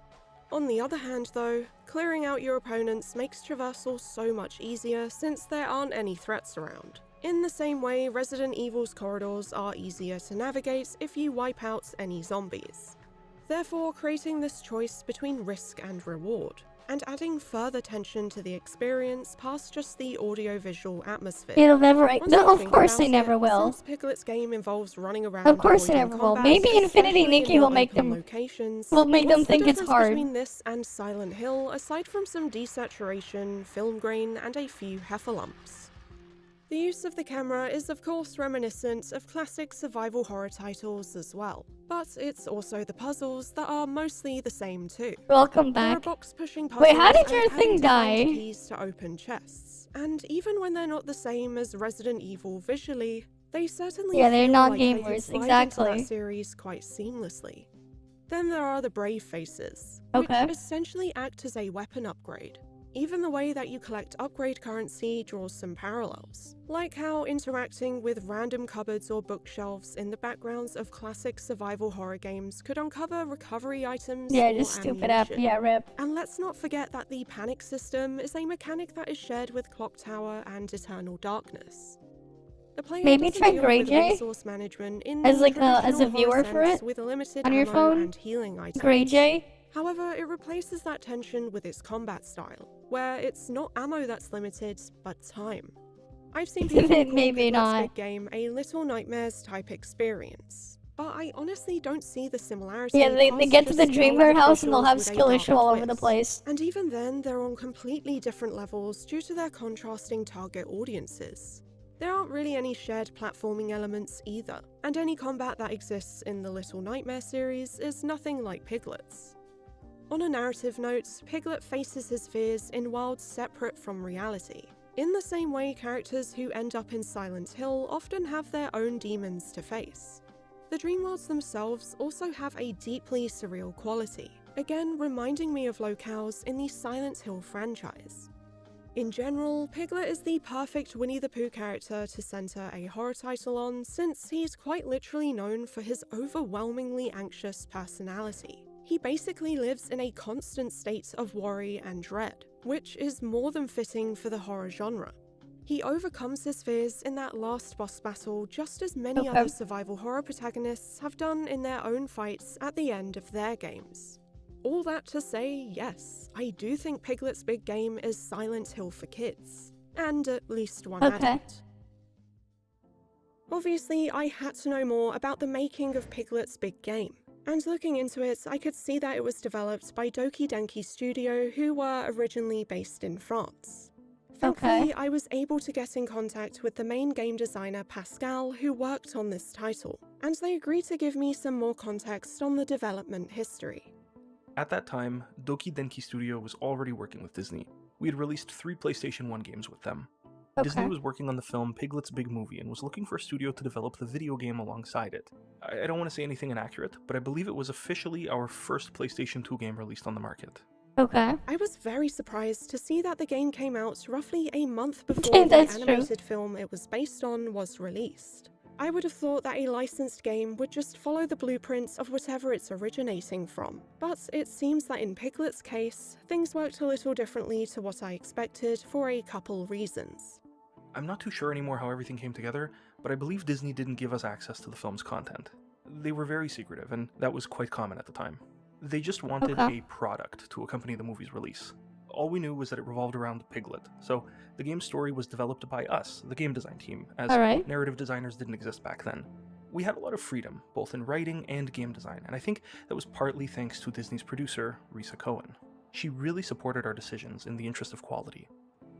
When Disney spoke with the studio about this game, Marc Albinet, the head of game design, my boss, immediately wanted to make a Resident Evil for kids, damn. I believe he even went to Disney to pitch the idea, and he must have been pretty convincing because they said yes.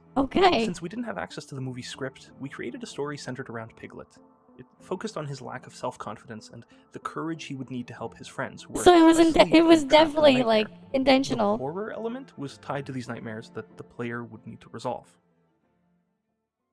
Thanks to the situation the developers found themselves in, and with the blessing of Disney, this Piglet horror title was able What to it reminds me, what if the VTubers of course was full only Winnie the possible Pooh? Oh with the hard boy. work of the development team too.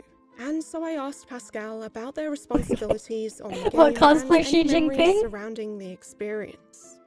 I remember several things. The horror gameplay, which was completely new to this target audience, the hour of real-time cinematics that I directed with the animation team, the cameras in each room that I placed Actually as best as I could traumatizing follow kids, the action, yeah. and finally, the overly difficult combat, which I wanted to tone down but wasn't allowed to. The atmosphere in the studio was fantastic, and I genuinely recall a sense of pride in what we were doing. Yes, it was a kid's game, and yes, sometimes it was cheesy, but we still had so much fun making it, as if we were making it for ourselves. It was truly a great project. The game was very well received. It was considered by reviewers to be a The very issue good is children's game. the At that licensing time, and stuff like many that. It's a licensed games, Disney IP. especially those for kids, were rushed and uninspired. I don't know. That wasn't our philosophy at the studio. We wanted to make a good game, even if the target audience was very young. I think that's why the game surprised people with its strong approach and quality. Along with the PlayStation 2 and GameCube versions, we'd also see a Game Boy Advance port as Game well. Boy Advance, This is a vastly different experience, feeling like a demake. But the core concepts still remain, and it is pretty cool seeing how it was all translated for the platform from the world visuals to the battle screens.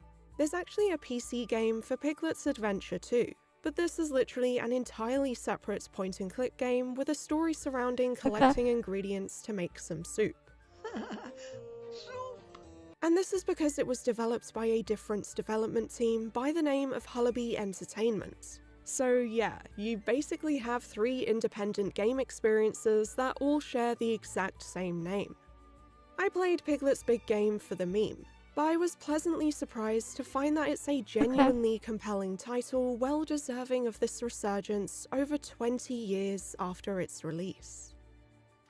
I'd like to thank Pascal for kindly providing their insight on the game's development, and they actually now have their own studio that released a title in 2020 There is no called There game. Is No Game, Wrong Dimension. I've been told it's better experienced without watching the spoilers in Let's Plays, so keep that in mind.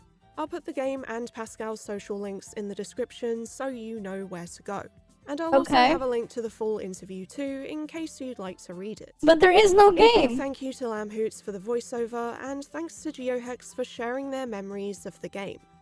I used an amazing Piglet's Big Game remix by Thousand Eyes for the intro track, so a huge thank you to them as well for letting me use it. I'll have everyone's links in the description, and I highly recommend checking them out because that's a whole roster of talent for YouTube videos, 3D art, and music that I There just is no can't game out. though.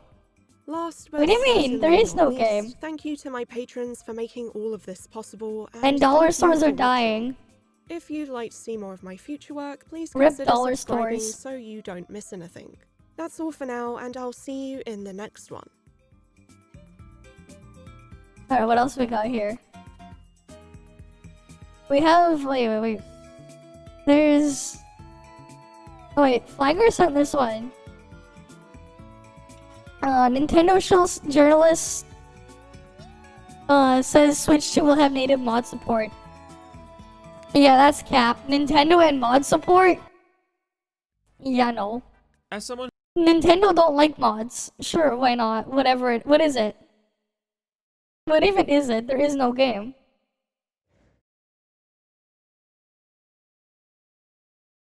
Wrong dimension, what is this? But sure. Why does this make me think of a Zelda game? Specifically, like... This looks like the area in, like, the start of, like, Zelda 4 Swords. Where you pick up the sword there. And stuff like that. That reminds me of a Zelda game, like, that one picture. It's just that there's no link there.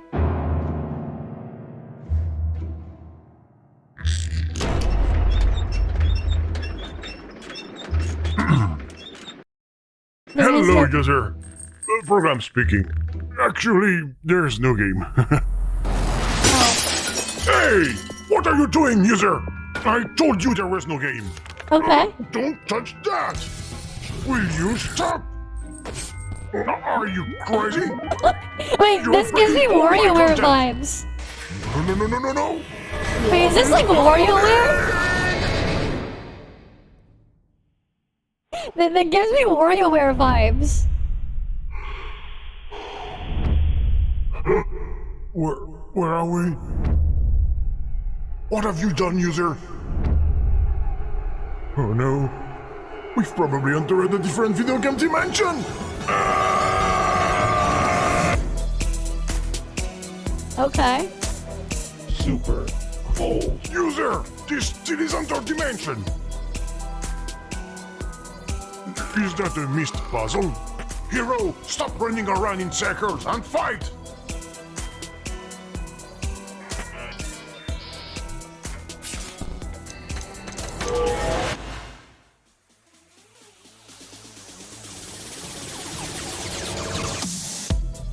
Well done, user. It's the video ghost, Holmes. All of this is most exciting. We're never gonna make it home. We have to go back to our world, user. We have to go back! What the fuck? Game? Game? How did you get here? GG?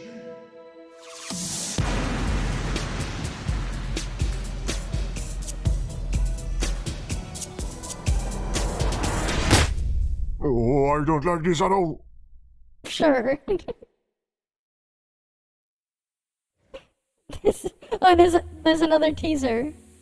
Okay. 2015, the year of the disaster. Millions of you fell prey to a little game, which was not a game. Okay. Despite the obvious lack of gameplay, you clamored for more. Alas, years later, there was still no game in sight. Okay. Faced with the developers' incompetence, there was a global uprising. They called for new content, extensions, and totally free DLC. Is that all? The world's most brilliant scientists try to reproduce the elusive formula of playful nothingness. To no avail. In a fit of desperation, NASA even sent a team of astronauts to the moon. Okay. Just in case. Houston, no game here. No game. The army was called in as backup to break into the development studio. I'm not surprised. It was under arrest. Results: there is no game. Or maybe there is, but in another dimension, who knows? But it's no game. Aren't we a little too close to the screen? Stop the dolly! Stop the dolly! Stop the dolly! No! There is no game. Because there's no game. Dude. But there is no game. See, there is no game.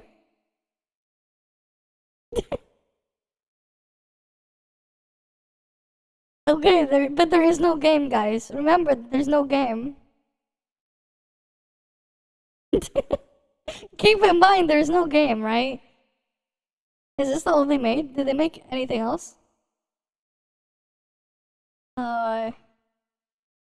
There's the free jam one we can try. We can try the free jam one first. Yes, Hello, user. Program speaking. Actually, there is no trailer. Okay, there's no trailer. You can't read? Because there is no game. I thought it was crystal clear. Yeah, there's no game. You're still there? Okay, you know what? Let's ask your friends. There is no game. Это не игра.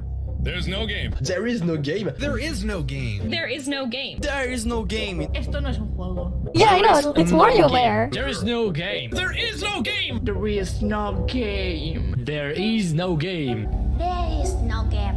There is no game. There is no game. There is no game. There is no game. There is no game. There is no game. There is no game. There is no game. There is no game. There is no game. Okay. There is no game. There is no game. There is no game. There is no game. There is no game. There is no game. There is no game. I already downloaded the free one. Game. There is no game. There is no game. There is no game. There is no game. There is no game.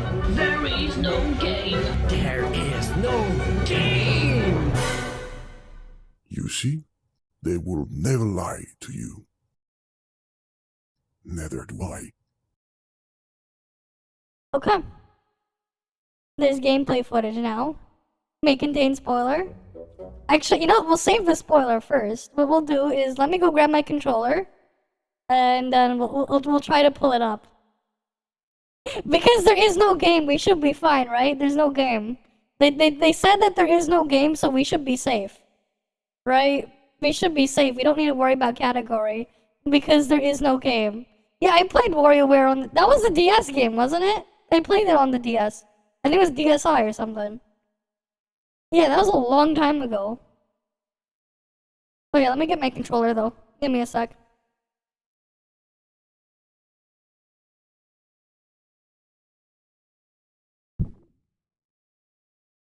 Don't worry, there's no game. Okay, there is no game, don't worry. Don't worry, there's no game, so you don't have to worry about it, okay? Don't worry. There is no game. Oh boy, it's one of those. Wait. Can I resize this? Oh god, this window is so papega. How the hell am I gonna open this in like a good resolution?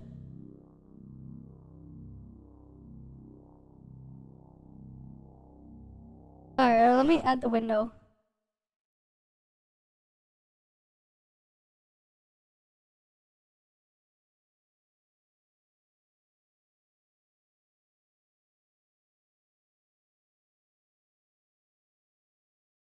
See, there's no game. Don't worry about it. There is no game.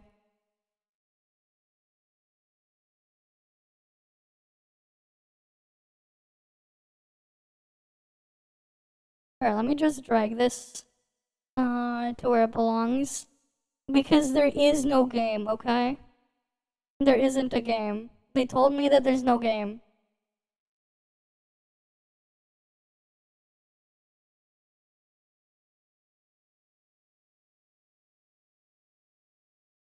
Wait.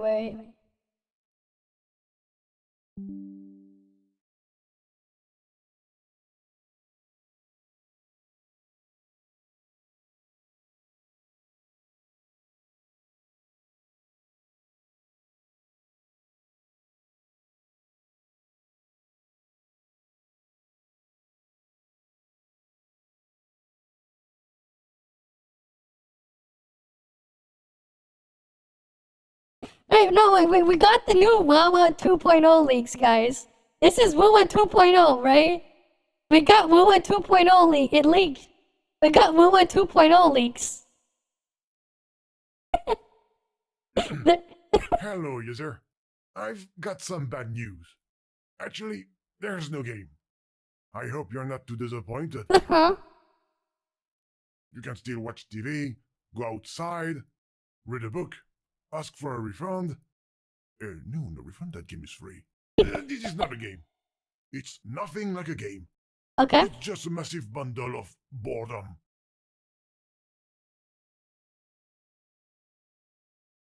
There's nothing to do in here. You can quit and leave me alone. Thank you. Oh wait, it's not controller. Goodbye. Oh, and please do not touch the title. It's not quite... What have you done? You've just ruined the title. Put it back. Put the letter back. Come on. Come on! Ah, never mind. I will fix it the next time someone nudges the game. The non-game. The non-game. No game here. No game.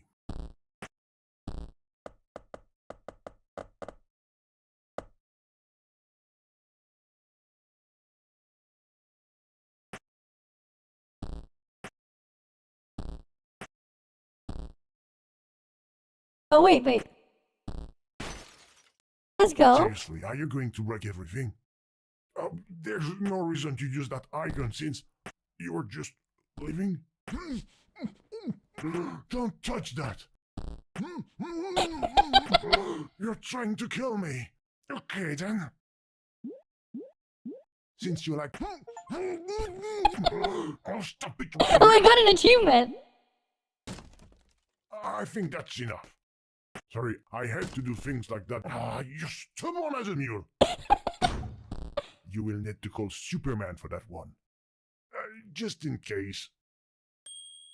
A little bit of kryptonite. Yes, go on. Destroy my life. What a mess. I hope you will clean up before you go.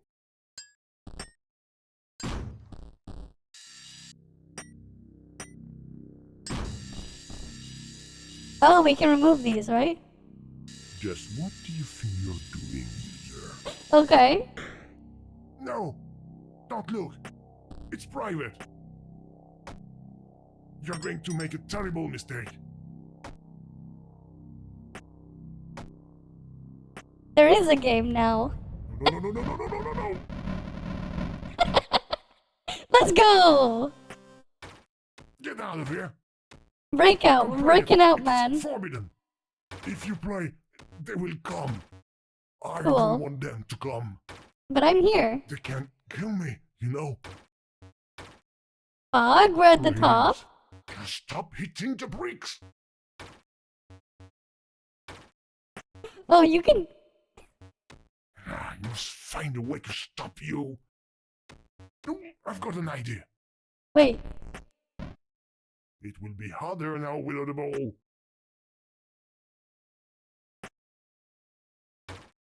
This isn't funny anymore. Leave now, please. Okay. I I don't feel well. The life counter works. I'm going to be sick. Oh no. They're here. Good. Glitches. Glitches everywhere. Nice. We love I told you glitches. to stop. You must find a way to get rid of them. Oh, this is a disaster. How will I ever become a smash hit with all these glitches? Think. What would the developer add to help sell a creation that's full of bugs? I can think of 3 things. Gorgeous armed hero girls. Okay. A ton of zombies and blood, of course. Sure. Goat? I don't know how, but you have to try to find one of these 3 things.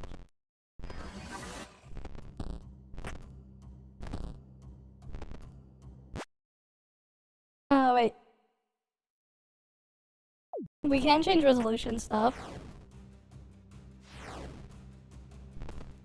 Maybe the letters can help us. Again.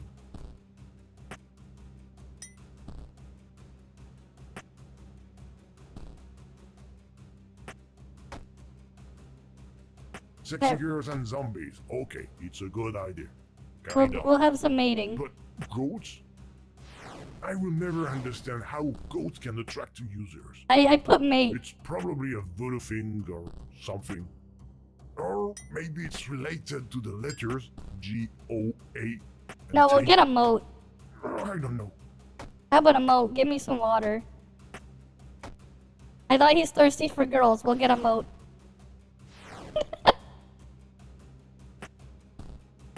Fine, we'll get a goat. Oh, true gate. We'll get Mr. Cake.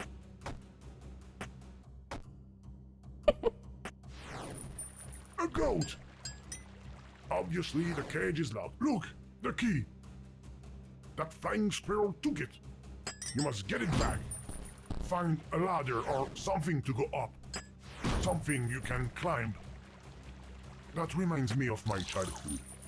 I used to climb a huge tree in the garden to get my kite back. Yes, I had a childhood. And a tree. Alright, sure.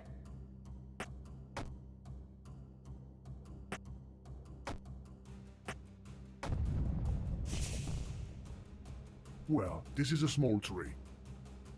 If only it was bigger.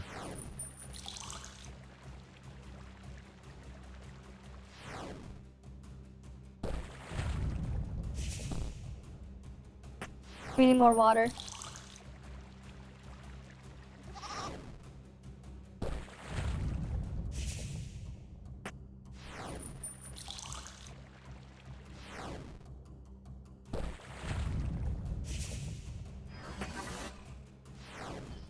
Oh, there he is. Try to take it away from him. He doesn't want to let go. We will probably have to trade him something for it. What could a flying squirrel want? A parachute? Singing lessons? He's got a terrible voice. Or maybe he's just hungry. Let's find a delicious steak for him. What, squirrels don't eat steak? I must be thinking of the Chernobyl squirrels. Okay.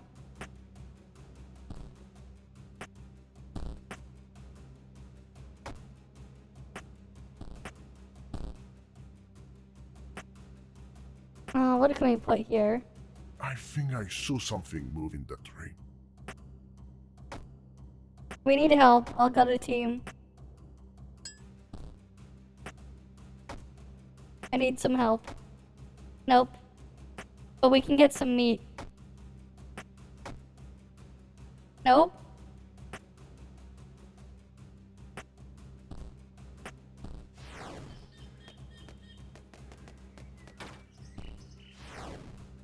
Oh, we got an acorn?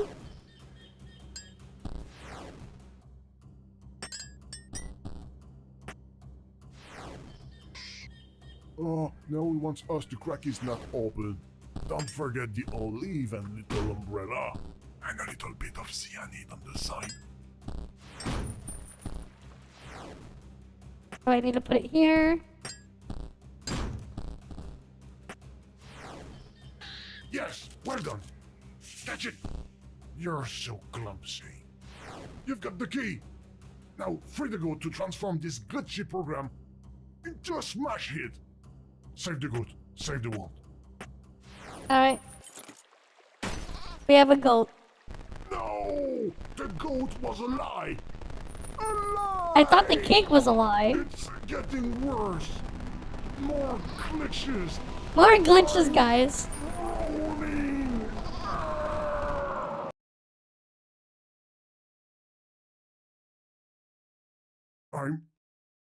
I'm not dead. Wait, let's make it bigger. The game window. Wait, no, it's not a game, right? Right, this is not a game.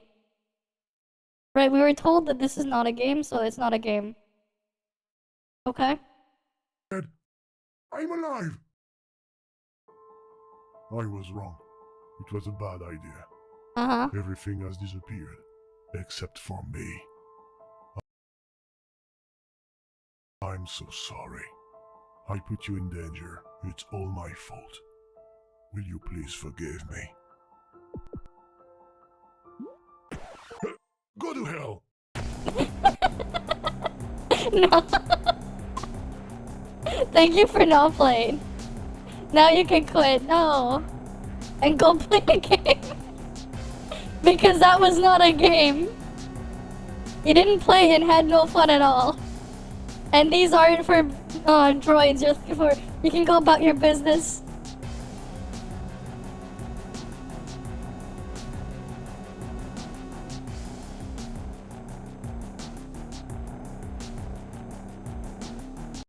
And then it takes you to the Steam page if you click on the thing.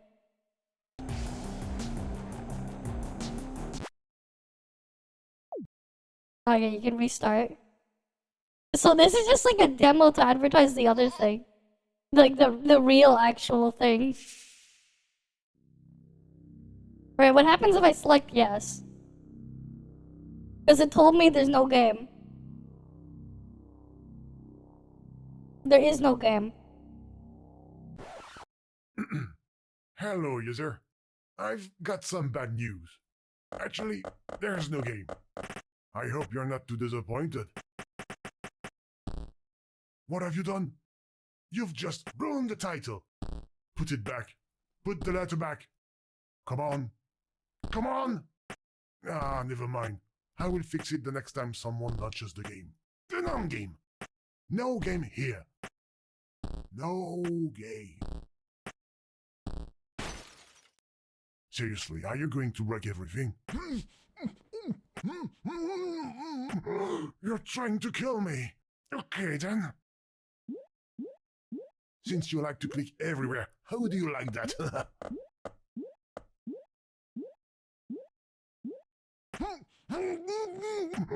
Sure, we can do it now. I think that's enough. You're stubborn as a mule. You will need to call Superman for that one. Just in case. A little bit of kryptonite. Yes, go on. Destroy my life. What a mess. I hope you will clean up before you go. Just what do you think you're doing, user? No! Don't look! It's private! You're going to make a terrible mistake.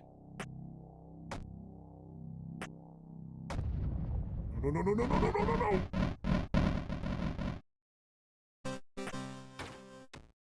Get out of here! Don't play it! It's forbidden! If you play, they will come. I don't want them to come. They can't kill me, you know? Oh, you don't even need to hit the thing. Stop hitting the bricks!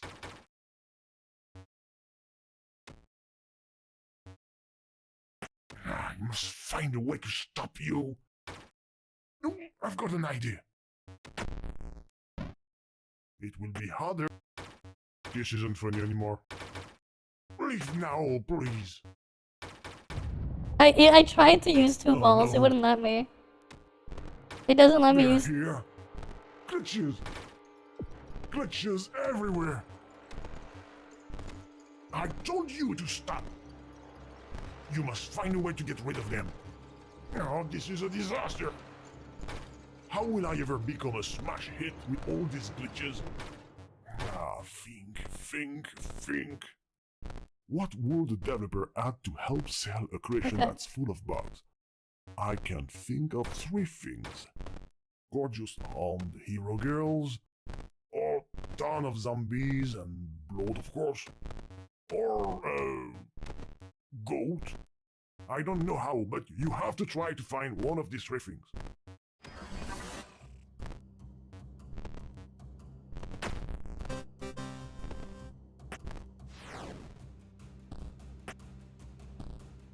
Maybe the letters can help us.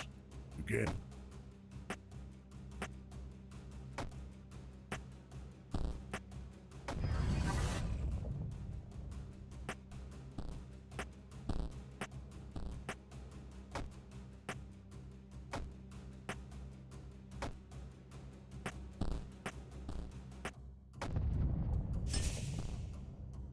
Well, this is a small train.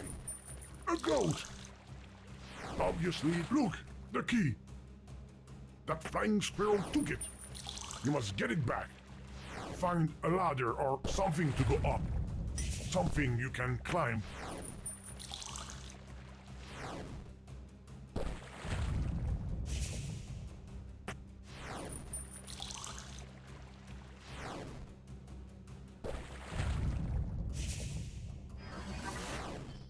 Oh, there he is. Try to take it away from him. He doesn't want to let go. We will probably have to trade him something for it. Yes, well done. Catch it. Oh shit, I accidentally clicked on the window behind it. You've got the key. Now free the goat to transform this glitchy program into a smash hit. Save the goat. Save the world. No! The goat was a lie! A lie! It's getting worse! More glitches! I'm rolling! Hey, this was pretty cool though. Yeah, save the goat, save the world. I'm not dead. I'm alive! I was wrong. It was a bad idea. Everything has disappeared, except for me. I'm so sorry. I put you in danger. It's all my fault. Will you please forgive me? Oh, really? That's great news. Maybe we can be friends? No, that's not a good idea. Okay. We will get bored together too quickly. Why? Because, like I said, there is no game! There is no game, guys. There is no game. What's the other achievements? Apparently there are more achievements.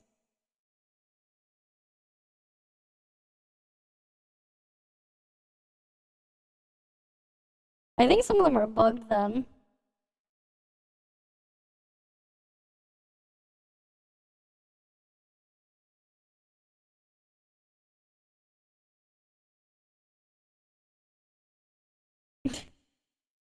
But okay. Alright, let me see. Let me check something.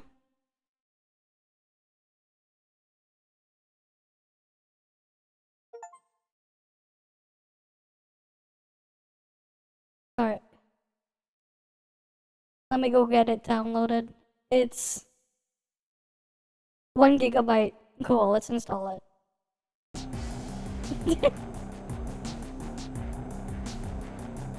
How is it a bug if there is no game? That's true.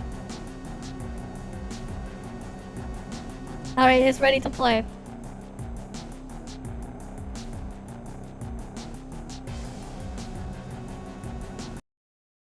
You know what? We're in the wrong category. Oh, yeah, that one was up.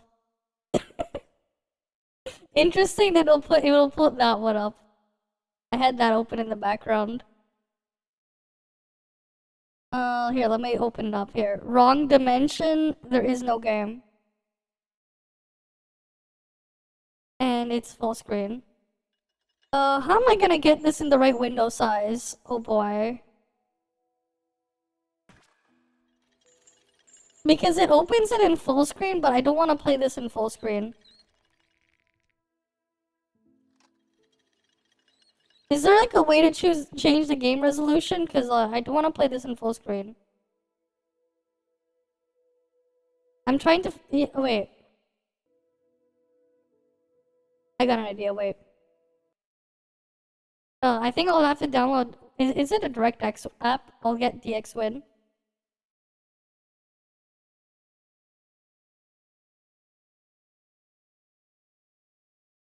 No, I don't think it has one. Not all games will work that way.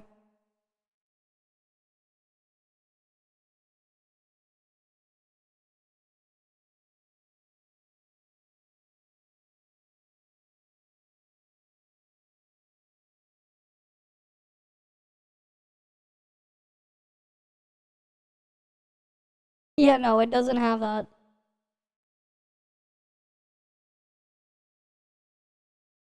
Yeah, okay, I'm gonna try to, like, use DxWin to change the settings. Oh boy.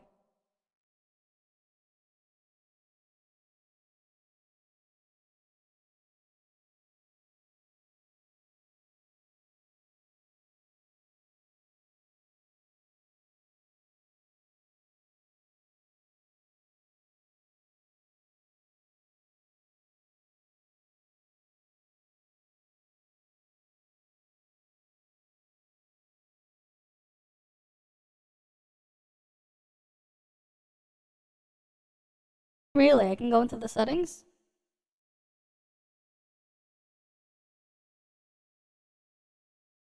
Okay, I don't need to use DxWin? Alright, then we'll do that.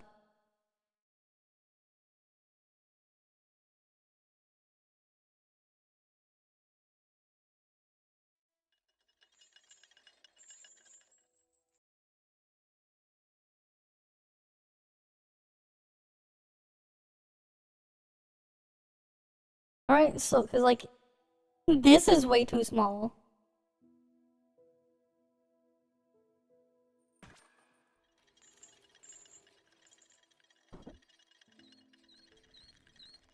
Yeah, this is the problem. I put it in windowed mode. This is like very, very low res. There is no game.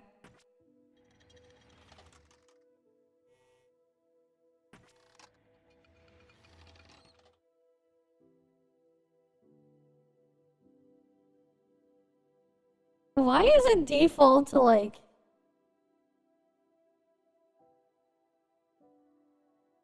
Okay, that's better. We'll go to 1080p maybe. No, we'll go 1440p.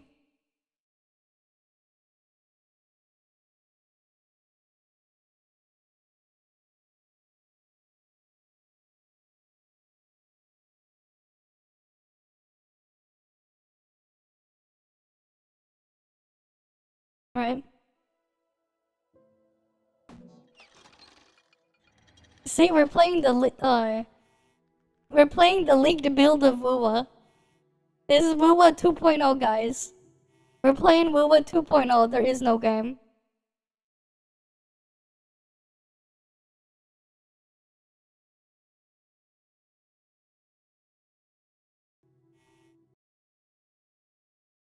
Wait, I'm gonna take a screenshot of this thing, wait.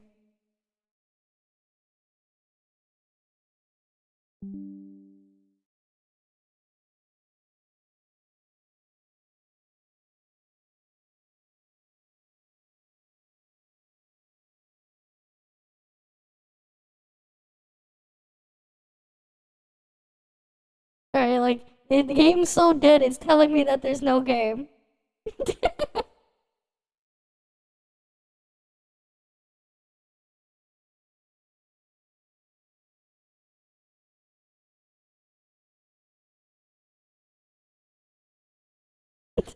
Right, there is no game.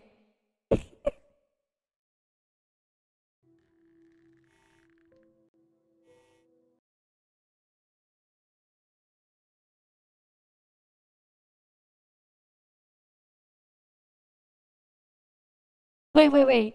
I got an even better idea. Do I dare put it in Woowa category? Do I dare? Do I dare? I just title it Actually There Is No Game. Do I dare?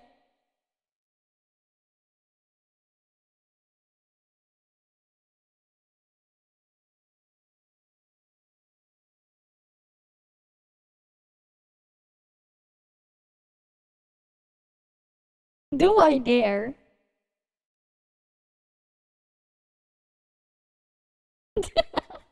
Okay, now it says actually there is no game, sorry.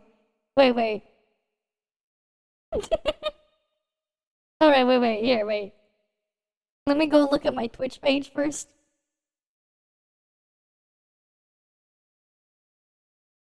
Perfect. Oh, wait, there was an echo there. Perfect. Oh, wait, there was an echo there.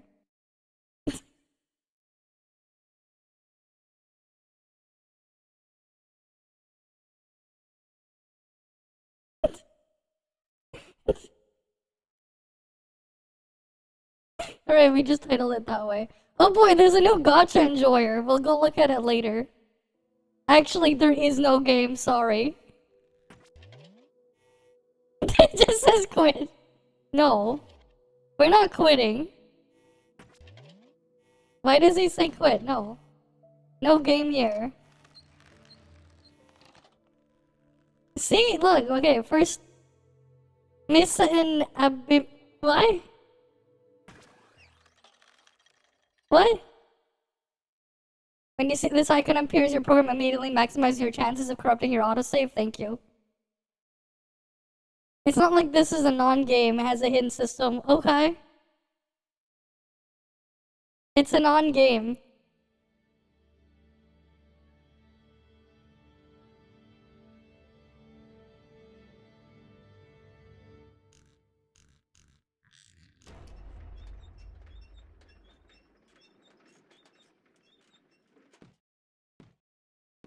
Who's doing all this knocking?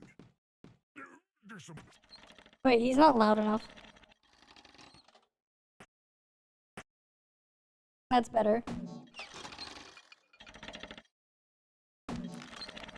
One in here. Just a minute, please. Ah, where's my speech? Oh, here it is. I almost forgot the title. Okay. Don't panic. You forgot the title? There is no game. Hello, user. This is a program speaking. I've got some bad news. Actually, there's no game.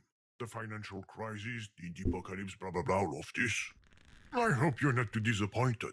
Aww, no game. You can still watch TV, go outside, read a book. Yeah, there's no game. But just between you and me, avoid asking for a refund if you can. Okay. You know, my creator has got to eat and feed his 12 kids. 12 kids, damn. And his wife, who is sick. Well, when he finally finds one. Oh, careful! Is that thing going to hold? Oh. It's holding. My title! Stop! You will ruin it! Do you have any idea how much mashing time it took me to stick all those letters up there? I've got to put all that back up. Come on! Ah, the chain is stuck. Go ahead. Have fun. I give up. Whoa, great. The Brick Breaker. Game Here of the is. year. What are you going to play after that? He is. Snake? Candy Saga? Candy The Saga, legal okay. department is making some big gestures over there. What you're doing is pointless. I'm not a game program. I'm just an ordinary screensaver. That's it. Oh, this is a really cool Let's all screensaver. leave, okay? I'm leaving now.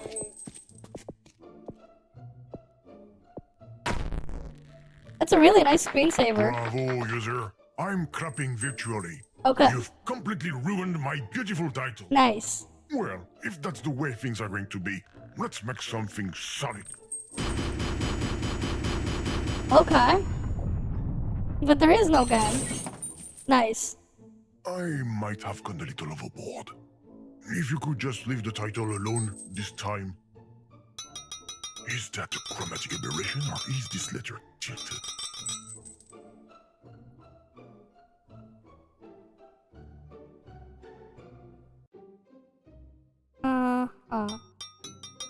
Stop tapping everywhere. It's annoying.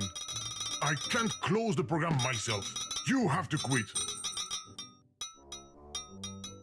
Okay, I get it. You want to play a game? All right. We're going to play... Rochambeau. No, we're gonna have a great time. You know, it's the one with rock, paper, scissors. Uh-huh. Rock breaks scissors. Paper covers rock. And scissors cut paper. Okay, I will start. Here is my choice. Now it's your turn to choose a card. I win. What luck. Come on, let's play again.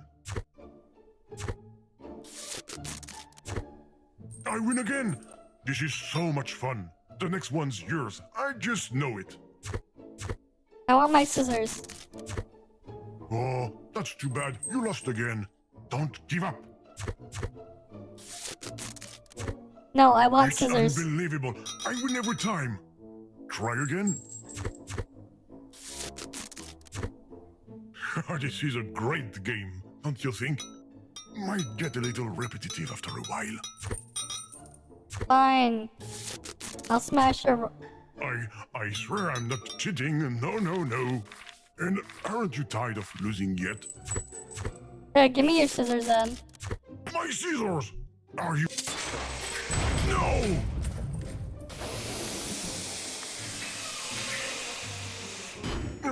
The safety airbag. Luckily, I thought of everything to protect the game. The non-game. No more game. Here is game. Finished. Here is game though. That's why we're going to stop now and you're going to leave. Happy to have played a fantastic Brick Breaker and an incredible game of Rochambeau that was not at all wicked. I'll leave already instead of playing with that metal letter. Oh, okay.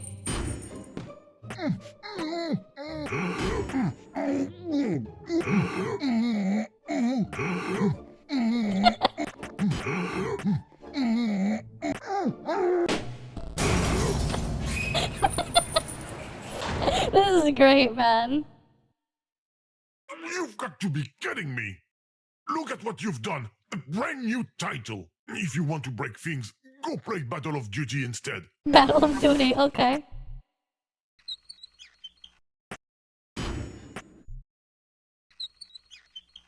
Remember, What do you think you're doing? this is the user? correct way to unscrew something. You do alternate corners first. No. I'm not welcome, huh?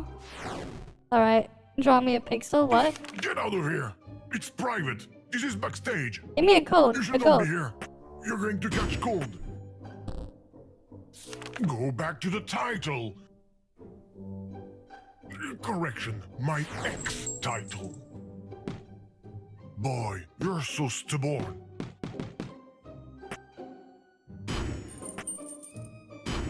can leave now. Everything is broken and nothing works anymore. Sorry.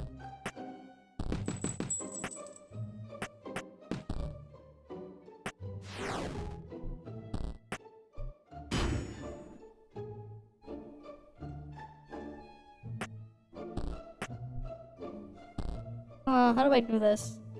Let's see. Wait, oh! You're a pro at taking things apart. But when it's time to leave, nobody's home. That last sentence was a little weird. I think the doormate isn't stuck down. Oh, nothing!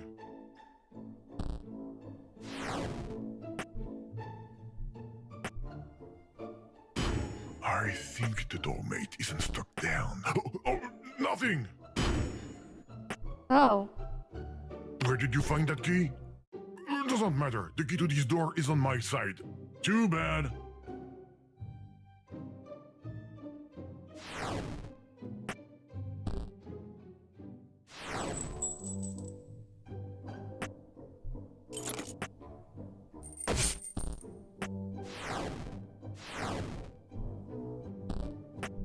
You're not French?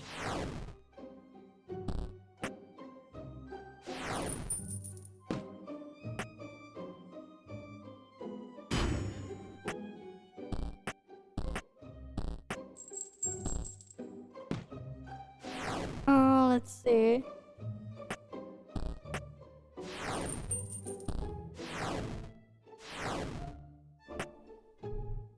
What's that blue thing under the door? I don't understand what you're doing. Neither do you, I bet. I don't know what I'm doing.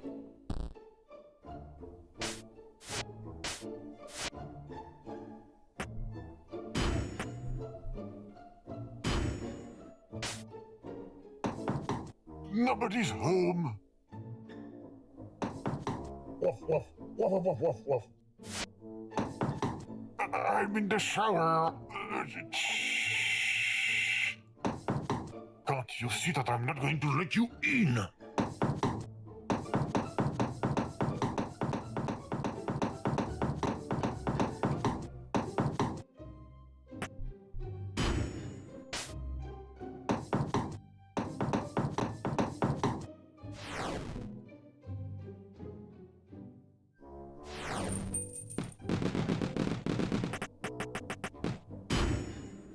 No, not there.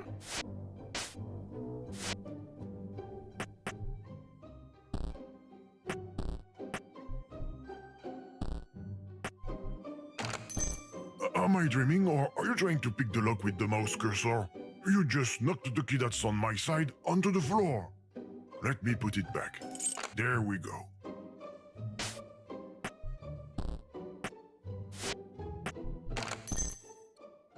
Stop pushing the key. It falls to the ground.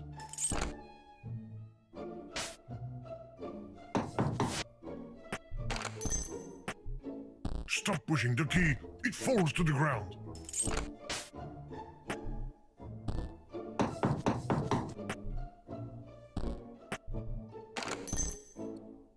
Stop pushing the key. It falls to the ground.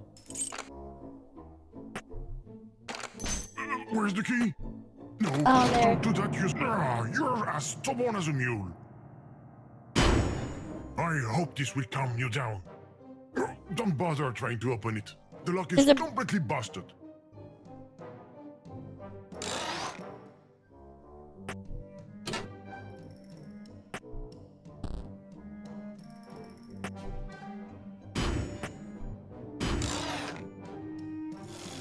It won't work. I'm telling you. Oh yeah, we need to hit that one. We need another cog. Stop moving from screen to screen. My system doesn't like that. Especially when it goes too fast. I repeat, especially when it goes too fast. Stop navigating so fast! You're going to saturate my RAM.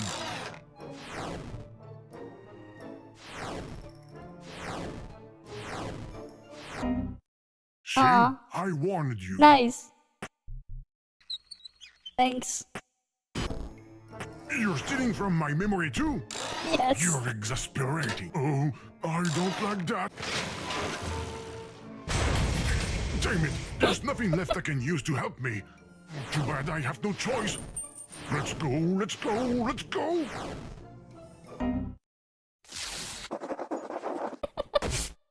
Program loading. What bad luck. You were able to press the button. I'm very upset. Nice. No, the program is loading, and there's nothing I can do to stop it. You're good. You've beaten me. Well, there's no game, right? Dr. Eggman, yeah. It's taking a long time to load. The progress bar stopped moving. I'll have to move it myself. Even looks like it's moving backwards now. There must be an error in the program. Oh yeah, it definitely crashed. Hey, don't touch my paper. I mean the progress bar. There you go. Much better like that. Okay, stop already. Hands up, don't touch anything else. Except you just never give up, do you? Yes. Never gonna give you up. The program is going to close due to an unexpected use error. Program closing.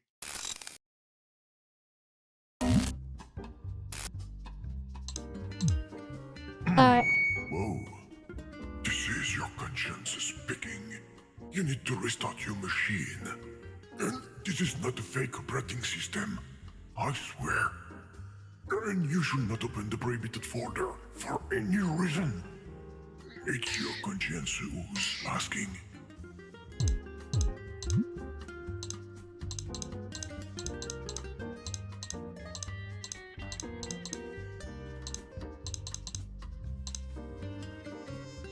$99, okay.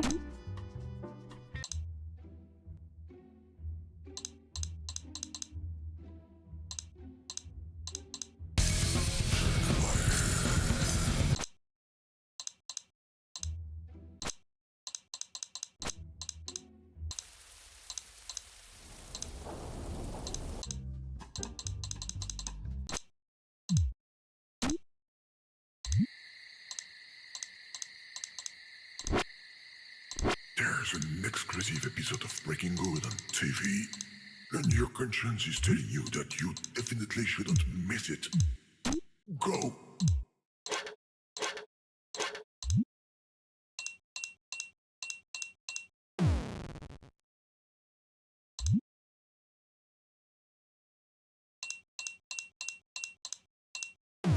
Aww.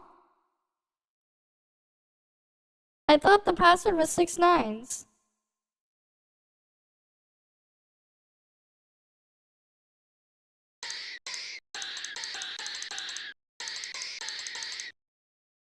It wants acorn.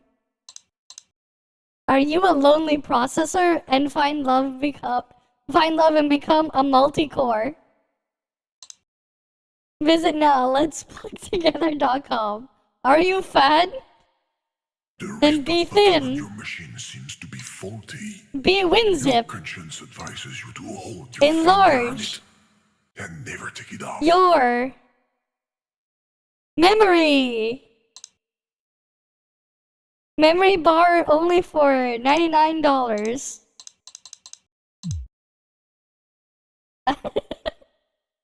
You gotta love this, man. This is great.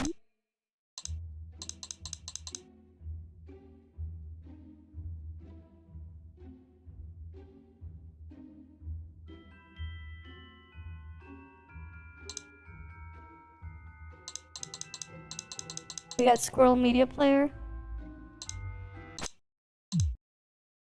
We need to get an acorn. I tried. He's hungry. Meow. Meow. Yes, your conscience says you Rain plus sun equals tree. Future hazelnut tree.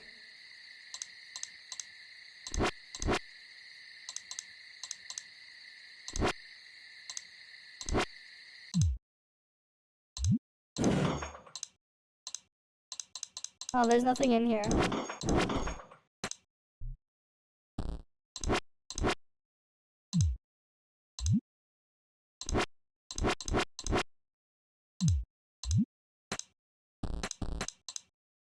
We have an opener of some sort.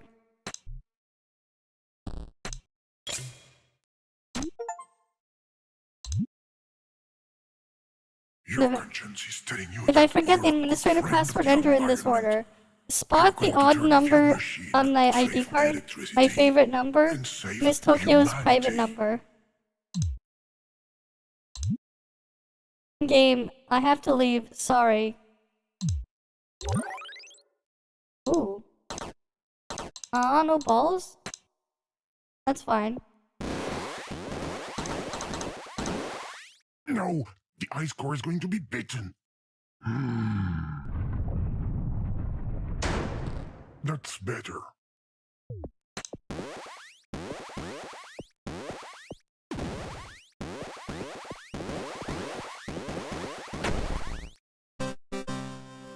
Nice. Cheater.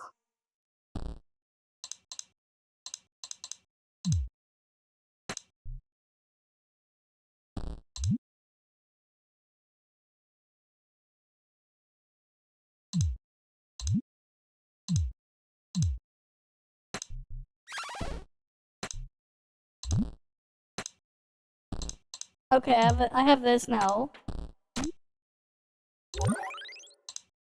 I can't do anything in here now.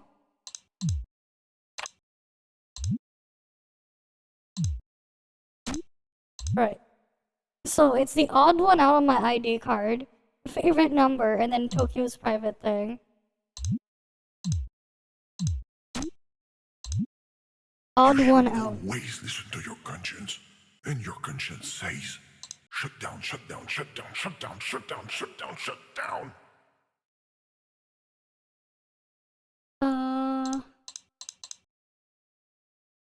What's the odd one here?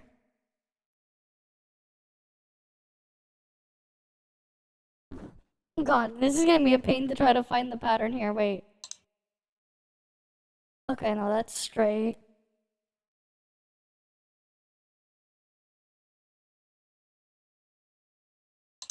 Huh? What's the odd one out here?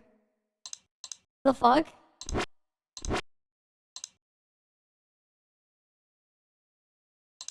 Your conscience is telling you that the sun has just exploded.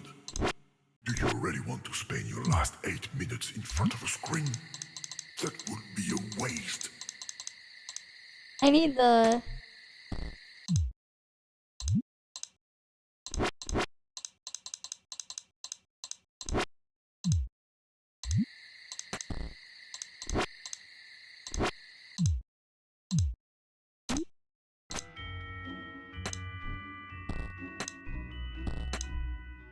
Nope.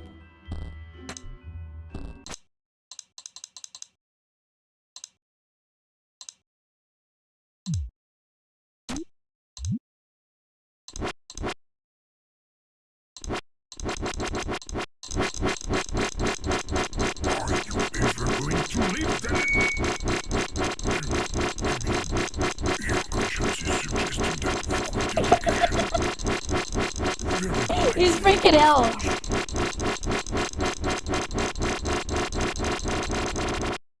Nope.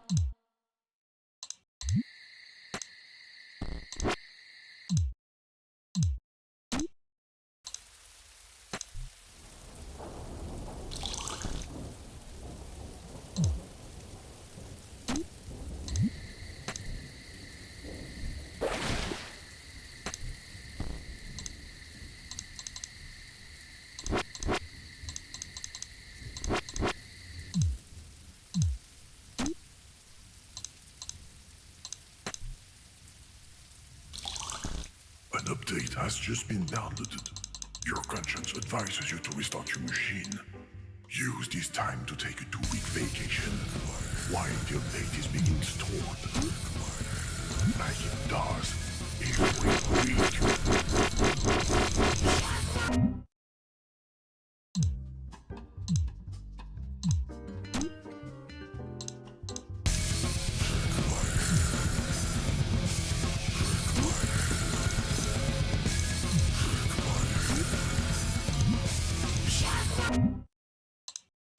No.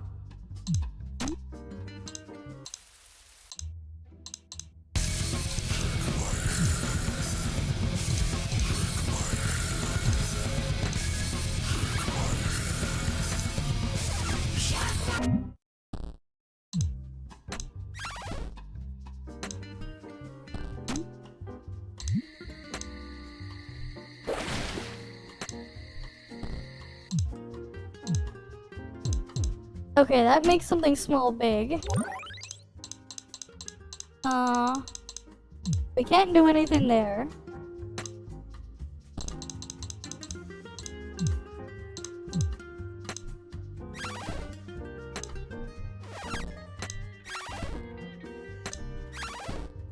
Alright, this thing is conscience is going to count down from 3 to 0. At 0, you will fall into a deep sleep. 3, 2, 1, 0. -1, -2. That worked on TV. I need a sun, right?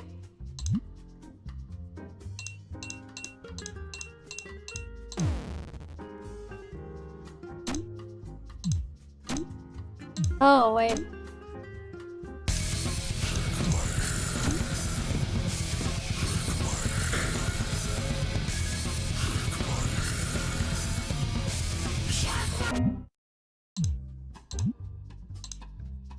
Oh, here. The truth about Roswell, due to the technical problem, the content of this document has unfortunately been lost. It has a weather balloon.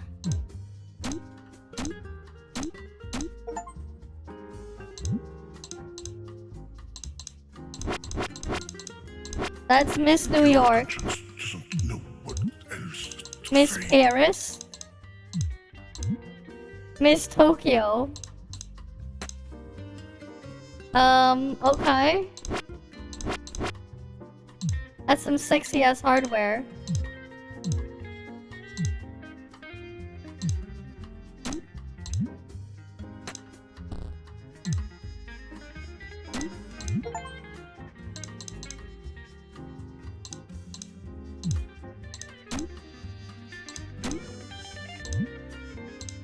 How do I get the sun?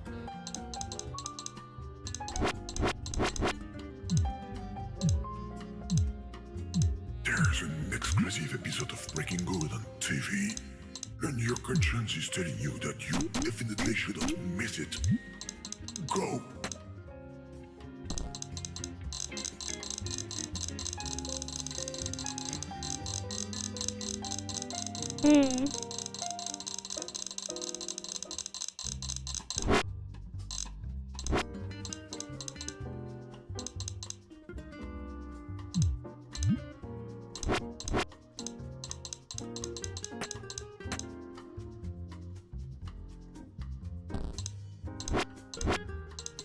No, there's nothing here.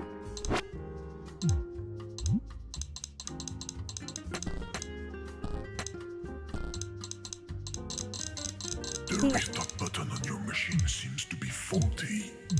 Your conscience advises. Greetings. You don't know me, and my voice isn't remotely similar to an existing program. I just wanted to say that these pictures are scandalous. I'm going to contact the authorities right away regarding the classification of this game. Non-game. And they're not mine. It's for a friend.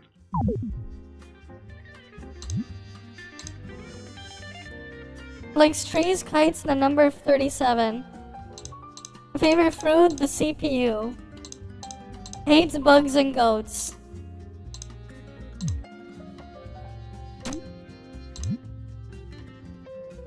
Miss Tokyo's private number.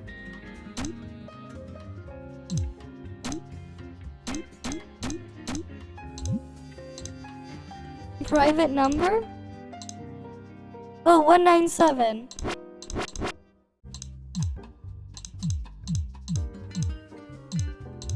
The cat is hungry. Meow. Meow. Yes, your conscience says you have a cat, and it's hungry.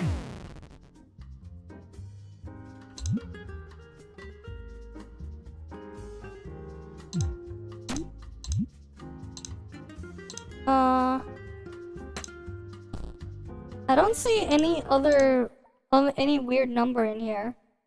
Alright, I just see zeros and ones. Do you see anything that's not a 0 and 1 in here?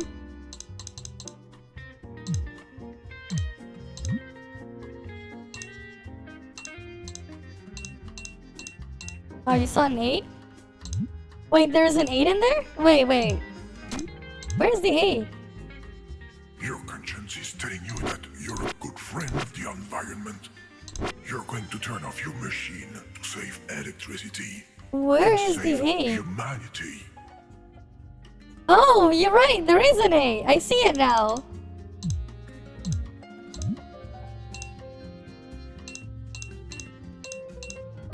The user figured out my secret code.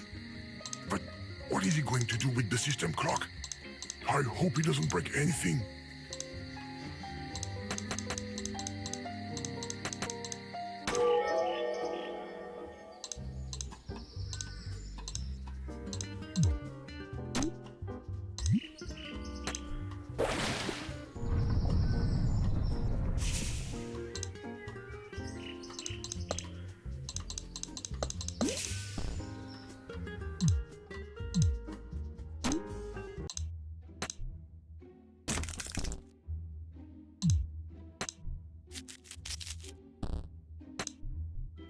Luckily, the key is too big. And there's no way to shrink it. No! Nice. I forbid you to open that folder. You've crossed the line. Don't launch the program. This wasn't planned. You were supposed to leave ages ago. Don't do that!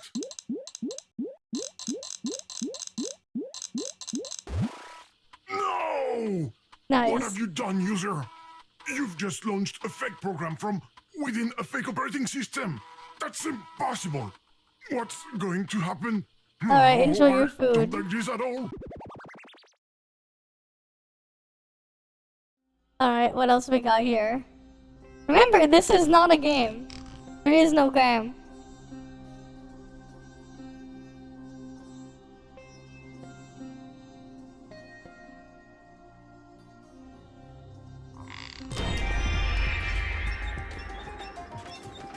Namaste, user.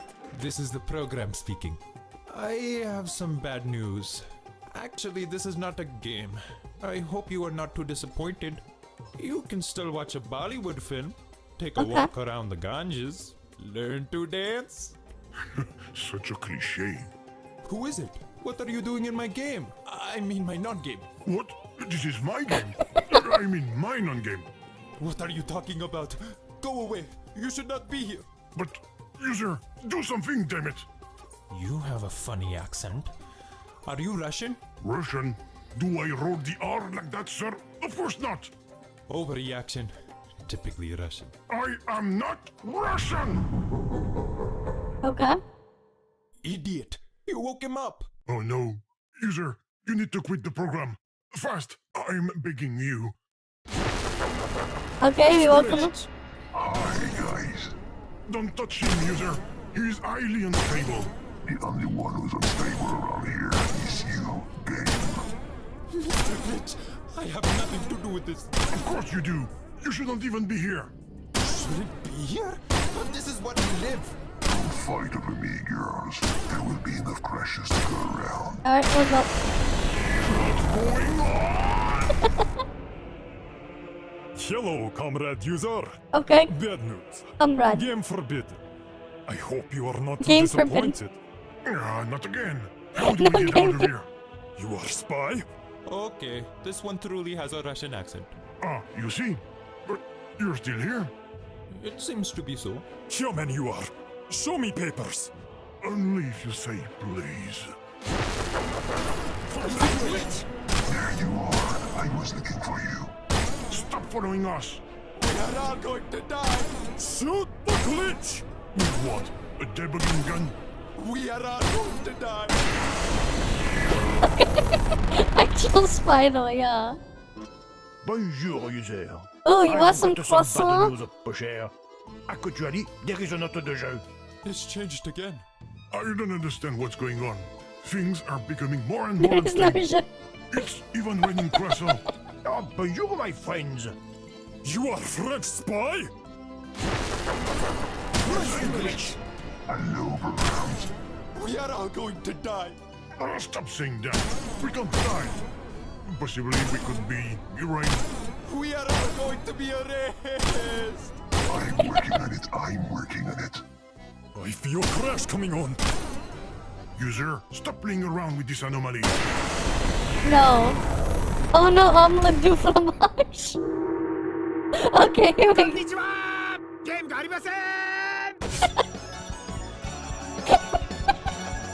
This is great, Things man. are really getting out of control. And besides, there are black cats. It's a bad senior. Shoot the crazy cats! Why won't you just crash game? I've got a busy schedule here. User, I'm begging you. Stop playing hide and seek with him. You're going to get us killed. I knew it! We are all going to die! No, you shut up.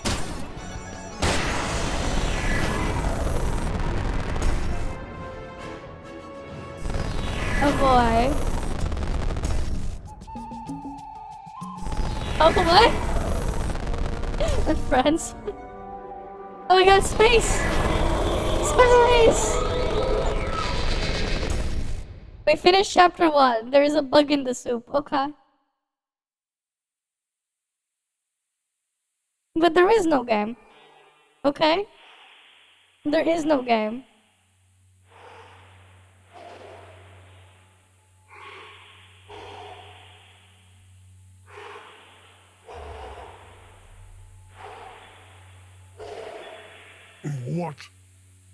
What happened?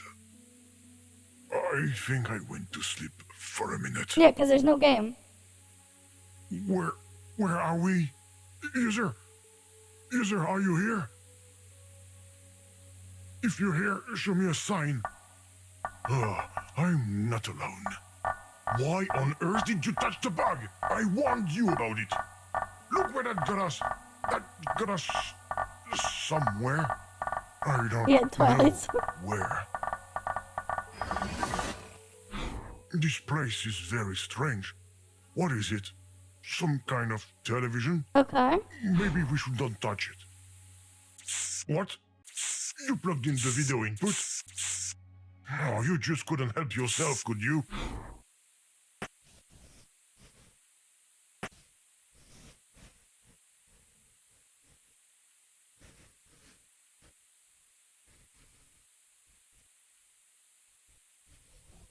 Okay, that's for decoding something. 5552368.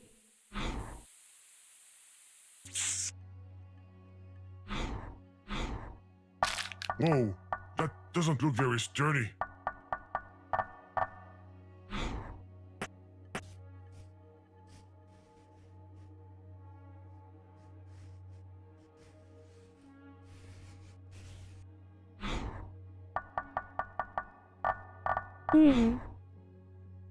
Yeah, 5552368.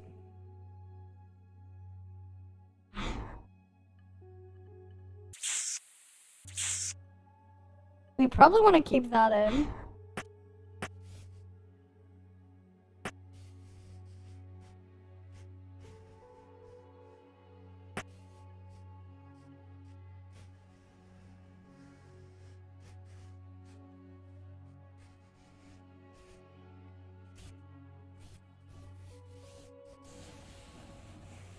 No, I don't think so.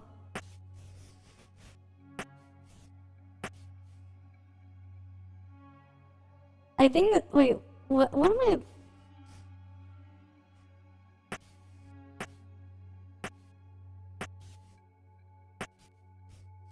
Is there like anything I have to match here? What is this weird thing for?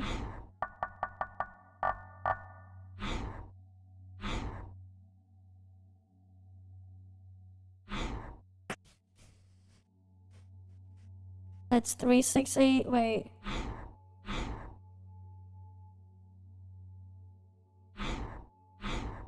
So this is 368.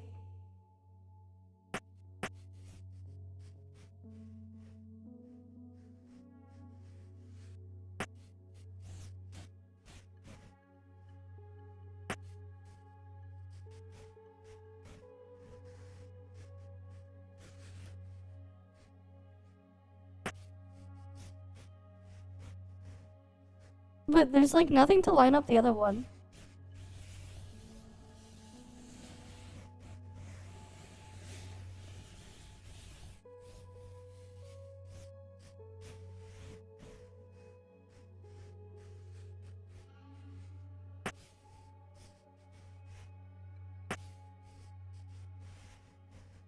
Alright, let's go to...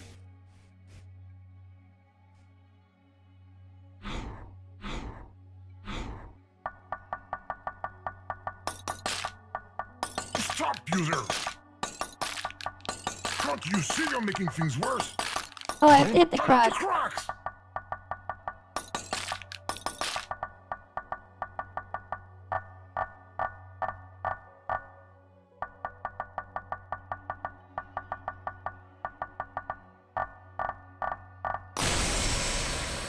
Nice. We can go inside now. Don't tell me you've broken another coffee cup, Watson. What, son? What's up? You called, Holmes? Holmes? Is it me, or No is there an shit, echo Sherlock. all of a sudden? Watson, did you hear that? Affirmative. There was nothing human about that scream. It seems to be coming from our dear neighbor Wilhelm's home. Let's go take a look, shall we? All of this is most exciting.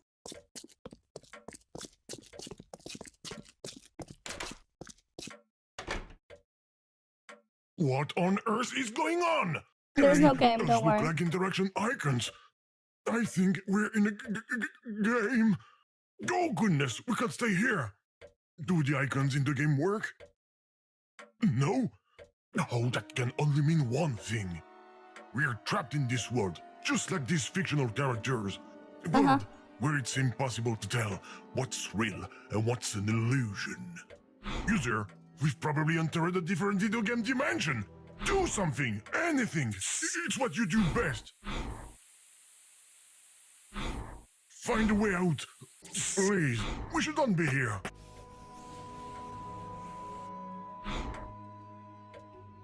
Now we must avoid running into those characters again at all costs. I fear the consequences.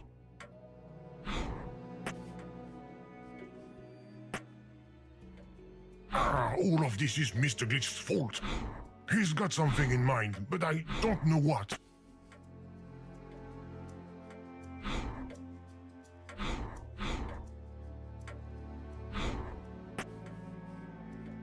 User, are you still there? Okay, what do I do here now? Have you poked all around the screen?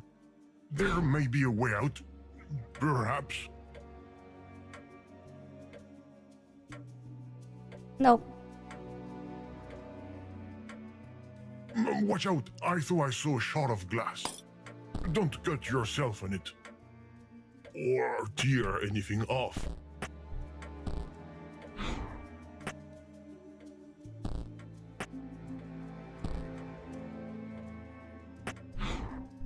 Hey, one of those icons in the foreground looks like it's spinning off.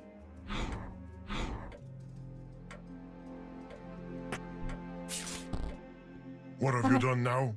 Did you take off one of the game's icons? Oh, the one with the bent corner? And just what do you plan to do with that feast?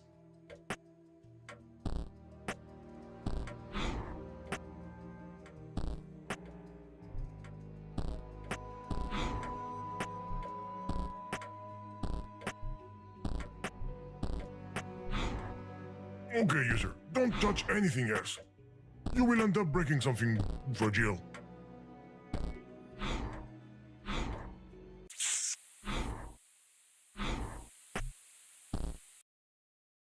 Up.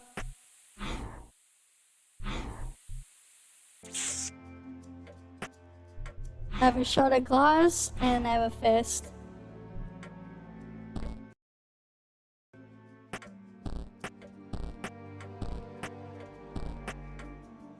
What can I do with this fist?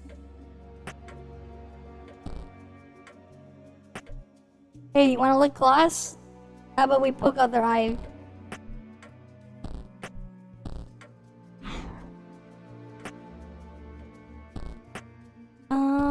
we do here? And there we go. Let's just tear everything down. And what are you going to do with that stamp anyway? Put it on an email?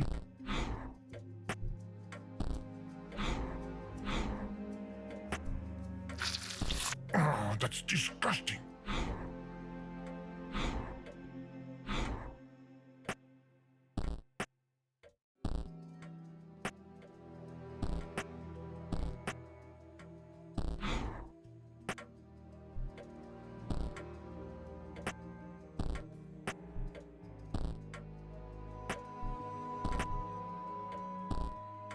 We need to put it on something. We have a stamp.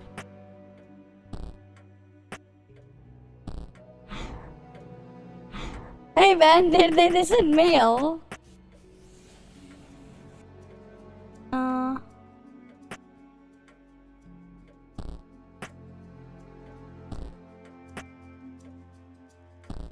Well, we have a stamp.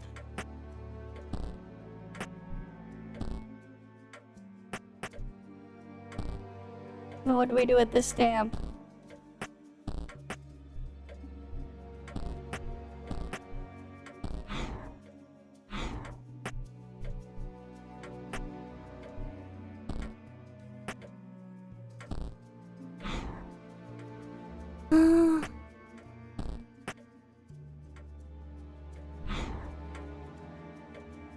Where do I want to put the stamp now? Right, because we have a stamp that's been licked.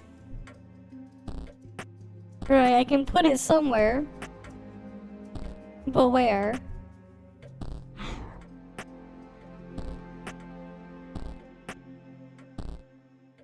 It says kisses from the Gear Factory.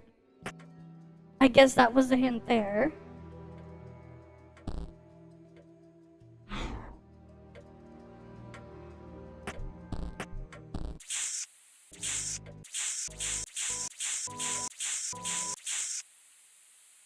That does not make sense because these are the audio channels, that's video.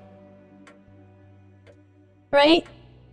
If you unplug that signal, you're still supposed to hear the audio. You just would see no video there. You're supposed to just get a video error here. That is left and right audio over here. This is just video. It won't let me. I tried.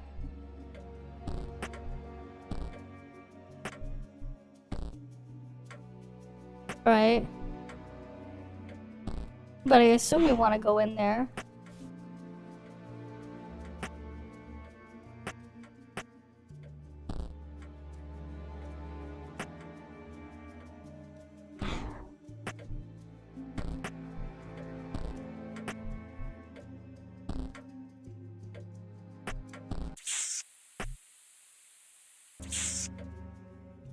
No. Nothing.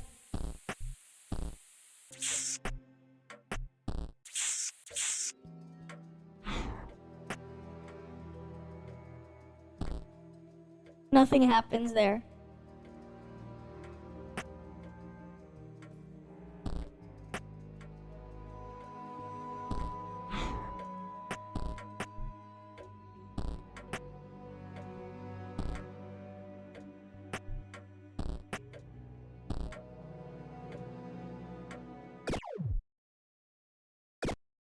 Unlock a new hit.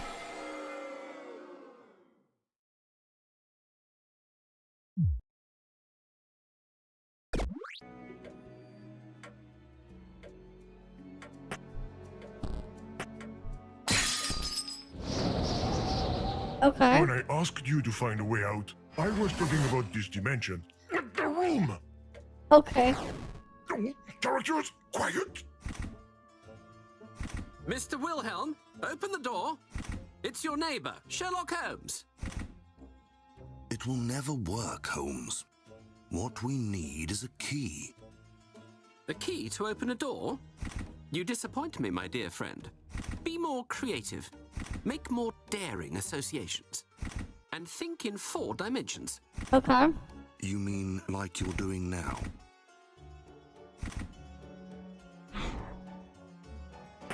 Don't make a sound, user.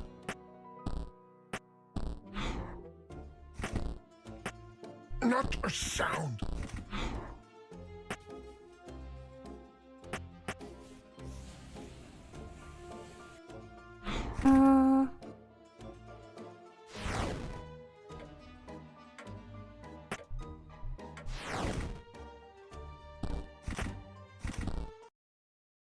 Oh shit, I accidentally clicked off the window again.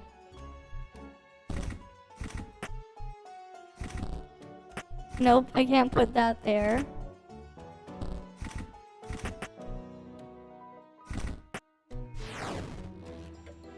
Right, we have this stuff here, wait. There's something written on this strange hatch. Unfortunately, it's too small to read. Yeah, I want to get the magnifying glass. There's something written on this strange hatch. Unfortunately, it's too small to read. Yeah, I know. How am I going to get the magnifying glass?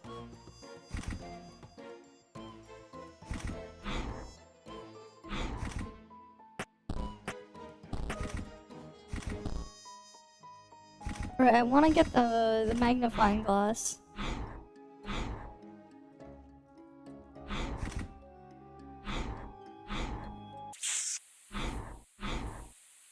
Now they're like unplugged, but they're back.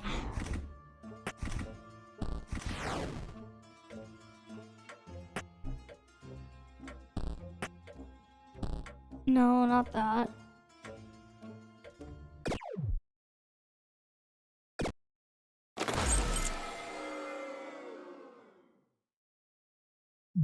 Yeah, I found something to make it bigger. There's something written on this strange hatch. Unfortunately, it's yeah, I know it's too small to read. Well, it would make it bigger. There's something written on this strange hatch. Unfortunately, it's too small to read. That's the problem. I'm trying to get the magnifying glass.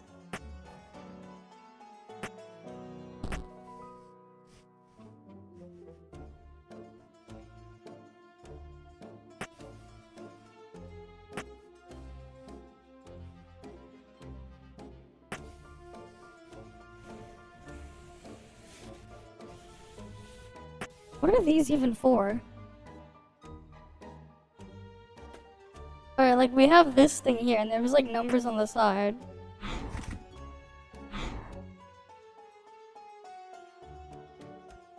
You can't access the scene. The scene just disappears until you plug it back in.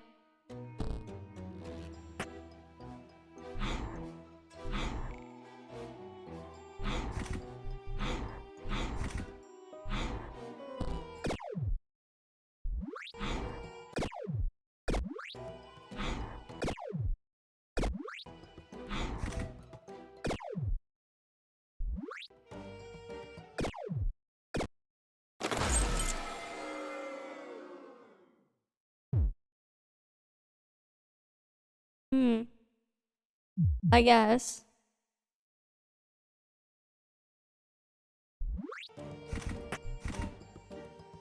Nope.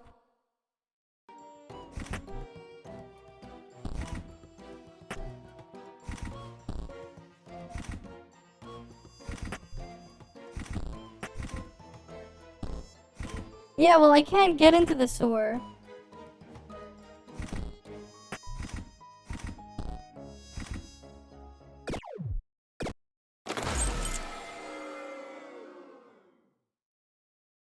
Oh.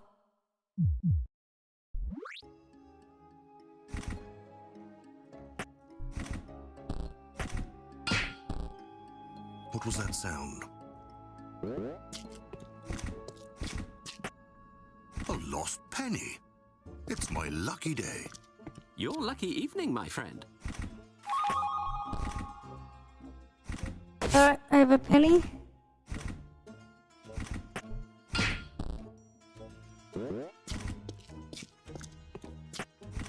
Another penny.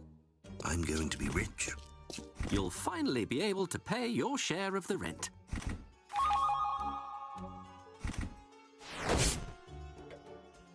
There's something written on this strange hatch. Unfortunately, it's too small to read.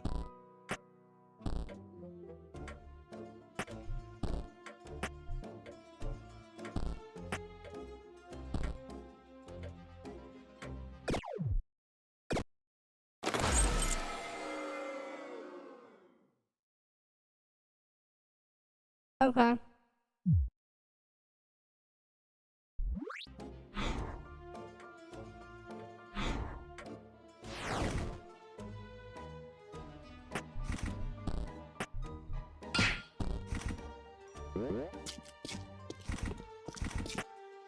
Another? There must be a leak. I hope you're not speaking of yourself, my dear friend.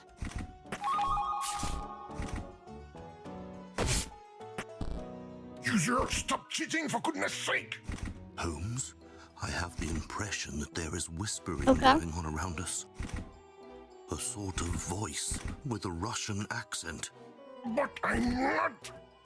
There, did you hear it? Okay. The only thing I heard is the gentle rustling of the wind. Russian accent. A Russian accent. Okay.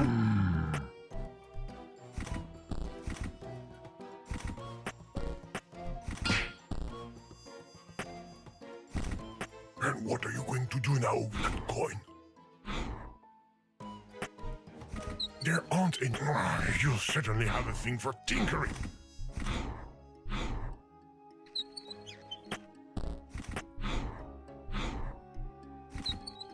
That's not a good idea, user. Okay. No! Where are the monitor secrets? It looks like the set of the game, but seen from the other side. Uh-huh. I know what you're going to do. Don't you dare go help them out.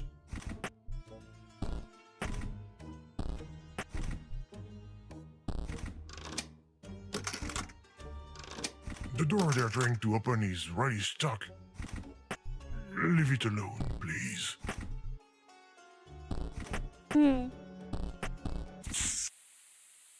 Interesting. Okay. That does that.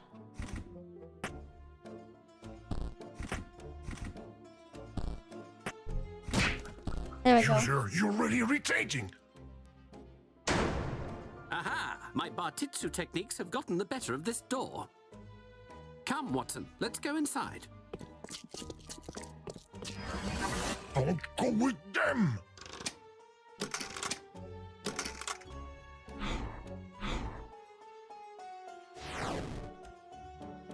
Mr. Wilhelm, are you there? Okay. It's far too dark in here. I can't be expected to walk around in the dark, Sherlock. So try to find us some light, Watson. These characters are trapped in the dark. We're lucky. Let's cross our fingers and hope that they can find the light. Correction. Let's cross our fingers and hope that you can find the light.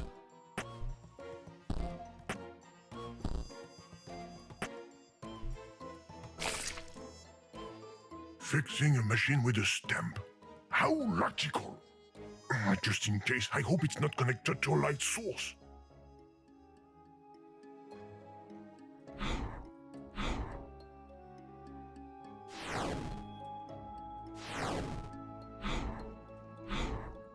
Alright, we need a...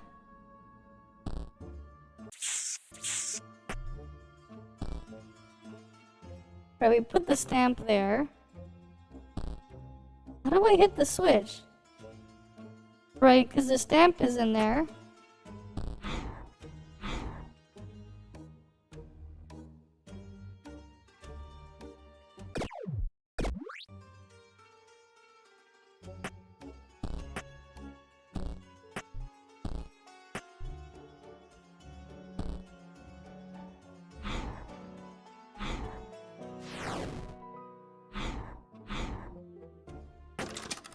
Oh, there we go.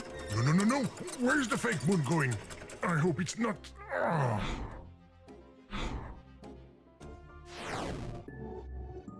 I knew it! Well done, Watson. We can finally see better.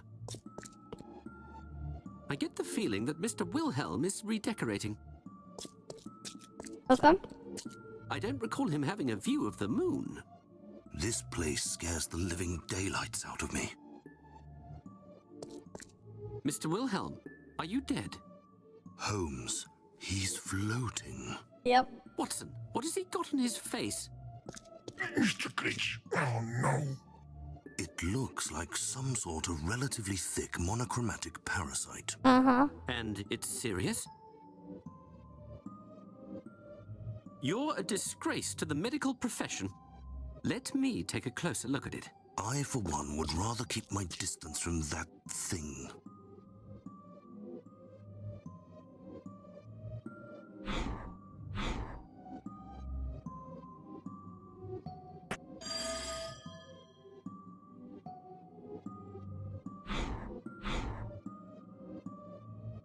What was that sound like a ringing bell? The phone. I think it came from this odd device.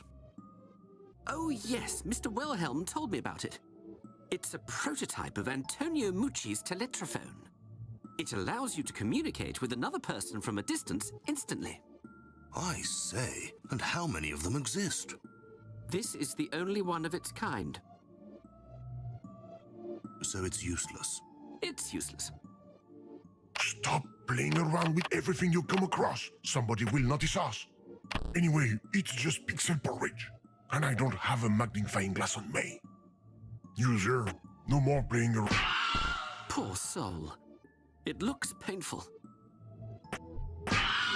Is it just me or did the red letter move? I can't stand hearing him scream. Finish him with your Tatsu, Holmes. It's unbearable. How dare you steal from Mr. Wilhelm's scream? Put that H back. We stole his age. You have no business with this letter H. Of course not, but actually I do. I say I do now. If you were thinking about moving that fake... Wait, did you just use a letter from an onomatopoeia to fix a rail? But that doesn't make any sense! Okay. You might as well use, I don't know, a monkey to work an hydraulic pump. It's dumb! Uh-huh. But what really gets me is that it works! Uh-huh. Oh, there's a file. You just swiped their magnifying glass. The feast wasn't enough for you. I just hope they won't figure it out. Oh yeah, we'll try to pike him. I told you I had my magnifying glass in my hand, Watson, and it suddenly disappeared. There you go. They figure it out. That voice. It's the ghost, Holmes. The Russian ghost. Russian but ghost. I'm not Russian. Mr. Wilhelm, you never told us you were such a talented ventriloquist. Oh, he's not the one speaking. I am. My name is Game. I'm a computer program. I'm with a user, a human, and we're trying everything we can to get home. Do you know how we can exit your game? Game? What game? Your game. You are aware that the world you're in isn't real, don't you? Oh. You don't know that you're in a video game, is that it? I'd rather look for my magnifying glass than continue listening to your mad jabbering, Mr. Wilhelm. But he's not the one. User, I think we're going to need Mr. Glitch's help. If he brought us into this dimension, he will probably be able to get us out of here. What's a video game? There's got to be a way to get it off. Maybe some kind of ritual. Unless, of course, you've got the number for the fire department.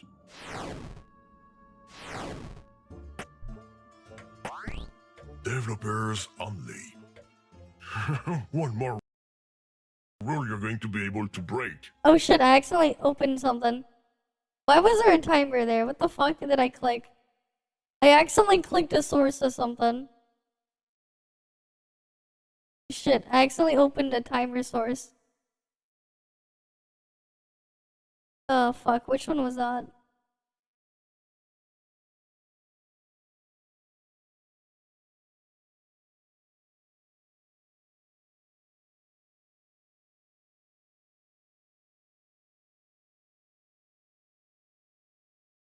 I don't know what the hell that one was. I accidentally opened a timer source for something.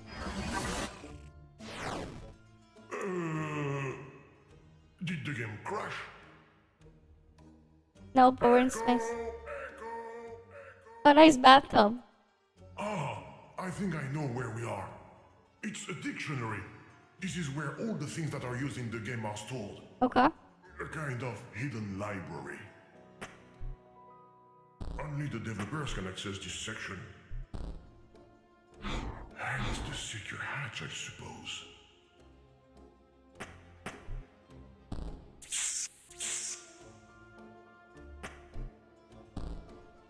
Alright, what do we want to grab from here?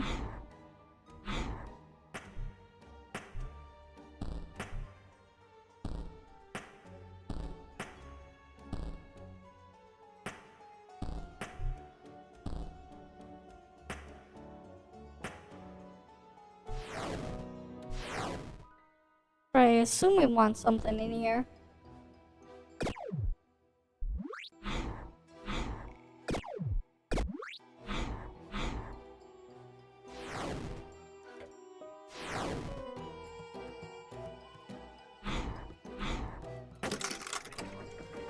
You just plunged our friends in darkness, user. That's not very nice. I know. Mind you, nothing you do even surprises me anymore. Nope, nothing there. It's dark again over in this corner. I say, there's a bit of light over by the entrance. I may have lost my magnifying glass here.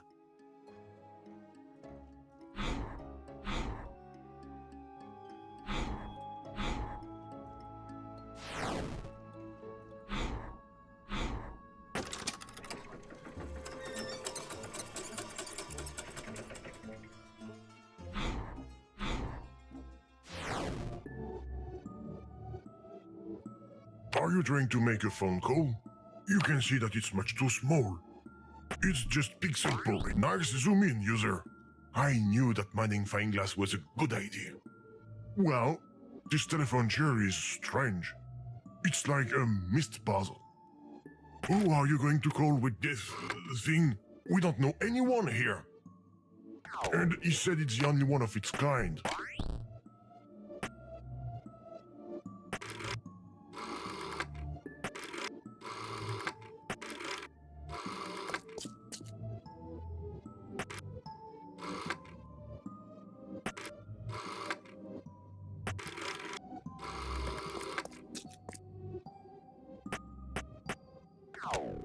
Oh, what was the number? 555-2368.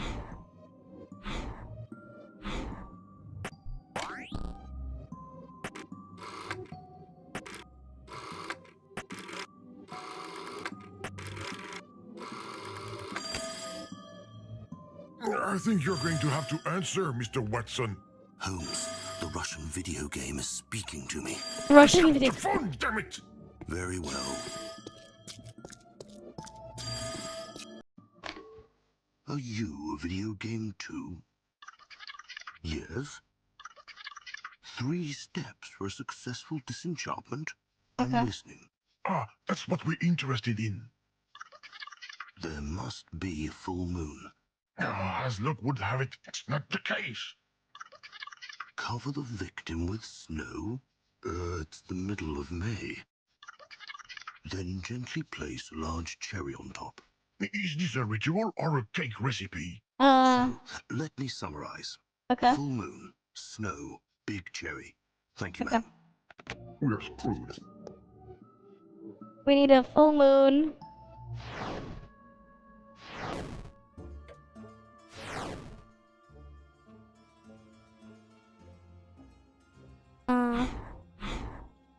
User, ice cream.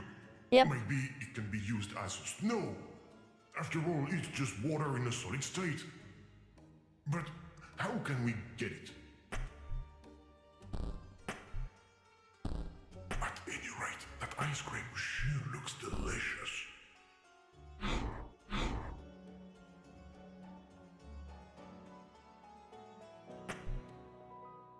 Yeah, how do I get the ice cream?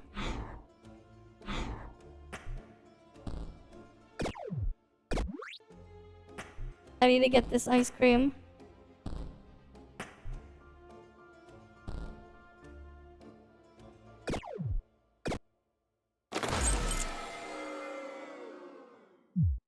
I'd eat it all up. What? How would I eat it?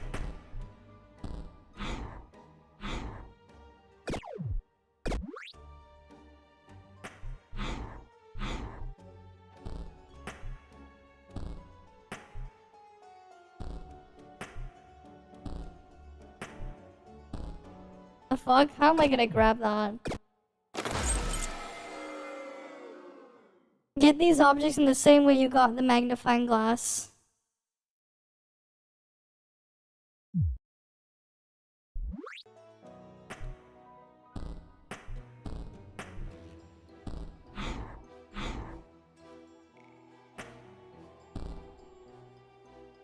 Oh wait, it's at the back, right? There's this thing, and then the drink.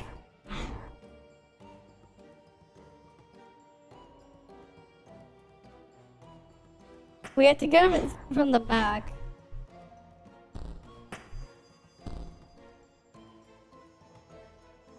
Is it over there? Wait, no.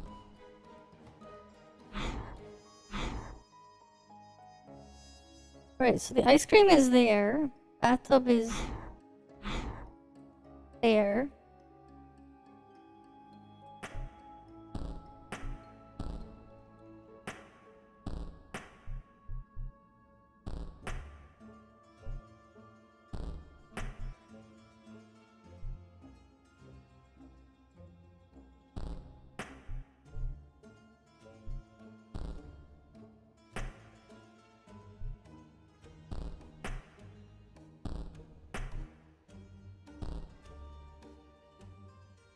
Maybe, I guess.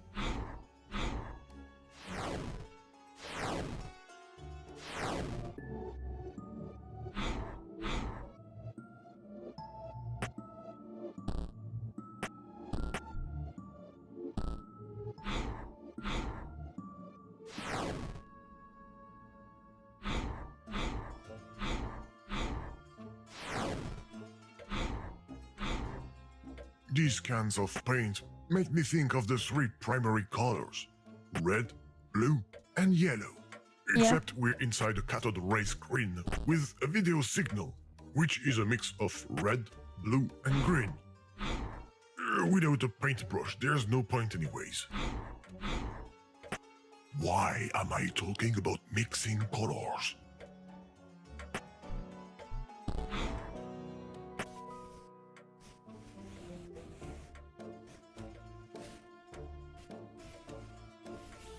Nope, not there.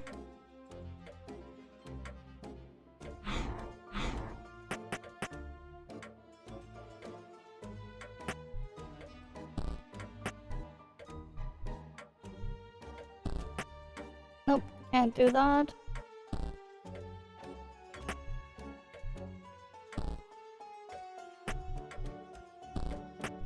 Nope, I can't go do that there.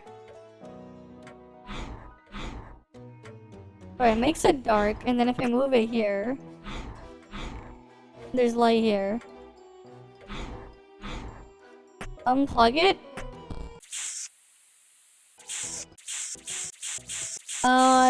These aren't RGB.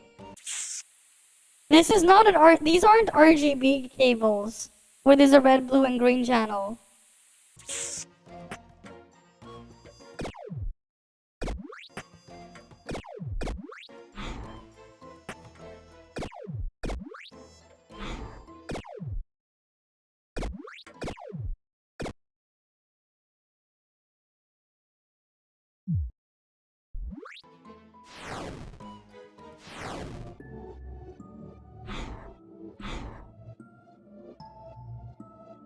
Oh wait, here.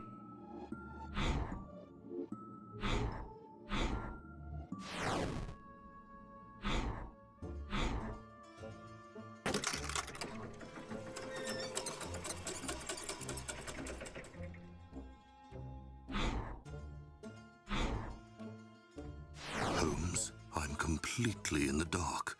I I'm terrified. Yes, excellent. If you see my magnifying glass, let me know. I hate you.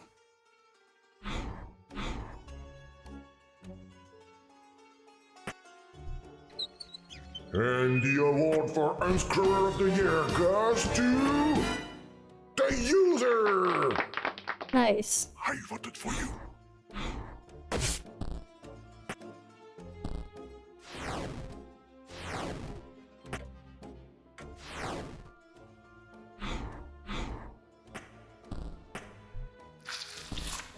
Well done, Jim. All that's left is the cone. How can we fill it up with snow again? All we've got on hand is a game and a TV.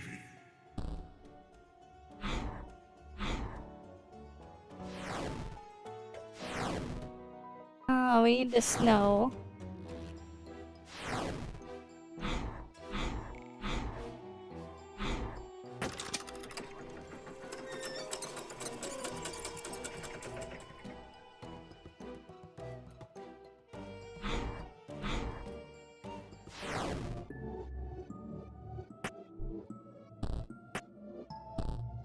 Alright, we have this.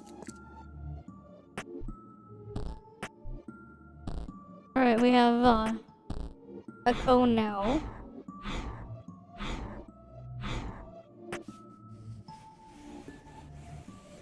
This is just a cardboard cutout of stuff though, a decoder of some sort. But like...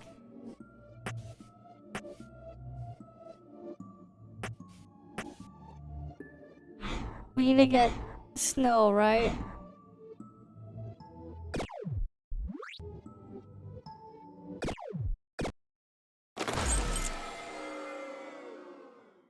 Yes, I know I can carry snow. There is no game. There is no game.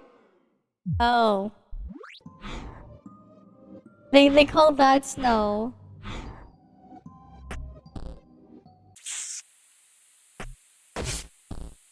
No! TV Snow! I'm impressed, user. Let's hope that this snow will do the trick.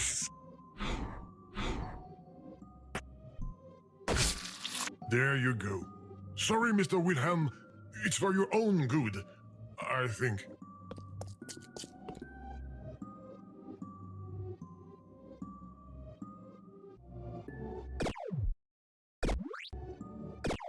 Yeah, we need the... how do we do the moon? I need a brush.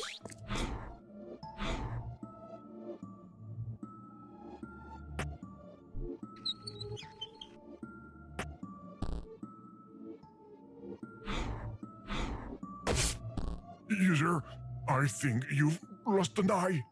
I'm going to be sick. No, I can't time the program.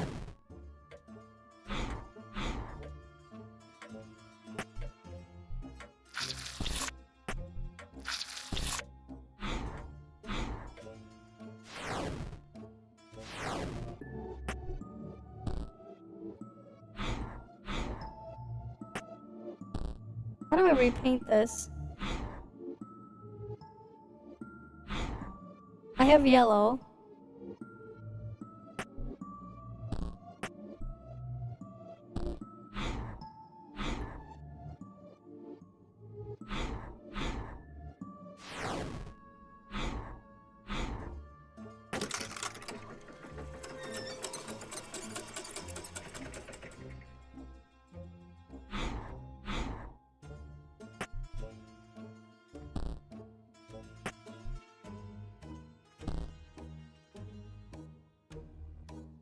No, Tara, I have seen that. I have. It's just that,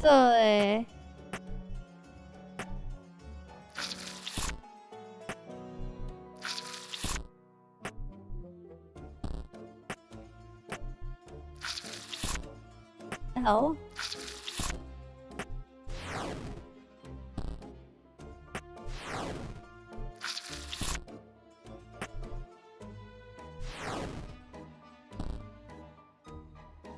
Nope.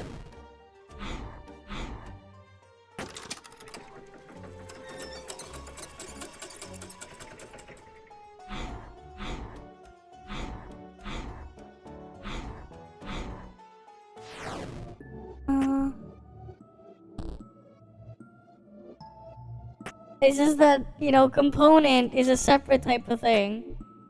That's all.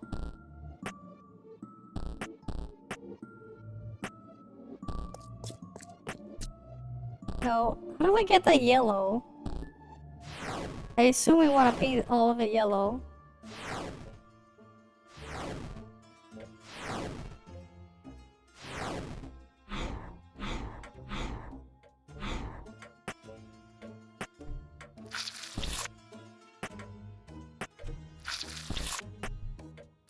Hey, a big red ball, like a juicy cherry. Okay. Do you think it will do the trick?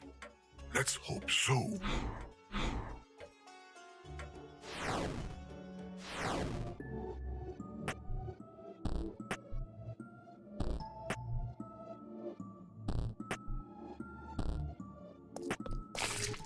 Sure, we got a cherry.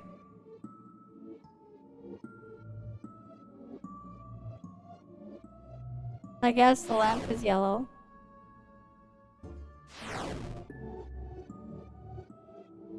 But,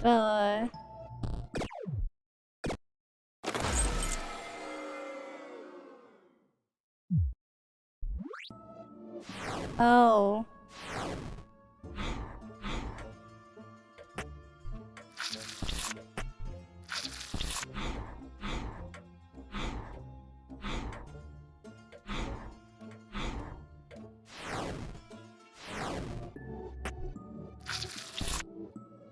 What a fantastic full moon.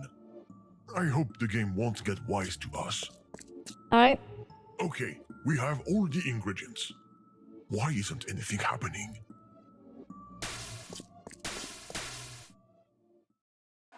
Look, it's starting.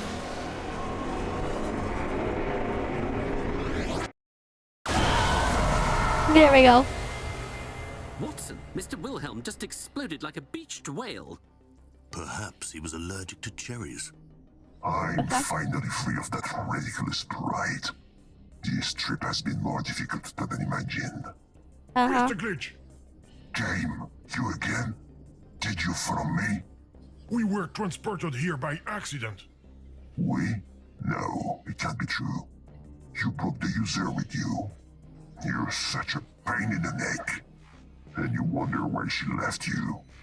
I won't let you speak of her. Anyways, what? I have to go. Okay. This isn't the dimension I was aiming for. So, good game. No! We have to follow him! But this painting just blocked the way. And I feel like it's backwards. Are you talking about your trousers, my good man? How are we going to get past it?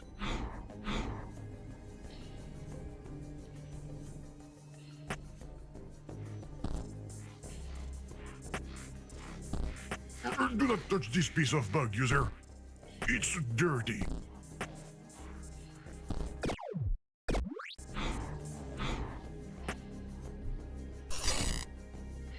Ha! Now the painting is the right way round. At least I think so. The passage is open again. Come, Holmes. Let's follow the rainbow ghost. Come then, Watson. It's probably just a large flying insect. So, if I understand right, some things seem to be affected by this bug fragment. It's like it reverses them or something. Who cares? Let's follow them. Where is the exit? I can feel it here. Take us home. But why, game? Okay. You're not happy here with your new NPCs?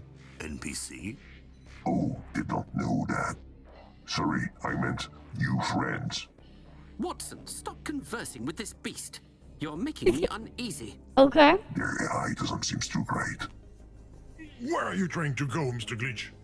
To a place where I will be able to unleash my evil plan. What plan? The one that will let me... Copy protection? Oh. What did he say? A copy protection system right in the middle of a game? How barbaric! We're missing the explanation of his evil plan. Let's find the numbers we need fast, user. Oh, here we go. Wait. We want that and that. Cane and bomb. I wonder if it's related to that strange disc on the monitor. Cane and bomb.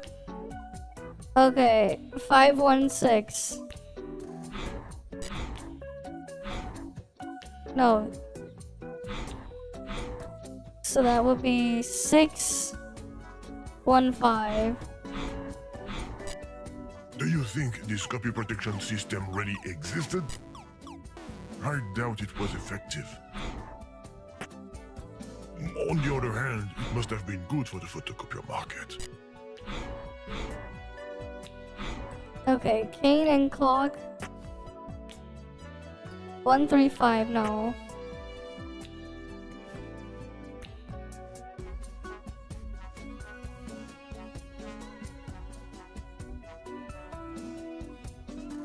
That's weird.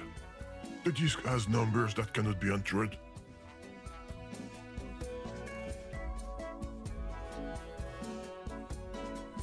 Yeah, that is weird. If only the system had asked us for other symbols.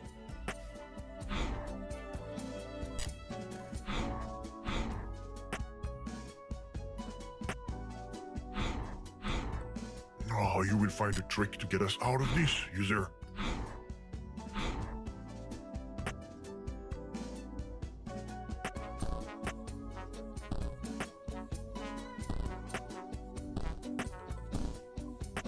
Yeah, glitch the numbers, true. Could these glitch fragments be of any use to us?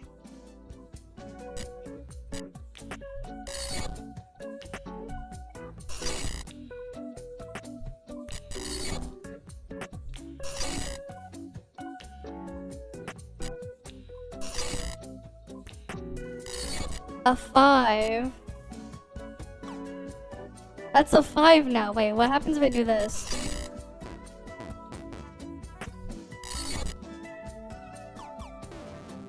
So we need a 5 now.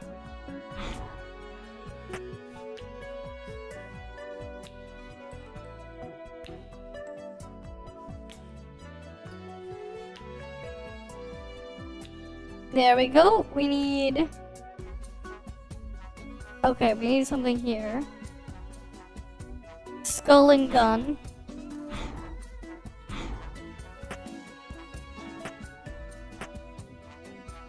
Wait, actually, wait. Yeah, we need skull and then gun.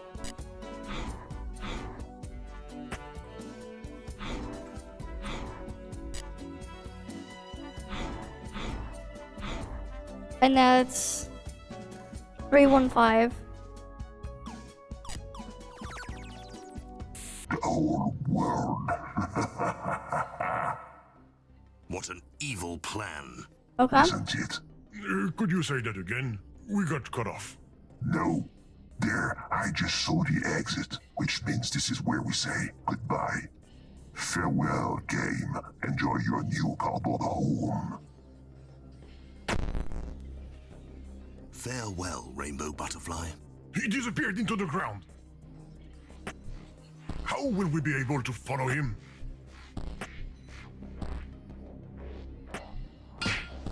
Let's have a look around this street scenery.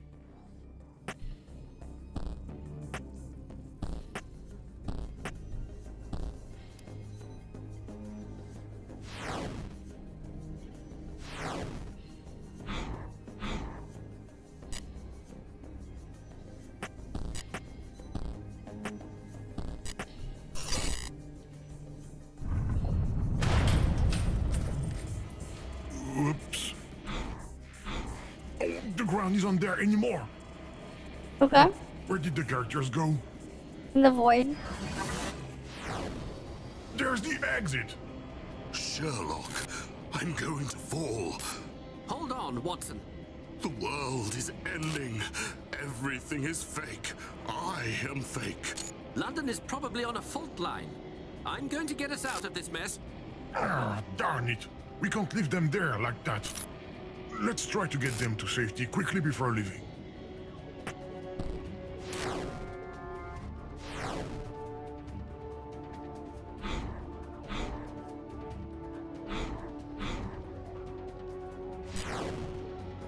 Yeah, it's too much like the Twilight Zone.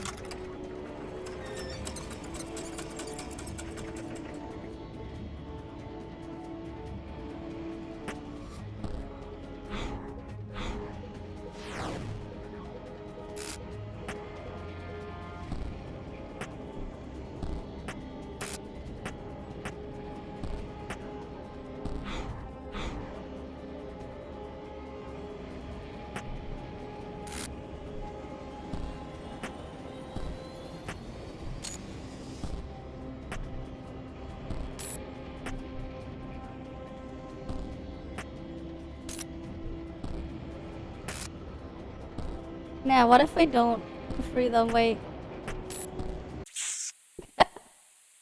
Okay, go.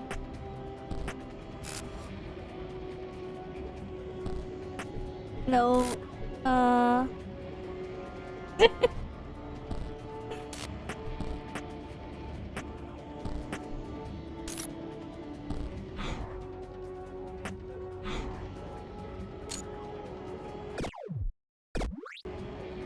Something there, wait. This manhole cover doesn't want to move. At least not from this side.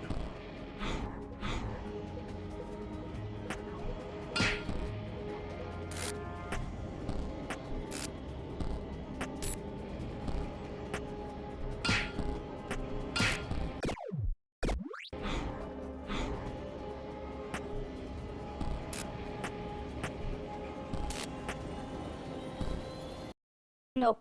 Oh, God damn it, I keep clicking out the window.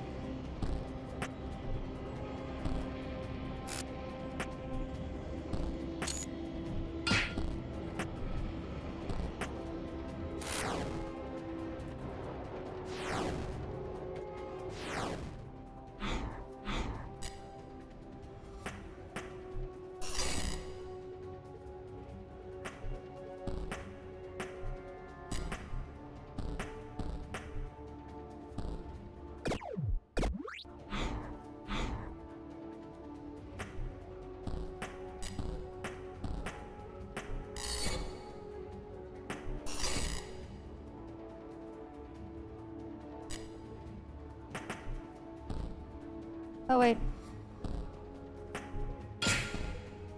There you go. It wasn't that hard after all. We just opened the passage for you. Go ahead, Mr. Holmes. Jump! There's something for you to land in on the other side. Jump! Hold on, Watson. We're going to swing over to the hole. 3, 2, 1. Well done, Holmes. What an extraordinary leap. This bathtub just saved our lives. I didn't see much because of the screen interference, but the jump animation must have been amazing. Okay. Okay, user. Now that they're safe, we can leave. Goodbye, gentlemen. We apologize for the inconvenience. Let's go! Okay. And that's the end of chapter 2. Okay, this is pretty cool though.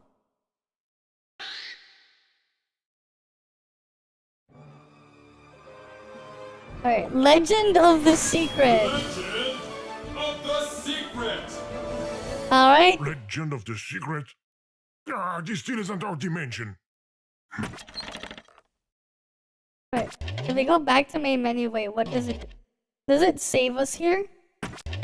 Yeah, the episode is serious. But we'll continue this next time. Because we'll continue There Is No Game. Wait. What happens if we go here? Oh wait, we can like pick a different thing. Yeah, it auto saves. So chapter 3, the good, the bad, and the princess. Chapter 2 was behind the scenes. And that was like the intro. But yeah, if you're still here, that's the title of the game. There is no game. I said there is no game. Because there is no game. That is the title. I guess we can go look at the Gacha Enjoyer video first. Before we end off. There's a Gacha enjoyer video first. But keep in mind, there is no game. Right? There isn't a game. There never has been and there never will be. There is no game. Okay? There is no game.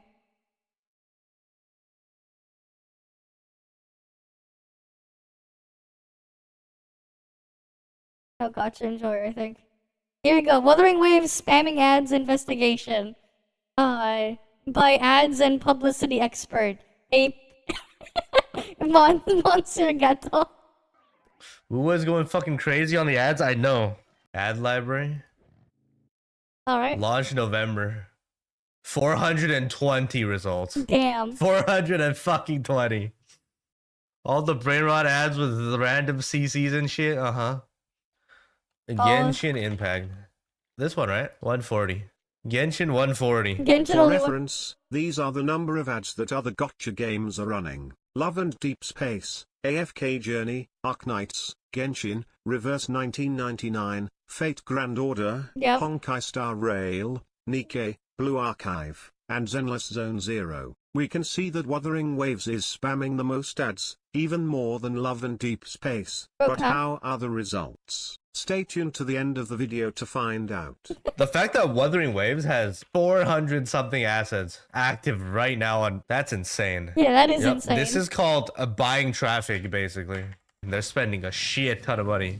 And they perform like shit revenue-wise. It's bad. It's really bad. I feel like they're losing their money at the rate the ads are going right now. They probably for are. freaking Camellia? A dead patch with no content? Not even a new map expansion? It's good when you're advertising the new version of a game when there's a new map, a new expansion, like a major new expansion. Because, like, you're mainly attracting casuals through these ads. But, like, this is not the right patch to dump this many ads, man. Revenue is out? Let's go. Refresh, let's go. They went up, right? It's alright, they peaked. They peaked, boys. That was their peak. 714K. It went down. They did 500. It's actually over. I checked their rankings. It's only downhill from here, boys. Yep. It's only downhill from here. It's 29 now. They bought more ads than Genshin, Honkai, Star Rail, everything combined. But at the end of the day, it's a Yinlin level of revenue. Okay, Yinlin levels of revenue. Yikes. It is what it is, though. We did it, boys. We hit sub 20% likes. Can we go any lower? There you go. Right, we watched There Is No Game. Because there is... the sensor broken. But yeah, this is where we'll end it off then for the night. Right, because it's already almost 7 in the morning. Right, it's 6:40 a.m. We made it to thing. We'll play more tonight. Because there is no game is good. We'll do it in a meme category like this. We'll be like, there is no game. Right? Because there is no game. It's great. It's such a good game. Because there is none. This was just like the most random find. Right? That was just like the most random find there. Like the there is no game was like just a random find.